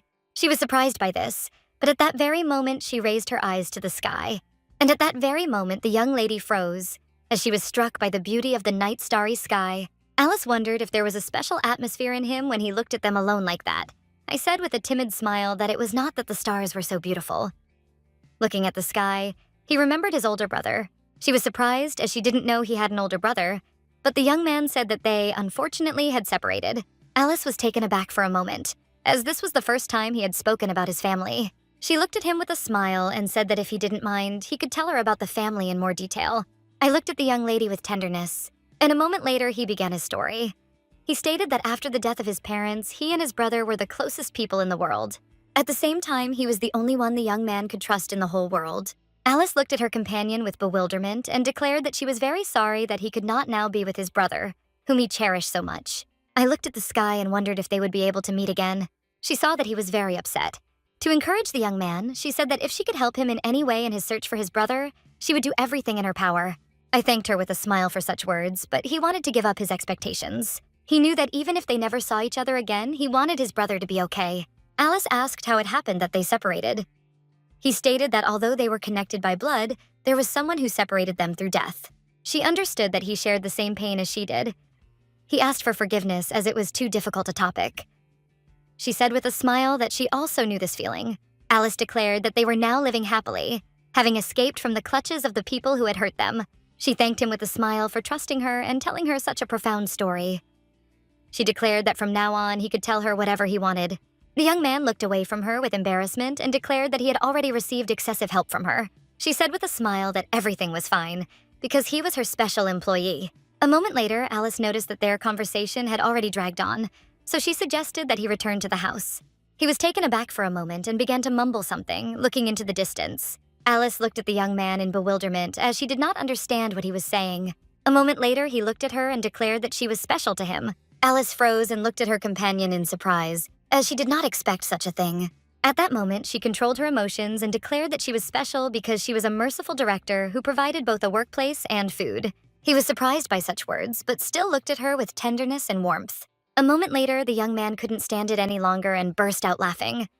She said he didn't need to feel guilty. Alice said with a smile that she helped him because she thought he deserved it. At that very moment, she extended her hand to him and he took it with a smile. But the young man did not forget to thank her for this. After some time, the princess met her friend and they had a casual conversation. The princess sighed heavily and declared to her friend that she wanted very much to say something, but she had to restrain herself. The young lady said with a smile that she could share this with the princess without any embarrassment. She asked with a smile what the princess couldn't tell her. The princess said that there was one particular person whose name was now on everyone's lips, namely Alice Harpin. The young lady said that she had not heard of such a person.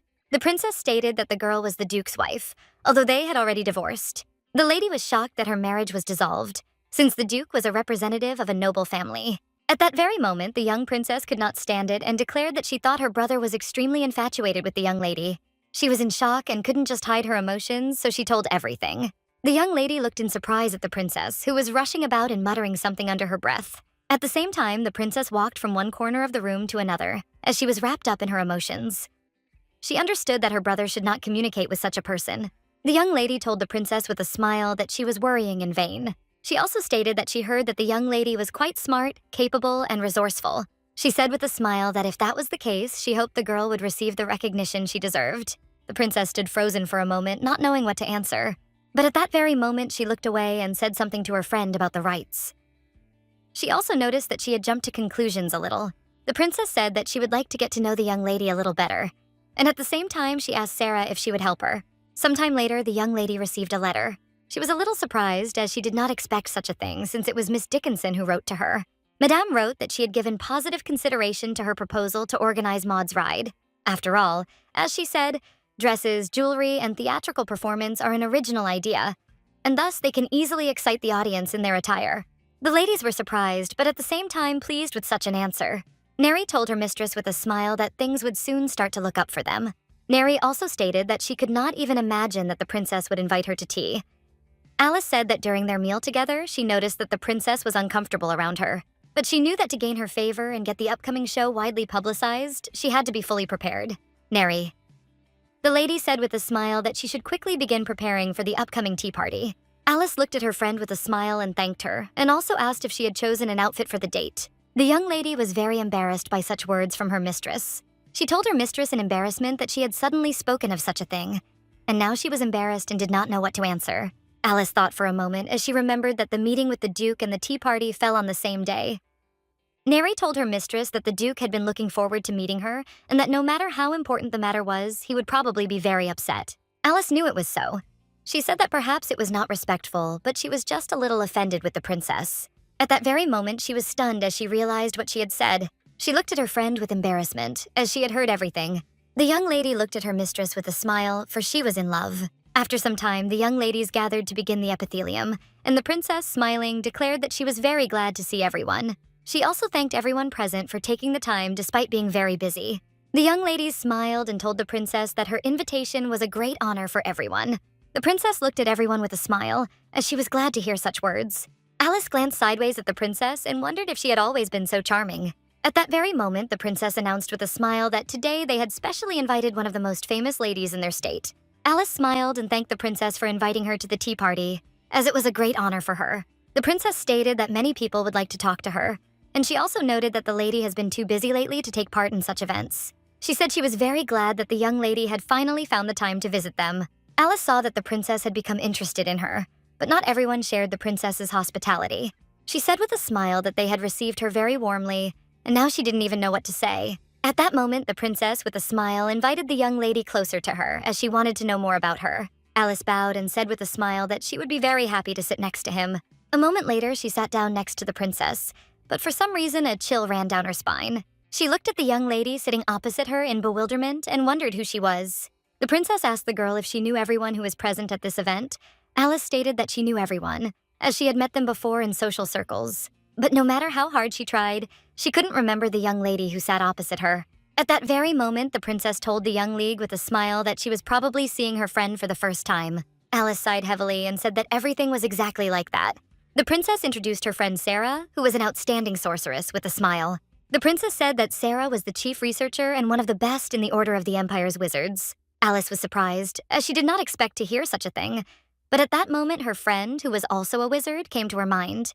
The princess said with a smile that her friend was immersed in science and did not even know about the latest news. Alice greeted the young lady with a smile and stated that she ran a jewelry brand. But she heard nothing in response and saw only the intent gaze of the young sorceress. But a moment later, she shuddered as the girl's intense gaze excited her. She looked at the young sorceress in bewilderment, as it seemed to her as if there was no one around except them. She was a little scared and didn't understand what was happening at all, since the sorceress's gaze seemed to pierce her right through. Sarah told the young lady that she had heard about her business and that she was pleased, often making extraordinary decisions. She was surprised because she didn't think that the young lady was so well read. Alice said with a smile that this was not entirely true, because she was simply doing everything she could to achieve her plan.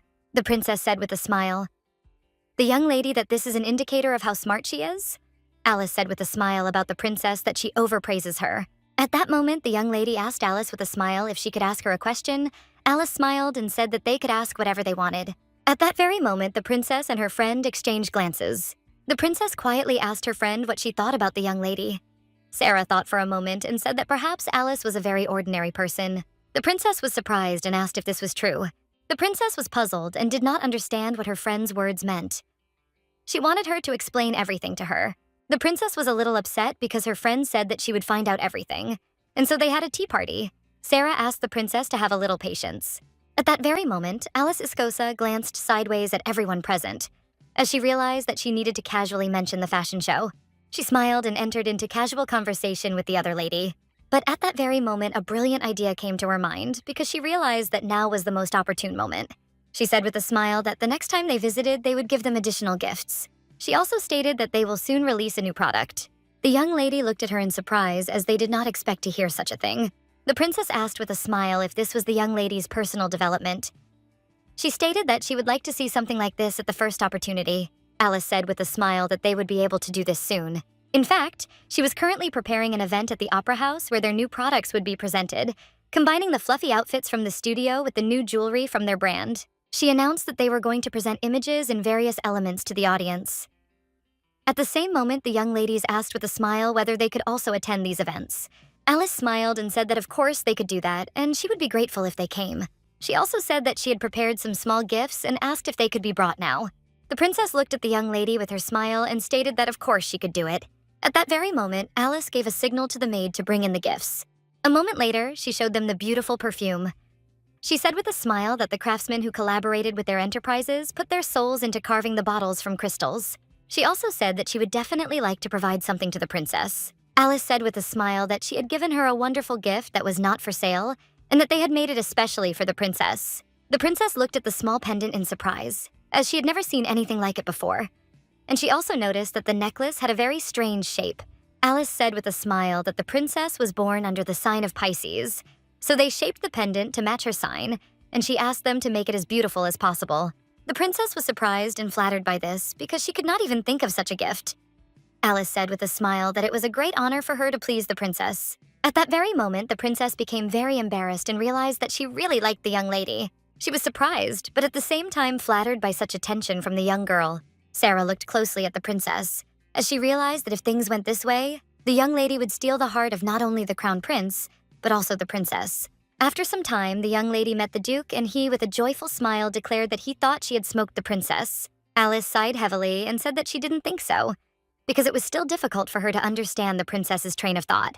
The duke looked away from his companion and, sighing, said that it was hard for him to come to terms with the fact that she had first made him fall in love with herself, and now she was charming other people as well. Alice said with a smile that he was flattering her. He smiled and said that he only behaved this way with her. At that very moment, the young lady froze as their gazes met. They stared at each other for a while. At the same time, the duke tenderly adjusted her hair and declared that her affairs were on the rise, and he was very happy about it. She looked away from him, embarrassed, and said that it was true. But because of this, she constantly had to postpone meeting him. He sighed heavily and said that it was definitely so, because he was really looking forward to meeting her. At that moment, she was taken aback and embarrassedly asked how she could make amends for her guilt. He smiled and said that he didn't even know that he just had to be a little capricious to get what he wanted. She sighed and said that she was very sorry that she had to reschedule the meeting, but asked him not to make fun of her. The Duke was very happy about this, and at the same time, he liked the emotion she experienced next to him. At that very moment, he declared that he should apologize to her. Kissing her hand, he declared that waiting was not a burden for him, because if she needed him, she could turn to him at any time. Alice was a little puzzled and didn't know what to answer him, because even after she rejected his feelings, he was constantly worried about her. The Duke was taken aback and asked in surprise if she was okay. He wanted to know if he had said something wrong. She looked tenderly at her companion and said that it was not so simple. He had a very responsive soul, and she was grateful to him for that. The Duke froze for a moment and looked at his beloved with embarrassment, as he did not expect such a thing. She looked at him tenderly, as she wanted to try to open up to him. A moment later, he smiled and said that he was very glad to hear those words from her. But he also said that his words about being ready to wait for her were said seriously. Eugene looked at her with warmth and declared that he would always be there for her. Alice was touched by his words, and for a while, she just looked at him. She suddenly remembered her ex-husband, because through his efforts, she found herself on the brink of ruin. He made her more miserable than anyone. Although the Crown Prince said that he liked her, he said that it was just necessary to make it clear to the imperial family and the aristocracy that she was a wonderful person. He wanted to draw their attention to the fact that her past marriage did not matter. After his words, she realized that his confession did not concern him about her. However, the Duke, who was sitting opposite her, put her feelings first, and at the same time he said that he would wait as long as it took. She really wanted to open her heart to him, but she was still afraid. At that very moment, she looked intently at her companion and declared that she would make every effort to open up to him. At the same time, she wondered if she would be able to trust anyone again. That same evening, the young princess met her brother, and as she did so, she looked at the beautiful decoration with a smile. The princess asked her brother with a smile if this was the first time he had seen such a decoration. He sighed heavily and said that it was so. The prince smiled sheepishly and stated that he was a member of the imperial family and could tell that the lady was a woman of extraordinary ability. The princess sighed and said that everything was correct and there was no doubt about it. She declared that the young lady had proved to be a nicer person than she had supposed. The prince, perplexed, declared that it had seemed to him that during the previous meal she had not liked Anna at all. He wanted to know what had made her change her mind. The princess said that the girl behaved politely, observing all the rules of decency and formality, and she told her in detail about her business.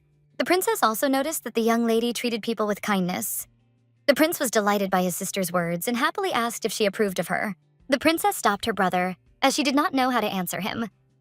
He looked at her with bewilderment as he was expecting an answer. The princess sighed heavily and called her brother. She asked if he had any romantic interest in her. He sighed but didn't answer her. But the princess, looking at her brother, understood everything anyway. A moment later, she said she would try to support them. The prince froze for a moment and looked at his sister in surprise.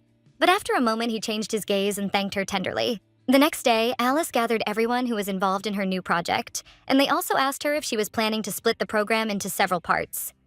She said that this was the case and that one part was one review. At that moment, she thought about it, because she knew that they only had 12 new summer items. A moment later, the lady said that this was a completely new format of the enterprise, which the audience had not yet become tired of, and at the same time, it might seem unusual. If the fashion show was too long, the audience might get bored. Alice said that in that case, they would try to shorten it a little, but at the same moment, she was asked who would go on stage. She smiled and said that they had chosen young men with outstanding appearance from among the company's employees as models, and that among them, there was even one real couple.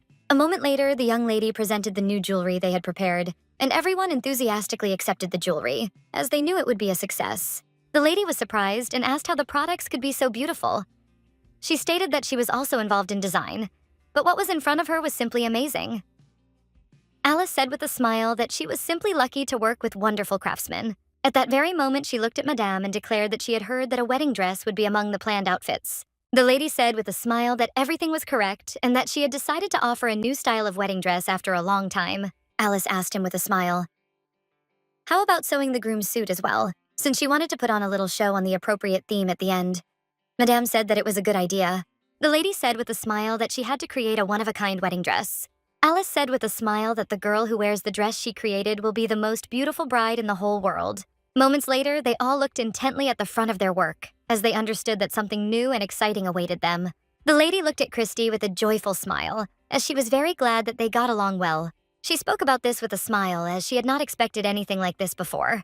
Christy looked closely at her companion because she understood that it was all because she was completely adapting to her. She understood that no one in the whole world could stand a person with such a character.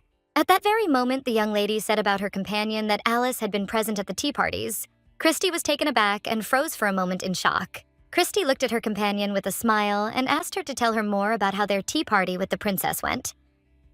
Looking at her companion, she said that it would have been better if she had been there too. Christy, holding back her anger, claimed that she had simply seen the invitation late, but in truth, she had simply not been invited because Alice was at the event. The young lady sighed heavily and declared that everyone liked the girl very much, although no one knew what she really was like. She stated that she knew perfectly well about them, and she knew perfectly well that Alice was a terrible woman, so she did not exchange a word with her. Christy was furious. She wondered what kind of charms the young lady had used to cloud the Duke's mind. And yet she did not stop and now began to approach the imperial family. At that very moment, the young lady announced about her companion that Alice was soon going to hold some kind of large-scale event at the opera house. Christy looked at her companion in surprise, as she had never heard anything like that. The lady stated that she and Mrs. Dickinson were planning to hold some sort of fashion show of dresses and jewelry with the participation of real models. Christy, with a fierce grin, asked if the preparations were really in full swing. Her companion said that it was, because the girl even handed out invitations and gifts at the tea party. At that moment, the young lady looked into the distance with a grin, as she understood that she could take advantage of this situation.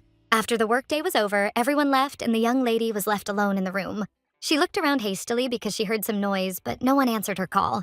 But a moment later, Madame called the young lady into her closet. She slowly walked inside and froze for a moment. After a few seconds, the young lady was delighted. She looked at the exquisite outfit in surprise. And without hesitation, she told Madame that this outfit was simply extraordinary. The lady said with a smile that this outfit would turn the model into the most beautiful bride in the world. Alice was shocked and did not understand how this was possible. She said that it would not be flattery at all to say that Madame had made every girl's dream come true. The madam said with a smile that the dress would shine even brighter with her jewelry. She said the top of the dress was simple enough not to distract from the jewels, and the hem was full, as befitted a luxurious wedding dress. Alice knew that unlike other wedding dresses, the unique design of this one would allow the jewelry to be highlighted. She looked at the exquisite outfit with a tender smile, and at that very moment she imagined the beautiful couple. She knew that the main characters of the wedding show should be her friends. She knew that the presence of a real couple would make the hearts of the audience flutter. But at the same moment, she imagined herself and the Duke in similar outfits. Alice was a little puzzled and confused by her thoughts. At that moment, she was taken aback and wondered what she had been thinking. Alice was shocked and said that there had been too many unnecessary thoughts in her head lately. The madam looked closely at the young lady and asked if she could ask a favor. She stated that information about the event plan and the orders must not be allowed to leak. She reported that recently one of the apprentices stole drafts of the commercial project. She stated that competitors copied their design and released it first, which put them in a very difficult position. She asked her lady to take all precautions on the spinning top. Alice sighed and stated that she would certainly do so, and that she would pay special attention to all matters related to the outfits. Madam said that this is a pearl that will decorate the end of the show, so there may be problems if there is a leak. And in that case, they will be hit. Alice said that this is a big event, and everything needs to be thought out to the smallest detail. She asked if they should leave the plan in the opera house's storage room, and Madame said that the closet was quite well guarded. Alice said with a smile that the pantry door was locked, and there is always security on duty in front of the exit. Madame thought for a moment, and after a few minutes of reflection, she declared that they could leave everything there for safekeeping. Sometime later, the first rehearsal of the show took place. But even there, young people encountered some problems. Alice said with a smile that they were not professional models at all, and that even this result was already an achievement. She said with a smile that if they rehearsed for the remaining days, they would be able to achieve the desired result. A moment later, the young lady looked over her plan sheet and wondered where to begin. At that very moment, she said with a smile that they could talk about the wedding show. After some time, the young lady and her companion came out onto the podium and made everyone look at them with tenderness and a smile. The young men were generous with their praise for the models, with the young man remarking that he was truly dazzled by the beauty of his companion. Alice looked closely at her companions and declared that it would be better if they posed at the end. So she asked them to stand closer to each other and look straight into the eyes of their partner. She looked at the young people with joy and tenderness because she understood that it would be great if one day they actually got married. She wanted them to wear similar outfits and exchange rings, while she again imagined herself as their duke in their place. But at that very moment, she burst into tears at the man and quickly threw all her thoughts away. A moment later, the young man informed the young lady that she had a visitor. A few minutes later, she saw the Duke, who greeted her with a smile. Alice was shocked because she did not expect to see him. But after a moment, she embarrassedly asked what had brought him to them. And she was embarrassed by her appearance, because if she had known that he would come, she would have at least looked in the mirror and tidied herself up. The Duke said with a smile that he had previously promised her that he would visit her on the first day of rehearsal. He smiled and said that she was so focused on work that she completely forgot about him. Alice sheepishly asked for forgiveness, because there was not much time left to prepare, and therefore she was very busy. The Duke looked at her with a smile and said that there was nothing to worry about. He said with a smile that he had fallen in love with her, who, as always, was passionate about her work. Alice was confused and asked what he was even saying. He smiled and asked if he had said something wrong. At that very moment, he asked with a smile if he could watch the rest of the performance. Alice stated that she was confused and said that it would be better if he came to the dress rehearsal or to the fashion show itself. She was a little puzzled because she wanted to show the Duke a flawless performance. He smiled and said that he was just sure that everything would work out perfectly. That's why he really wanted to be with her during the rehearsal. She looked at her companion with embarrassment and sighed, agreeing with him. At the same time, someone was quietly watching them from a distance. After some time, the young people walked down the catwalk again, and Alice noticed that they were already behaving like professionals. Alice said that if this continued, they would look like professional models during the fashion show. The young men were embarrassed by this and said with a smile that she was too kind. The Duke smiled and remarked that the young people looked stunning together. He was surprised, as the actors were experienced, and at the same time he noticed that they looked like a real couple. Alice said with a smile that they were a real couple, and noted that he had an eye for such things. He smiled and asked if she really thought so. Alice said that she thought it would be beautiful if they put on a performance featuring real lovers. But now she saw that it was even more beautiful than she had previously thought. Eugene looked at his beloved with a smile as he was glad that she liked everything, and he suggested that someday they would be able to walk like that. At that very moment, Alice announced with a smile that they could end the rehearsal at this point. But a moment later, she said she wanted to check the lighting again. Eugene sighed heavily and looked away in my direction as he understood that his companion was focused on work.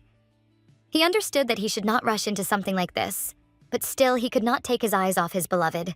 Eugene knew he couldn't be so selfish. After some time, the young lady happily said goodbye to everyone after a long rehearsal. She looked at her assistant and said with a smile that they had done a great job today. Neri told the lady that she too had given it her all, but she also asked the lady if she was tired. Alice said with a smile that it all seemed like a dream and she was not tired at all. Neri happily supported her mistress and declared that they would work and everything would work out for them. Alice looked at the young people with a smile and said that they had worked a lot today, so they could arrange a date and then return to the mansion. Neri asked the lady in surprise how dinner was. At that very moment, the Duke came up to them and announced that he would take charge of the young lady's dinner that day. Neri said with a smile that it seemed like she had worried for nothing. At that very moment, the young people said goodbye to them with a smile. For some time, Alice looked intently at the young people. There was a trace. The Duke did not waste a single minute, and at that very moment he extended his hand to her and asked if he could now steal her attention. She was surprised, but at the same time happy about this. So, holding out her hand to him, she said that he could steal her for a few hours. Eugene said with a smile that she had become as cunning as he was. But at that very moment, he said that it was a great honor for him. At the same time, the young princess was meeting with her friend, and Sarah told the princess that the young lady had a different energy. And in turn, she looked at her friend with bewilderment. But at that very moment, the princess asked her friend what she meant by different energy. She did not calm down and wanted her friend to give a precise answer. Sarah sighed and stated that she had this feeling that the mana left behind, and it was incredibly strange, because it was not at all like that of ordinary people, but it didn't measure up to the magician's energy. But this was the first time she had seen such mana. And Sarah said that as soon as the princess told her about the lady, she thought that her way of thinking was a little different from theirs. After all, she saw and heard a woman who, just a few years ago, was sitting quietly at home and suddenly made the decision to open her own business. She said that it was stunning. The princess sighed heavily, for she knew the young lady's story. The princess sighed and said that the girl was not even from a family of entrepreneurs. She did not understand how such an idea came to her mind. Sarah sighed and stated that perhaps the young lady was simply a human who had come from another world. The princess looked at her friend in surprise, but she had no idea what they were talking about. Sarah realized that her friend, and in general, did not understand anything about such things, and said that she meant that the lady came from the opposite end of the universe. She stated that some magicians believe that this world is actually a sphere, and they believe that people live there too. The princess sighed heavily, as such thoughts did not fit into her head, and she asked her friend to calm down and not say such things, because she knew that they could be accused of heresy. Sarah said with a smile that such a possibility could not be ruled out at all, because if it turned out to be true, it would be a real breakthrough. So at that very moment, she declared that she wanted to meet the young lady in person. The princess sighed heavily and looked at her friend with bewilderment, but at the same time she stated that such moments frightened her very much. That same evening, the young man checked all the doors, exits, and entrances and locked the door where the materials about the fashion show were kept. He yawned heavily and slowly continued on his way, but moments later he turned around because he heard someone's voice. The young man looked at the unexpected guest with bewilderment and asked who was in front of him. The girl looked closely at the young man and asked if he was a security guard at the opera house. He looked at her in bewilderment and said that it was so, but he did not at all understand what she needed. She stated that she had some great offers for him. The young man waved off the unexpected guest and said that she could come during working hours since he was already finished for today. But a moment later, he heard some rustling. Christy looked at the young man with a fierce grin and declared that he had never seen such money before, and she presented him with a bag of money. He looked at the girl in bewilderment, not understanding what was going on. But at that very moment, he shuddered as he realized that there was a whole bag of money in front of him. She said with a grin that if he did something for her, he could keep all the money. At that moment, she looked at him intently, as she expected a positive answer. But the young man, in turn, froze in a daze and did not answer her. But after a moment, he asked what needed to be done. She was glad to hear something like that. That's why at that very moment, she came close to him and whispered something, after which he froze in shock. The young man was puzzled and shouted that he couldn't do something like that. But she only looked at him with a satisfied grin. A moment later, handing him a bag of money, she declared that it was an advance. The young man accepted the money, but continued to stand rooted to the spot. Then, with a fierce grin, she declared that if he successfully completed the task, she would double the given sum. Meanwhile, the young lady sat quietly in her office. Neri entered her mistress's office, seeing that she had started work very early. But a moment later, the young lady was taken aback and froze in place for a moment. She was shocked because she realized that her mistress had not gone anywhere. So she woke up her mistress and asked her to go to the room and rest for a while. Alice did not resist the persuasion, and therefore quickly carried out her maid's instructions. Neri sighed heavily and said that her mistress should at least get some sleep. But as soon as she left the room, she ran into a young man. He looked at the young lady in surprise and asked if she was still awake. He smiled and stated that he had brewed some medicinal herbs to restore energy. Neri said with a smile that it was wonderful, but their mistress had just fallen asleep. He sighed heavily as he realized that he was late with his concern, since this was the first time he was preparing a decoction. Neri informed her companion that he could offer this decoction tomorrow morning, and at the same time she asked him to go to bed as well. He sighed and said that he would take the decoction to the kitchen and go to bed. Neri B asked her companion in bewilderment when he had managed to buy the medicinal herbs. He said that he had gone to the mountains to get them. She was in shock, as she understood that this journey was very dangerous. But I said that for him it was a mere trifle. He could do anything for the sake of the lady. The next day, the young man burst into his mistress's office and declared that they had a problem. They looked at him in bewilderment as they did not understand what he was talking about. But he hastily shouted that there was a fire in the opera house warehouse. The young lady was shocked by what she heard. At that very moment, the realization of what he had said came to her, and she froze in shock. But she kept asking again if a fire had really happened. The young man stated that all the clothes and jewelry had burned the previous night and that they had been thrown away. Alice froze in shock as she realized that everything was lost. She didn't understand what he was even talking about, and she didn't understand why the fire had started right before the show. Neri was shocked by this, but at the same time she tried to calm the lady down, but she also asked where the guard was when the fire started. The young man was taken aback and stated that the security guard had said that he had locked the storage room when he left, but the lock on the door was broken. He said that the staff had thoroughly checked for any evidence, but unfortunately they were unable to find anything other than pieces of burnt fabric. Alice understood that if someone had roughly opened the lock, it could have been a deliberate arson. But she was puzzled because she did not understand who could do something like this. At that very moment, she stated that since this had happened, they needed to think about how to solve the problem. She asked if the fireproof gemstones like diamonds were okay. The young man stated that only some of them had survived. Alice hurried to her assistant and declared that she needed to go there and check the condition of the jewels. She would meet with Mrs. Dickinson. Alice knew she had very little time left, and so she didn't know if they would be able to do everything. Meanwhile, the young ladies were whispering among themselves about what had happened, as they knew that the show would be in just a few days. Everyone was shocked, as they were sure that the warehouse was a safe place. But a moment later, all conversation died down as they saw Alice. She sighed heavily and said with sadness in her voice that she had come to them. The madam quickly reached out to the young lady, but Alice immediately bowed and asked for forgiveness. The lady was shocked and told her colleague that she should not do anything like that. Alice, puzzled, stated that she had caused them trouble, had failed to protect their work, and therefore she would be held responsible for it. Madame reassured the young lady and said that there was no point in looking for someone to blame now. She said that since everything had happened this way, they had a chance to prepare properly and perform better next time. She understood that if they announced now that they would not be able to hold the fashion show, the guests would not be too upset. Alice sighed and stated that she had also thought about this, and the best solution would be to cancel the fashion show.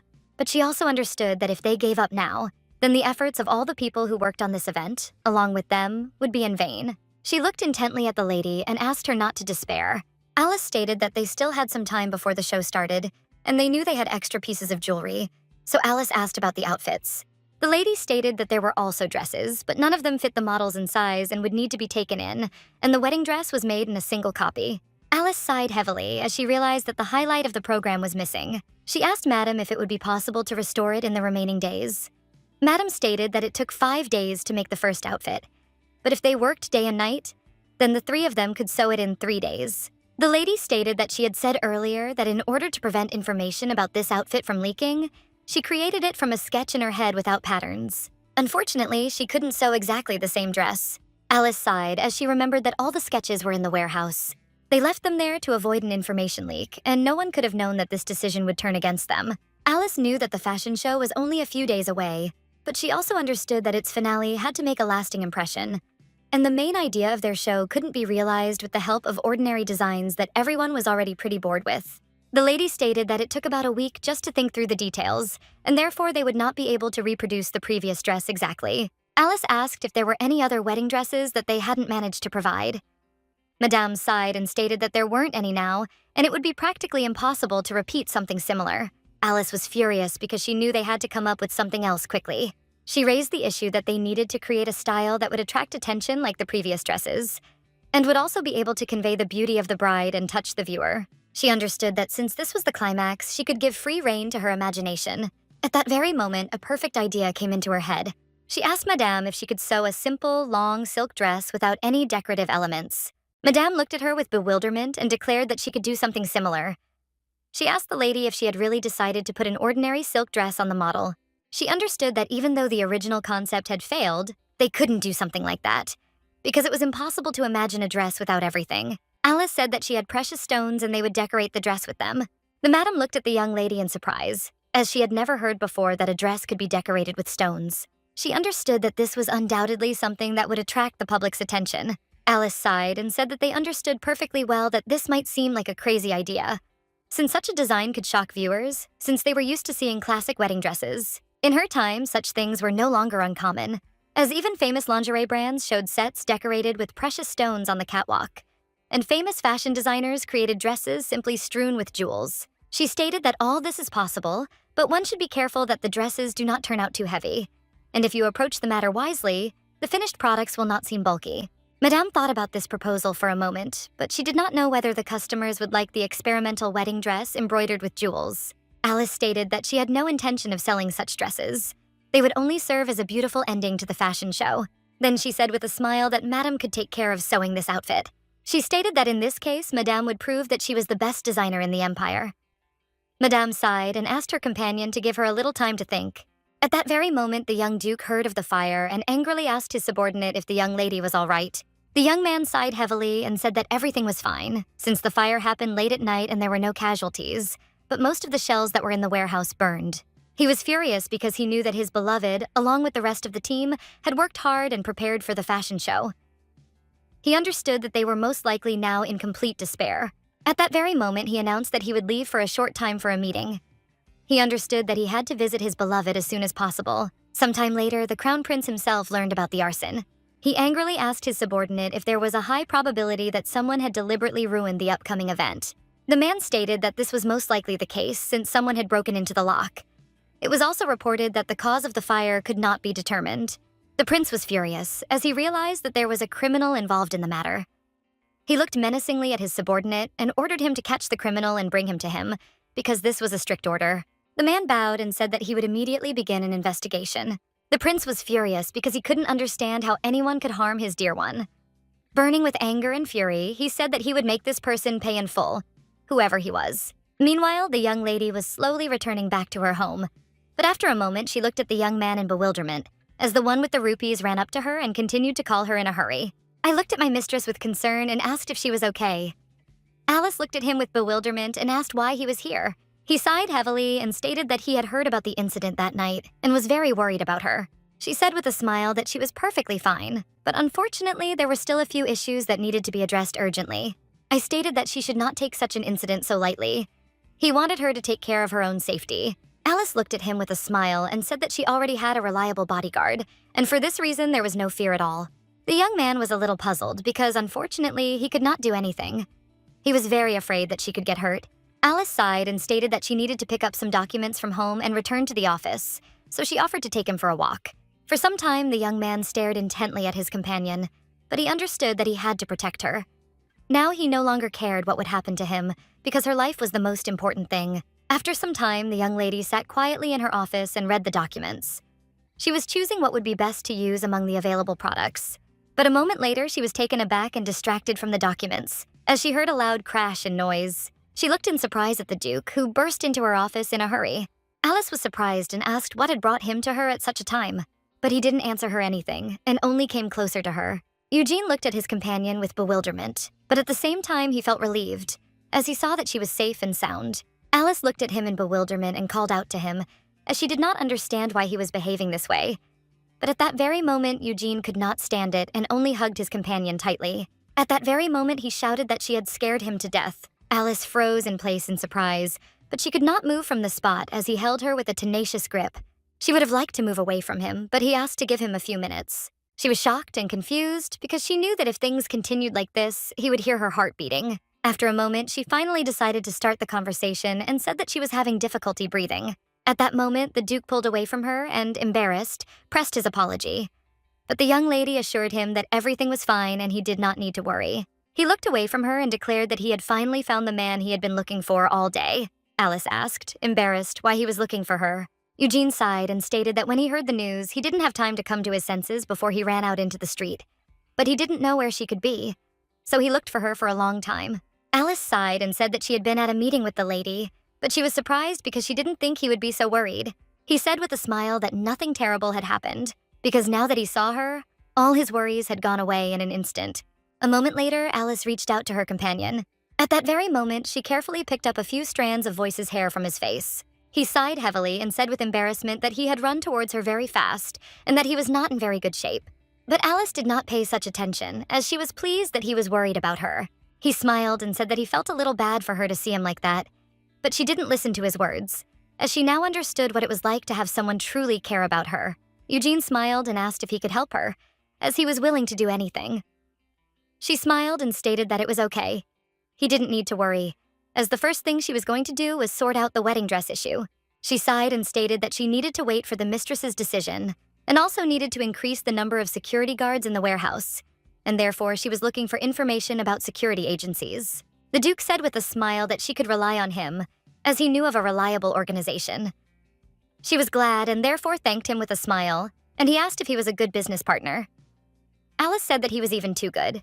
He looked closely at his beloved and declared that he would do everything in his power to help her, so she could feel free to ask him for anything. Alice froze for a moment as her heart began to flutter from such words, but at the same time she gladly accepted his help and support.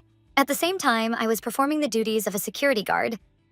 He understood that he had to observe everything that was happening, since it was unknown when the criminal would appear. So he wanted to be on the alert. On the night of that day, the lady fulfilled Alice's request and sewed this dress. In order to complete the preparations on time, they, together with the master, focused on searching for suitable precious stones. She understood that soon her enterprise would be seen by the entire aristocratic world. Therefore, the young lady wanted to see everything through to the end immediately, despite all the hardships that she encountered along the way. After some time, Alice could not stand it any longer and fell asleep in her office. I hurried to my mistress, and at the same time he saw what state she was in. But immediately for a minute, he quietly threw the veil over the mistress's shoulders. He sighed heavily and noticed that it was still uncomfortably cool in the office. He wanted to take care of her so that she wouldn't catch a cold. But all the peace was broken when the Duke entered the office and looked at the young man with bewilderment. He looked at him in surprise and asked who he was. Meanwhile, the young lady woke up. She looked at the Duke in surprise, as she had not expected to see him late in the evening. But at that very moment, she turned her gaze to her comrade and subordinate.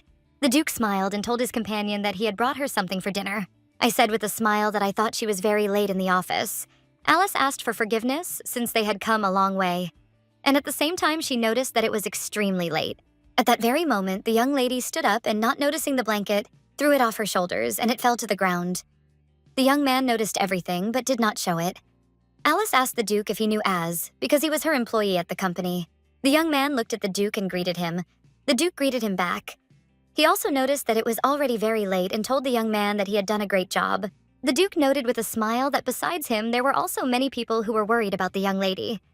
Alice smiled and stated that it was all because the employees of their enterprise were very responsive and good-natured people. At the same time, the young man stood rooted to the spot and he felt extremely uncomfortable with such words. At that very moment, the young lady glanced at her watch and assumed that the wedding dress had already been finished. She apologized and stated that she urgently needed to run to the dressing room. The young people were surprised, but to their regret, they were unable to stop her as she quickly ran away. A moment later, they were alone and the atmosphere was terribly awkward. Eugene looked at the young man with a smile and stated that he needed to follow the young lady.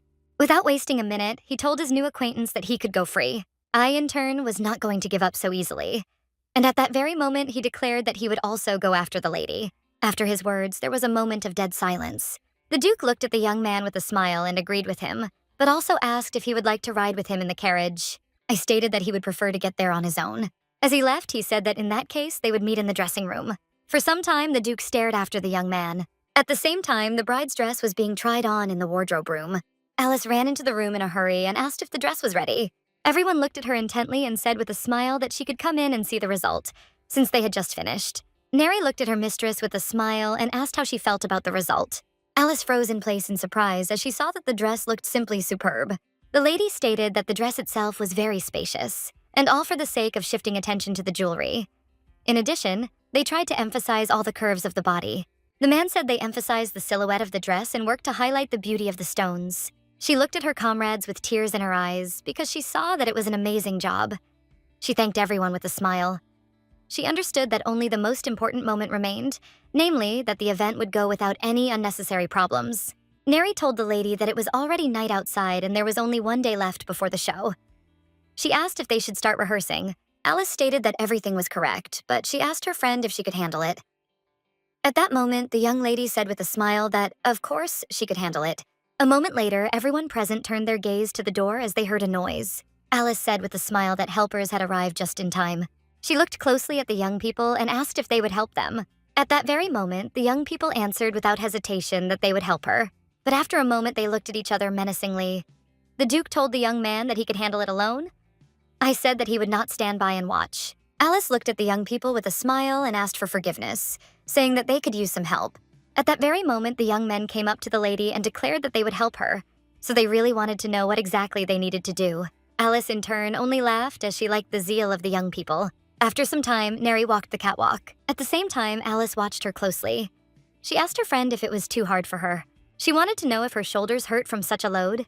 Neri was taken aback and said that this was not the case, and she really was always afraid that the jewelry might crumble. Alice stated that the original scenario was for the young gentleman to hug her and pick her up, but it seemed like it would be a bit problematic because of the outfit.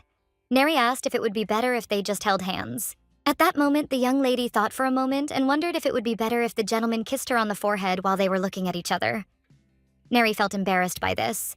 She understood that it was very awkward that people would see their kiss. Alice said with a smile that it was just a kiss on the forehead and there was no need to be so embarrassed. The young lady sighed heavily and said that she agreed with her plan. After some time, the young lady sighed heavily after the entire defile. I came closer to my mistress and offered her a handkerchief. She thanked the young man with a smile as she had just forgotten her handkerchief. He looked at her tenderly as he was glad to help her. He stated that she seemed to be very tired. He wanted to offer her a rest, but the young lady did not listen to him and only asked where the Duke had disappeared to. I was puzzled, because he did not expect to hear such a thing from her. But looking away from his companion, he stated that the Duke had gone out into the courtyard for a short while. She sighed as she noticed his expression change and noticed that they were quite exhausted from the upcoming event. Alice said that they had done a lot of things and she had not paid any attention to it at all.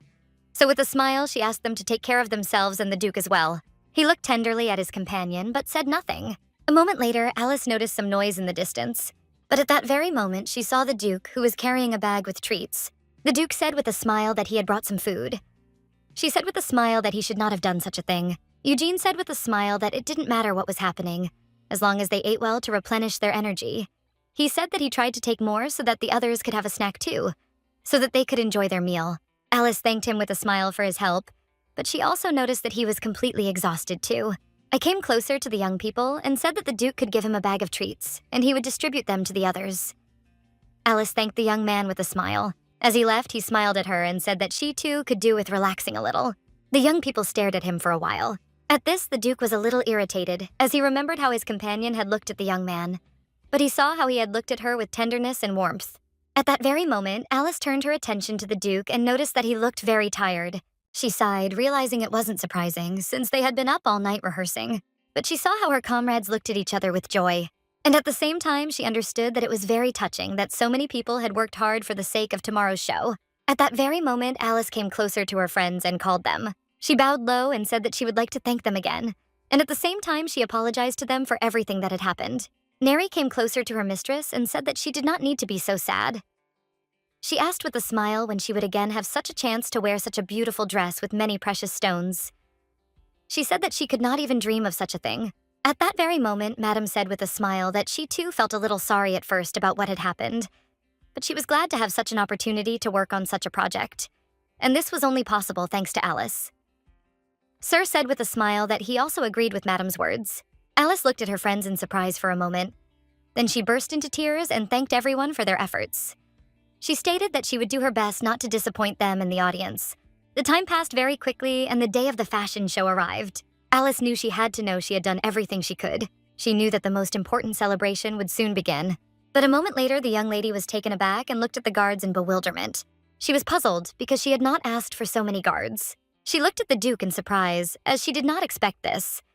She told the Duke that she had told him earlier when the event would start. She did not understand why he had come so early. He said with a smile that he had been told that she was going to arrive early, so he hurried to meet her. Alice looked at the Duke in surprise and said that there were too many guards, so she stated that he had gone a little overboard with the number of personnel. He asked in surprise if this was true. She asked with a smile if he had recommended them to them, and the company had decided to pay special attention to the event. The Duke looked away from her in embarrassment and did not answer. After all, he had previously told the man that if their company wanted to continue working with their family, they would have to prepare well. Moments later, the young people turned around because they heard some noise. They looked in surprise at the knights who had come to them. At that very moment, the knight greeted the young people and slowly handed the young lady a letter from the crown prince. Alice was a little surprised, as she did not expect to see a letter from the prince. He wrote to her that she was responsible for the imperial jewels, and besides, she intended to hold an event of an unprecedented scale. He wrote that, as far as he knew, there had been a fire at the opera house the other day, so he had decided to send imperial mercenaries as additional security, while he noted that everything had been done with the emperor's permission, and she didn't need to worry. Alice was surprised. At the same time, she was glad about this, but still worried about the actions of the prince. Meanwhile, the Duke watched his beloved closely as she finished reading the letter. He was taken aback when he realized that the crown prince himself had written to the young lady. The young lady looked at her watch for a while, knowing that they would have time to check the lighting and run through the performance again before the event began. But a moment later, she realized she had one more piece of unfinished business. She turned around hastily, as if she was looking for something.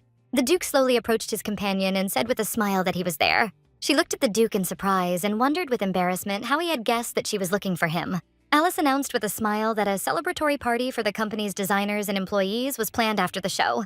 She asked if he wanted to join the holiday party, and the Duke asked if she was sure he could be there. Without hesitation, the young lady stated that, of course, he could be there, since he had done a lot for them. He said with a smile that it was a great honor for him to spend the whole day with her, which was filled with joy. For some time, they looked at each other intently with a smile on their faces and carried on a casual conversation. The young lady's fashion show began in a few hours, and there were many spectators at the event. Neri looked out from behind the screen and saw a lot of people, but she was very scared because she didn't expect anything like this. Alice looked at her friend in surprise and said that the fashion show would start soon, so she asked if she had finished something in a similar place. Neri asked the lady if she had seen how many guests had come to them. Alice told her friend with a smile that she was also very worried, and she had no idea how they would look the guests in the eyes. But she understood that she needed to quickly pull herself together. Moments later, she approached the young people and asked if they could get together for a moment.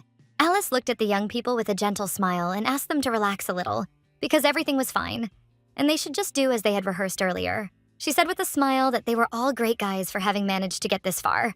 She said tenderly that they should remember that she believed in them as much as they believed in her. The young man looked at his mistress with a smile and asked, "How about Togo saying their motto?" Alice smiled and said that it was a great idea. Moments later, she recited their motto and with a smile declared that they only needed to move forward.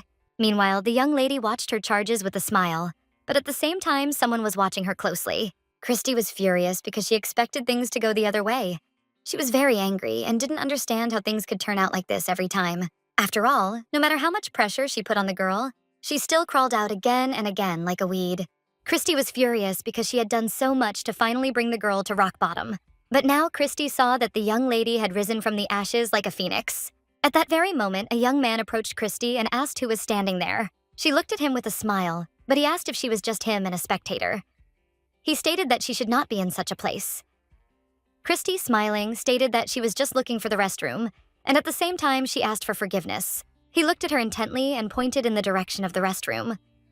Christy was furious, but she still understood that the girl would soon pay for everything. Meanwhile, the young man looked intently at all the spectators present and greeted them with a smile. After not long in a greeting, he announced that the best show in the world would soon begin. Alice sighed heavily, but at the same time, she was very worried. After a few moments, she finally came to her senses, as she knew that the show would soon begin and there was no turning back. But she really hoped that everything would go really well. At that very moment, the young lady looked at her companion in surprise as he tenderly took her hand. He didn't say anything to her. He just looked at her tenderly with a smile. But a moment later, he assured his companion that everything would be just wonderful. Alice thanked him with tenderness and warmth for such words. After some time, the young people presented their first outfit, namely a dress in the color of fresh spring leaves, and every girl who wore it would look like a forest fairy. Next, the autumn men's outfit was presented, painted in warm autumn shades and complemented by a set of amber and gold brooches. All the men present watched the fashion show with delight. The Duke noted with a smile that the male half of the audience really enjoyed the show. And Alice was very happy about this. At that very moment, the young man who had just recently been on the podium approached one of the spectators in the hall and presented her with a rose. The lady froze for a moment with a smile and embarrassment, as she had not expected such a thing, but at the same time, she was very pleased with the attention. The Duke looked at his companion in surprise and asked if she thought the gesture was too bold. She smiled and said that it was an idea suggested by the staff to freshen up the atmosphere of the event a little. She stated that she would not say that it was too bold at all, because as far as she was concerned, there was nothing like that here. She knew that in her former world, there were idols, and they, in turn, did even worse things. Moments later, outfits that had been prepared specifically for him to wear on vacation were put on display for all to see. Alice watched the entire show with a smile and trepidation, because she knew that everything had gone smoothly so far. She hoped that everything would continue to go well. After some time, the young man announced with a smile the last outfit, but no less exquisite than the others. At that very moment, everyone saw the wedding set. The young people, in turn, looked at everyone present with tenderness and trepidation, while they did not forget to show off their beauty and the beauty of the rose. Alice froze for a moment and looked at her comrades as if enchanted, as she could not take her eyes off such beauty. She looked closely at her friend, as she was already hoping that she could make her as happy as she had once made her. But Alice still wondered whether she had managed to bring joy to her friend. At that very moment, the host announced to all the viewers that the dress their bride was wearing was not at all simple. He stated that it was the only one in the entire empire, and it would not be an exaggeration to say that not only in the empire, but in the entire world, everyone present was shocked. At that very moment, the young man looked intently at his beloved with tenderness and trepidation in his eyes. But without hesitation, he kissed her tenderly, and at the same time, they were both very embarrassed. Alice looked at everything intently, but at the same time, she heard the voices of the spectators, who said that they had never seen anything like it. And this was the first time they were able to see the dress with precious stones. Eugene, in turn, froze and looked at the young people. He imagined for a moment that he could be with his beloved in their place. But moments later, he realized what thoughts had come into his head. Eugene sighed heavily and thought with a smile that he had already gone too far. But he still looked away at his companion and saw that she was embarrassed. They stared at each other for a moment as their eyes met. Alice looked intently at her companion and tenderly called him, while the Duke looked at her as if enchanted, without uttering a word. Alice looked at her companion with tears in her eyes and shouted that it was all over. He looked at her with bewilderment, but not in the way that he didn't understand what she was talking about. But at that very moment, she jumped into his arms with tears in her eyes and kissed him on the cheek. She was very happy, and she simply couldn't believe that the fashion show went so smoothly without any unnecessary problems. She said that she was very happy and could not have dreamed of more. And the young lady did not forget to thank the Duke. And after all, everything happened thanks to him. The Duke was glad of this, and at the same moment, he tenderly embraced his companion. He congratulated her with a smile and said that she was very clever. After some time, the young man announced that the show had come to an end, and he thanked everyone for coming. He informed everyone present who exactly was working on the fashionable decree. The most important ladies said goodbye to the audience with smiles. After some time, the hall was released, but only one young lady remained, who was burning with anger and fury. She was very angry because she felt like she had taken everything from the girl. But for some reason, she saw that the young lady looked happy now. Sometime later, the young people gathered at a party after the fashion show. Alice looked at her friend with a smile and declared that she was the main star of the evening. Madame, with a smile, declared that it was so, and the young lady was the most beautiful bride in the whole world. The man said with a smile that all the young men in the room were enchanted by her beauty and simply could not take their eyes off her. At that very moment, the young man said that perhaps it was time for him to worry. The lady looked at her companion with a smile and declared that all this time she had been tormented by wild insomnia, but it seemed that she would sleep like a log tonight. Alice thanked everyone present with a smile, as she didn't even know what would have happened if the event hadn't been so excellent. At that very moment, she looked at everyone present with embarrassment and raised a toast. She said with a smile that they could drink as much as they wanted today, since tomorrow was their day off. After some time, the young lady also felt intoxicated. So don't waste a minute. She decided to take a little walk in the garden. At that very moment, to her surprise, she bumped into the Duke. The Duke looked at the young lady in surprise and asked if she was all right. She turned around and smiled and thanked him for coming to the show. He noticed that she had drunk a lot of extra alcohol. She asked sheepishly if that was really the case. But at that very moment, watching the young people, was taken aback and froze for a moment. He was puzzled as he wanted to approach the young lady and help her. But to his regret, he did not have time. Eugene looked at his beloved with a smile and asked if she would like to take a little walk and get some fresh air. She smiled and said that it would be just right. I was shocked, and at that very moment he reached out as he wanted to stop them. But to his regret, no one heard him, and the young people slowly walked away. But at the same time, a wild roar was heard behind him. The lady looked at the whole thing with puzzlement and declared that it seemed she shouldn't have drunk so much. I sighed and said, "Madam," that nothing terrible had happened, and asked her not to touch it, because he himself intended to clean everything up, because he was worried that she might get hurt. Madam sighed and said that she was very sorry. At that very moment, the young man turned around and looked intently after the young people. But to his regret, he only saw them moving further and further away. After some time, the young people approached the swing and the Duke asked his companion to sit down for a bit. Alice sat down and just began to purr quietly. The Duke looked at his companion with concern and asked how she was feeling. But she did not answer him, and after a moment raised her gaze to her companion. At that very moment, she quietly called him. Yuden looked intently at his companion as he wanted to take the next step. But he calmed down and, moving his gaze away from her, said that the wind had risen, but it was not cold at all. She smiled and said that this was true, and the wind was refreshing them. She looked closely at her companion as she realized that they had almost kissed. But after some time, the young people just sat quietly in the garden, and there was no cunning atmosphere between them. Alice imagined looking at her companion and his basement. Without a hint of embarrassment, she asked him when he had become so handsome. He looked away from her, embarrassed, and with a smile asked what she was even talking about. She stated that it was very difficult for her to concentrate when such a handsome man was next to her. Alice looked away from him and stated that many socialites did nothing but talk about him constantly, and therefore she assumed that he had many admirers. Eugene looked at his companion with a smile and declared that this was not so, and he was telling the truth. Alice looked closely at the young man, as she did not trust him too much. But at that very moment, she said that he should stop smiling, since she was actually talking about serious things, and the Duke laughed even harder than before. At that very moment, he collected his thoughts and, with a smile, asked what was so special about it. Alice froze for a moment, not knowing what to answer him. The Duke looked away and sighed, saying that he probably shouldn't have asked her something like that. But at that very moment, he froze in his tracks as Alice pounced on him and, grabbing him by the collar of his clothes, pulled him towards her. She looked at him intently and asked in all seriousness how one could not fall in love with someone like him. Eugene was shocked by this, but in turn, he did not take any action. But to his shame and regret, he could not just sit there. He sighed and, reaching out to his companion, quietly asked if he could kiss her. She didn't have time to answer her companion when he suddenly kissed her tenderly. The young lady was shocked by everything that happened, but she still did not push him away. In turn, she wondered if this was a dream. The Duke looked intently at his companion, and at that very moment he kissed her passionately again. Alice understood that even if it was a dream, she wanted it to last forever. At the same time, they were doused with water, and the young man watched closely. I was shocked by everything I saw, and at the same time, I didn't know how to act next. At the same time, the prince admired the young lady with a smile.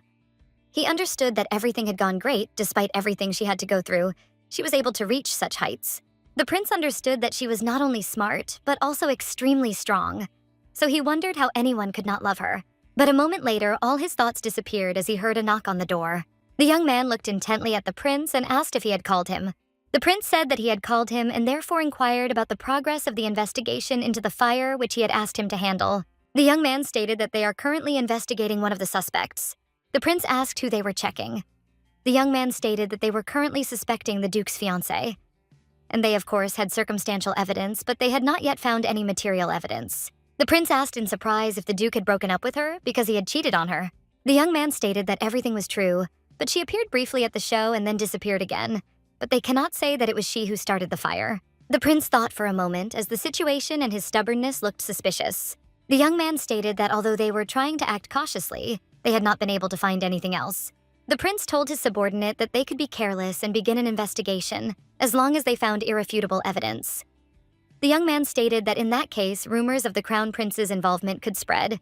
The prince sighed heavily and declared that he didn't care about the rumors. He understood that there was something much more important, so he set out to protect what was dear to him. After a passionate kiss, the young people looked at each other intently but were very embarrassed. The duke looked tenderly at his companion and asked if she didn't like it. She looked away from him and said that it wasn't so. Eugene looked closely at his companion and declared that he really liked her very much. Alice froze for a moment, not knowing what to answer him. He sighed heavily and assured her that she didn't need to worry, as he was willing to wait as long as it took. But he really wanted to ask her for something. He asked if she could be more open with him because then he would be ready to wait for her all his life. Alice froze in place with embarrassment, but she could not utter a word. He said that he was ready to do anything just to become her boyfriend. Alice was shocked by his words because she knew that he liked her.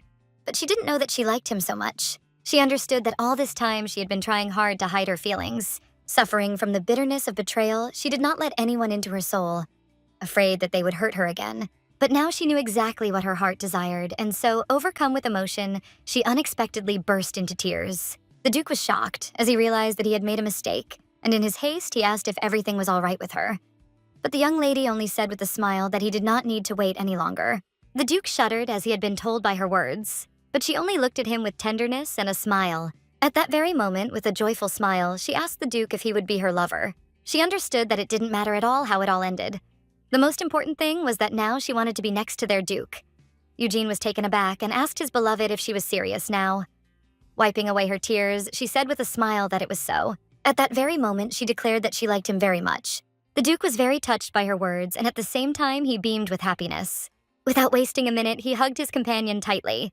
But at that very moment, she said with a smile that they were kind of a couple. So she asked if he was really going to continue calling her that way. The young man was taken aback and shuddered as he had not expected such a question at all. He moved away from her in embarrassment, realizing he had made a mistake. At that very moment, he collected his thoughts, and looking at his companion, he called her by name. She smiled and stated that it was her name, and the duke stated that she could also call him by his name. She agreed with a smile. Eugene looked closely at his companion and stated that he would do everything to make her happy, and so she should just trust him. Alice said that she would also try her best, and so they both should take care of each other. However, the young man looked away from his companion and stated that, to his regret, he knew nothing about relationships, since he had almost none. He sighed and stated that the relationships he had had were built on lies, and that other women had never really attracted him. At that moment, Alice remembered that she had said that various socialites were constantly talking about him, and that he seemed to have many admirers. She was embarrassed because she understood that he was forced to say such things because of the words she had dropped when she was drunk. Alice looked tenderly at her companion and declared that she knew about everything. She also summed up that she had drunk too much, and therefore she was a little angry with him. But at the same time, she noticed that he was very popular in local circles. But Eugene said that he didn't need anyone but her. Eugene said that it would be good if they sat a little longer, but it was time for them to go back. Alice looked at the young man closely and said that it was true, but she assured him that he did not need to worry, because they would still have a lot of time to spend together. He was glad, because she said that they would always be together. After some time, the young people were returning back, but on the way, they met Aza. I hurried to my mistress and announced that everything was ready. She asked with a smile if that was really the case and noticed that now she could walk slowly. He looked at her intently and said that he would accompany her. At that very moment, the Duke raised their hands and declared that he would also go with them. I looked at the young people menacingly and with indignation. Alice looked at them in bewilderment, as she did not understand what kind of atmosphere was brewing. I told the Duke that he did not need to bother, since he and the lady were going in the same direction anyway. I looked menacingly at the Duke and declared that maybe he didn't know. But they lived together. At that very moment, the Duke froze in shock and asked what he was talking about. Alice was taken aback and screamed. She shouted at the Duke that he had misunderstood everything. She looked at the young man in bewilderment, as she did not understand what was wrong with him and was wondering why he had said such words. The Duke was taken aback and looked at his beloved with bewilderment, as he wanted to hear an answer from her. At that very moment, she hastily declared that he should listen to her, since the young man simply had some difficulties, and they needed to make sure that he did not get caught. At that very moment, the Duke sighed heavily, and without wasting any time, he looked menacingly at the young man, as he understood that he had deliberately wanted to mislead him. I, in turn, also looked menacingly at the Duke, but did not take any action. Alice was shocked, because she hadn't even had time to really be in a relationship before problems immediately arose. For some time, she looked at the young people in bewilderment, as she did not know how to get out of this situation. At that very moment, the young man sighed heavily and asked for forgiveness, because he simply expressed himself incorrectly. Alice looked intently at her lover and declared that she would explain everything to him. A moment later, she told him everything that had happened. She said with a smile that besides them, her close friend and secretary also lived with them, but she noticed that they all lived in separate rooms and even on different floors. The Duke thought for a moment about what he had heard. A moment later, he looked at his lover with a smile and declared that he understood everything. Alice breathed a sigh of relief as she was glad that they got out of this situation. At that very moment, the Duke looked at the young man and with a sly smile declared that he had one proposal for him. He asked the young man if he wanted to move into his mansion. Alice looked at the Duke in surprise, as she did not expect anything like this. She stated that they hardly know each other. I sighed heavily and said that it was so. The Duke looked at his companion with a gentle smile and, putting his arm around her shoulders, said that if someone was important to her, then he was important to him too.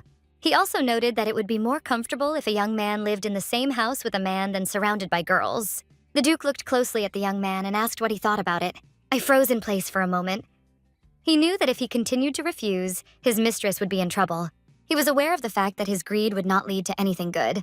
Having collected his thoughts, he looked intently at the Duke and declared that he was ready to accept his offer. The Duke, in turn, looked at the young man with a satisfied smile. He said that this was very good, and he could come as soon as he collected his things, and in the meantime they would prepare a room for him. I sighed heavily and thanked the Duke for such an opportunity. Alice was very glad that everything had turned out this way, and how, in her opinion, it was a good proposal, because she understood that her friend would definitely like it at the Duke's estate.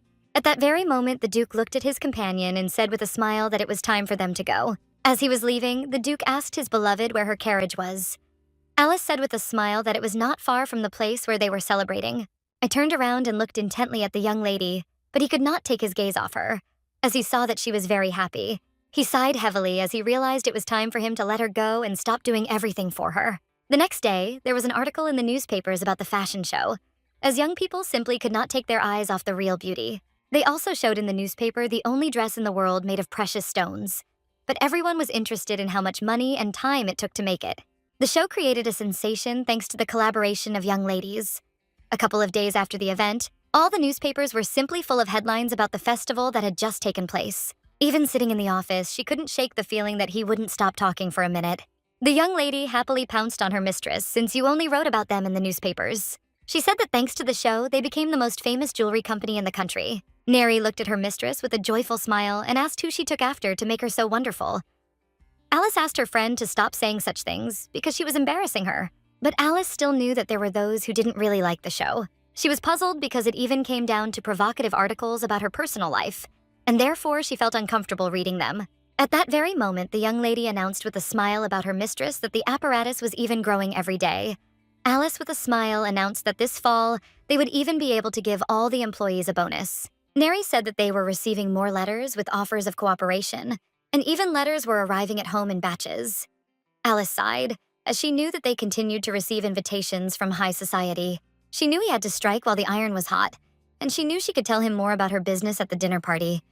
But she was taken aback because she didn't expect to receive one interesting letter. Sarah wrote to the young lady that she had been seeing a lot of people interested in you lately. She understood perfectly well that now she didn't even have time to breathe because of the huge number of offers. But she wrote to the young lady that if she had a spare minute, she would like to meet her and discuss something in a quiet atmosphere. Alice thought for a moment as she realized that the girls didn't particularly like precious stones. At the same time, she was puzzled and did not know what the girl wanted to talk to her about. She didn't think it was that important, but she wondered if she should accept the invitation after all. At that very moment, she asked her friend for a day off from her schedule this week. Her secretary was puzzled, as she knew that she had a very tight schedule, and on Friday she was invited to a tea party hosted by Lady Heddish. Alice sighed heavily and declared that she would have to give up the heaps of drinks she had been given. Her secretary was very surprised. Alice said with a smile that, unfortunately, she was very curious. After some time, the young lady finally came to meet Sarah. Sarah looked closely at the young lady and said that she didn't know if she would like the treat. She just didn't really understand what kind of desserts young ladies like these days. Alice looked at her interlocutor with a smile and declared that everything was wonderful, and at the same time, she thanked her for the treat. Sarah looked at the girl with a smile and thanked her for quickly answering her letter. She sighed heavily and said that she was already prepared to wait. Alice looked closely at the girl and stated that she said she would like to talk face to face. Sarah looked closely at her companion, as she understood that she needed to move on to the main dialogue. At the same moment, she declared that she would like to ask for something. Before asking the question, Alice looked at her companion in bewilderment and said that she, of course, could speak. Sarah sighed and asked her companion not to be too surprised by what she was about to hear. Alice looked at her in bewilderment, not understanding what the matter was. At that very moment, Sarah looked closely at her companion and in a serious manner asked if she really came from these parts.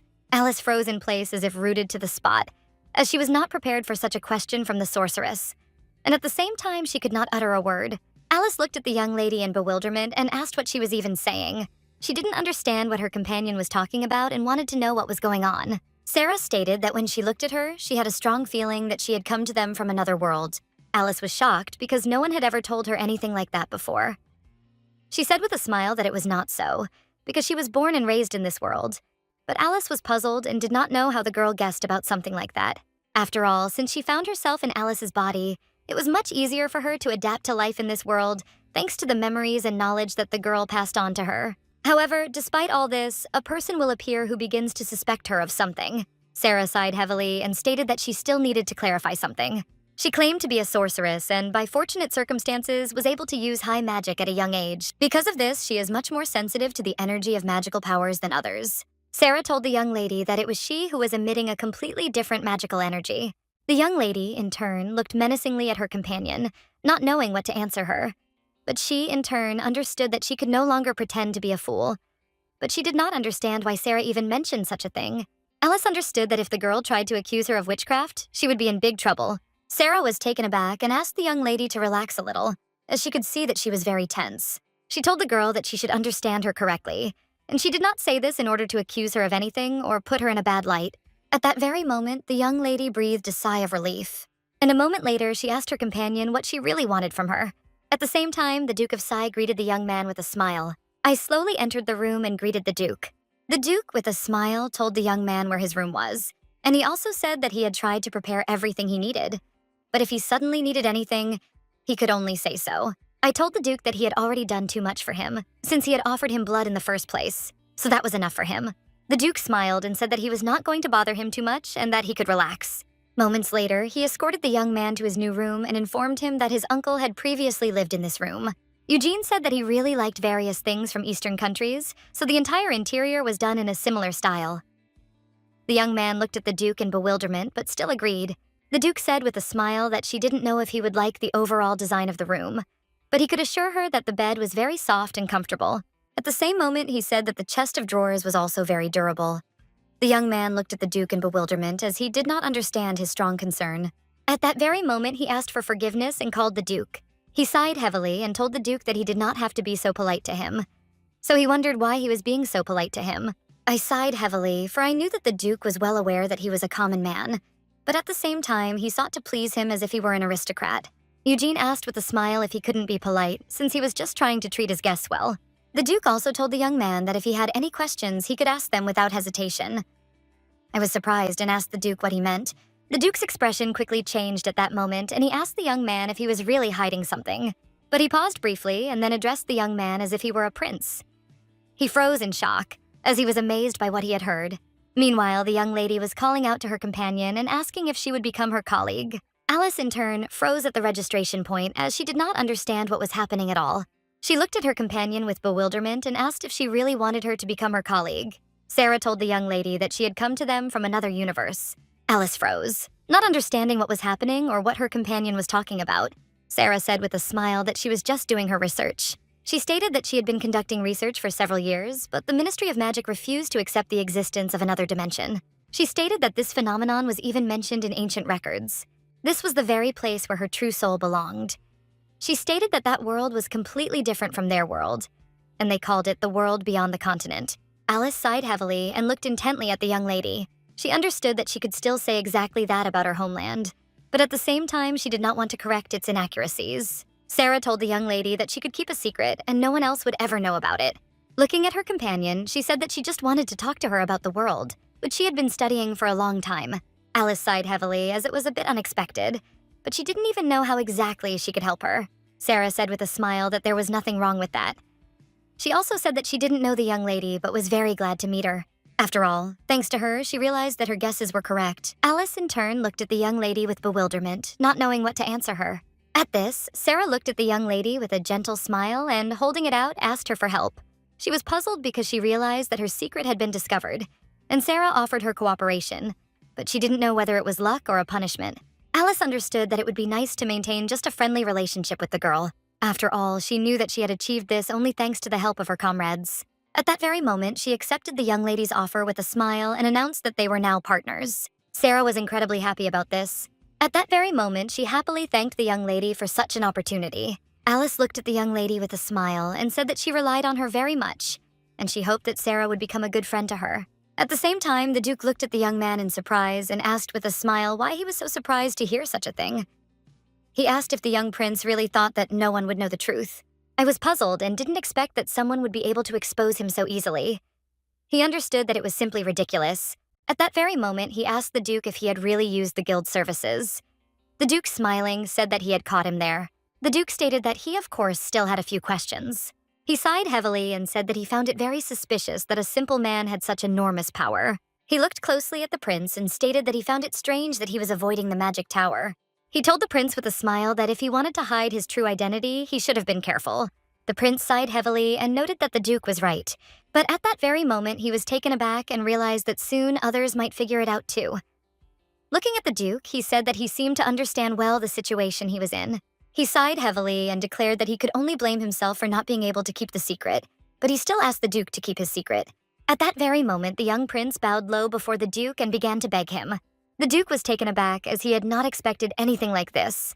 The prince understood that he simply didn't care about pride now, because the main thing was to survive. The Duke sighed heavily and asked the prince to discuss the entire situation. After some time, the prince told the Duke that he was hiding from persecution and saw an advertisement for a job and decided to serve the young lady.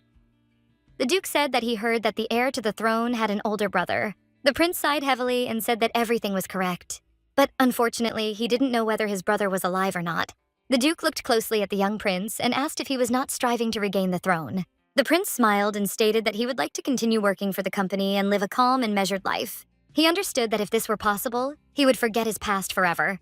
The Duke looked closely at the young prince as he saw before him a man who had everything, but at the same time he wanted to give up his past life. He missed his family and woke up every day from nightmares, but at the same time he pretended that everything was fine. The Duke sighed heavily as he understood that everything that was desirable for others was repugnant to him. Now he realized the fact that his beloved had realized this first, and that was why she had extended a helping hand to him. He looked at the Duke with bewilderment as he wanted to hear his verdict, but at the same moment he sighed heavily and declared that he was grateful to his mistress for sheltering him after he escaped from the tower. He, also sighing, said that he really hoped she would not find out about their conversation, because when the time came, he intended to tell her everything himself.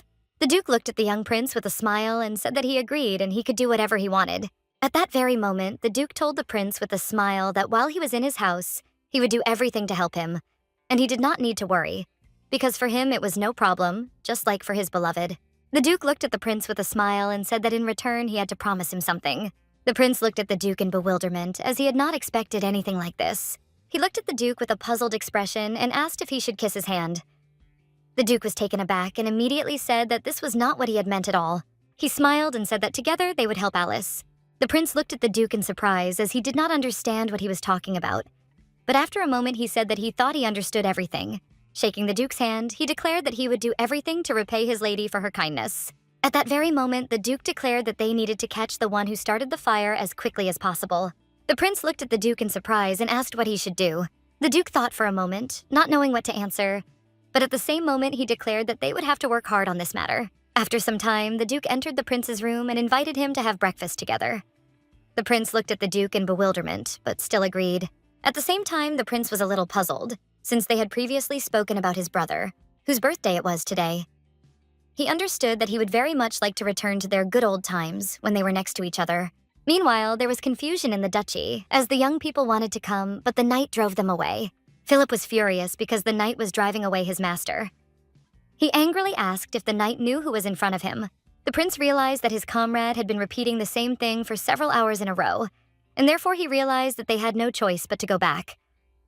But at the same time, Philip was shouting and wanted to see the main one. A moment later, the young people were taken aback as they heard a very familiar voice. The Duke greeted his nephew with warmth, as he was very glad that he had survived. He told his nephew that he thought he had died and almost died of grief. At that very moment, the Duke moved away from his nephew and asked what had happened to his brother. The young man froze in shock at the question. He sighed heavily and called his uncle, as he did not know how to answer him. The man froze for a moment as he realized that something terrible had happened, but at that very moment, the prince asked his uncle for help. With tears in his eyes, he screamed that he needed help to return to the empire and avenge his brother. At the same time, the young lady met with Madame, and Madame declared that their collection had also created a sensation at the show. She asked with a smile how about Togo continuing to hold such events. Alice looked at Madame with joy and asked if she was really talking about something like that. She knew that unfortunately, most of the outfits had been lost in the fire, and she thought that Madame would be working on sewing new outfits for some time. The lady said with a smile that it was not easy. But as soon as it was over, the thought came to her that this was a great way to expand the business. Besides, she noticed that next time everything would go much better. Alice said with her smile that next time she would call the decorators to decorate the stage. At the same moment, Madame suggested that she invite experienced actors as models. Alice remarked that this was a brilliant idea, and everyone would be delighted. After some time, Alice was returning home, and she did not notice at all how quickly time flew by. She knew that now everything was going smoothly, and therefore she was truly happy. But a moment later, all her happiness disappeared as she met a man she didn't want to meet at all. He looked at her with a smile and said that they hadn't seen each other for a long time. He asked where she had been for so long. He said with a smile that he missed her, but Alice was furious because she didn't understand what he wanted from her. She asked him what he was doing in a place like that. He said with a smile that he had been waiting for her all this time.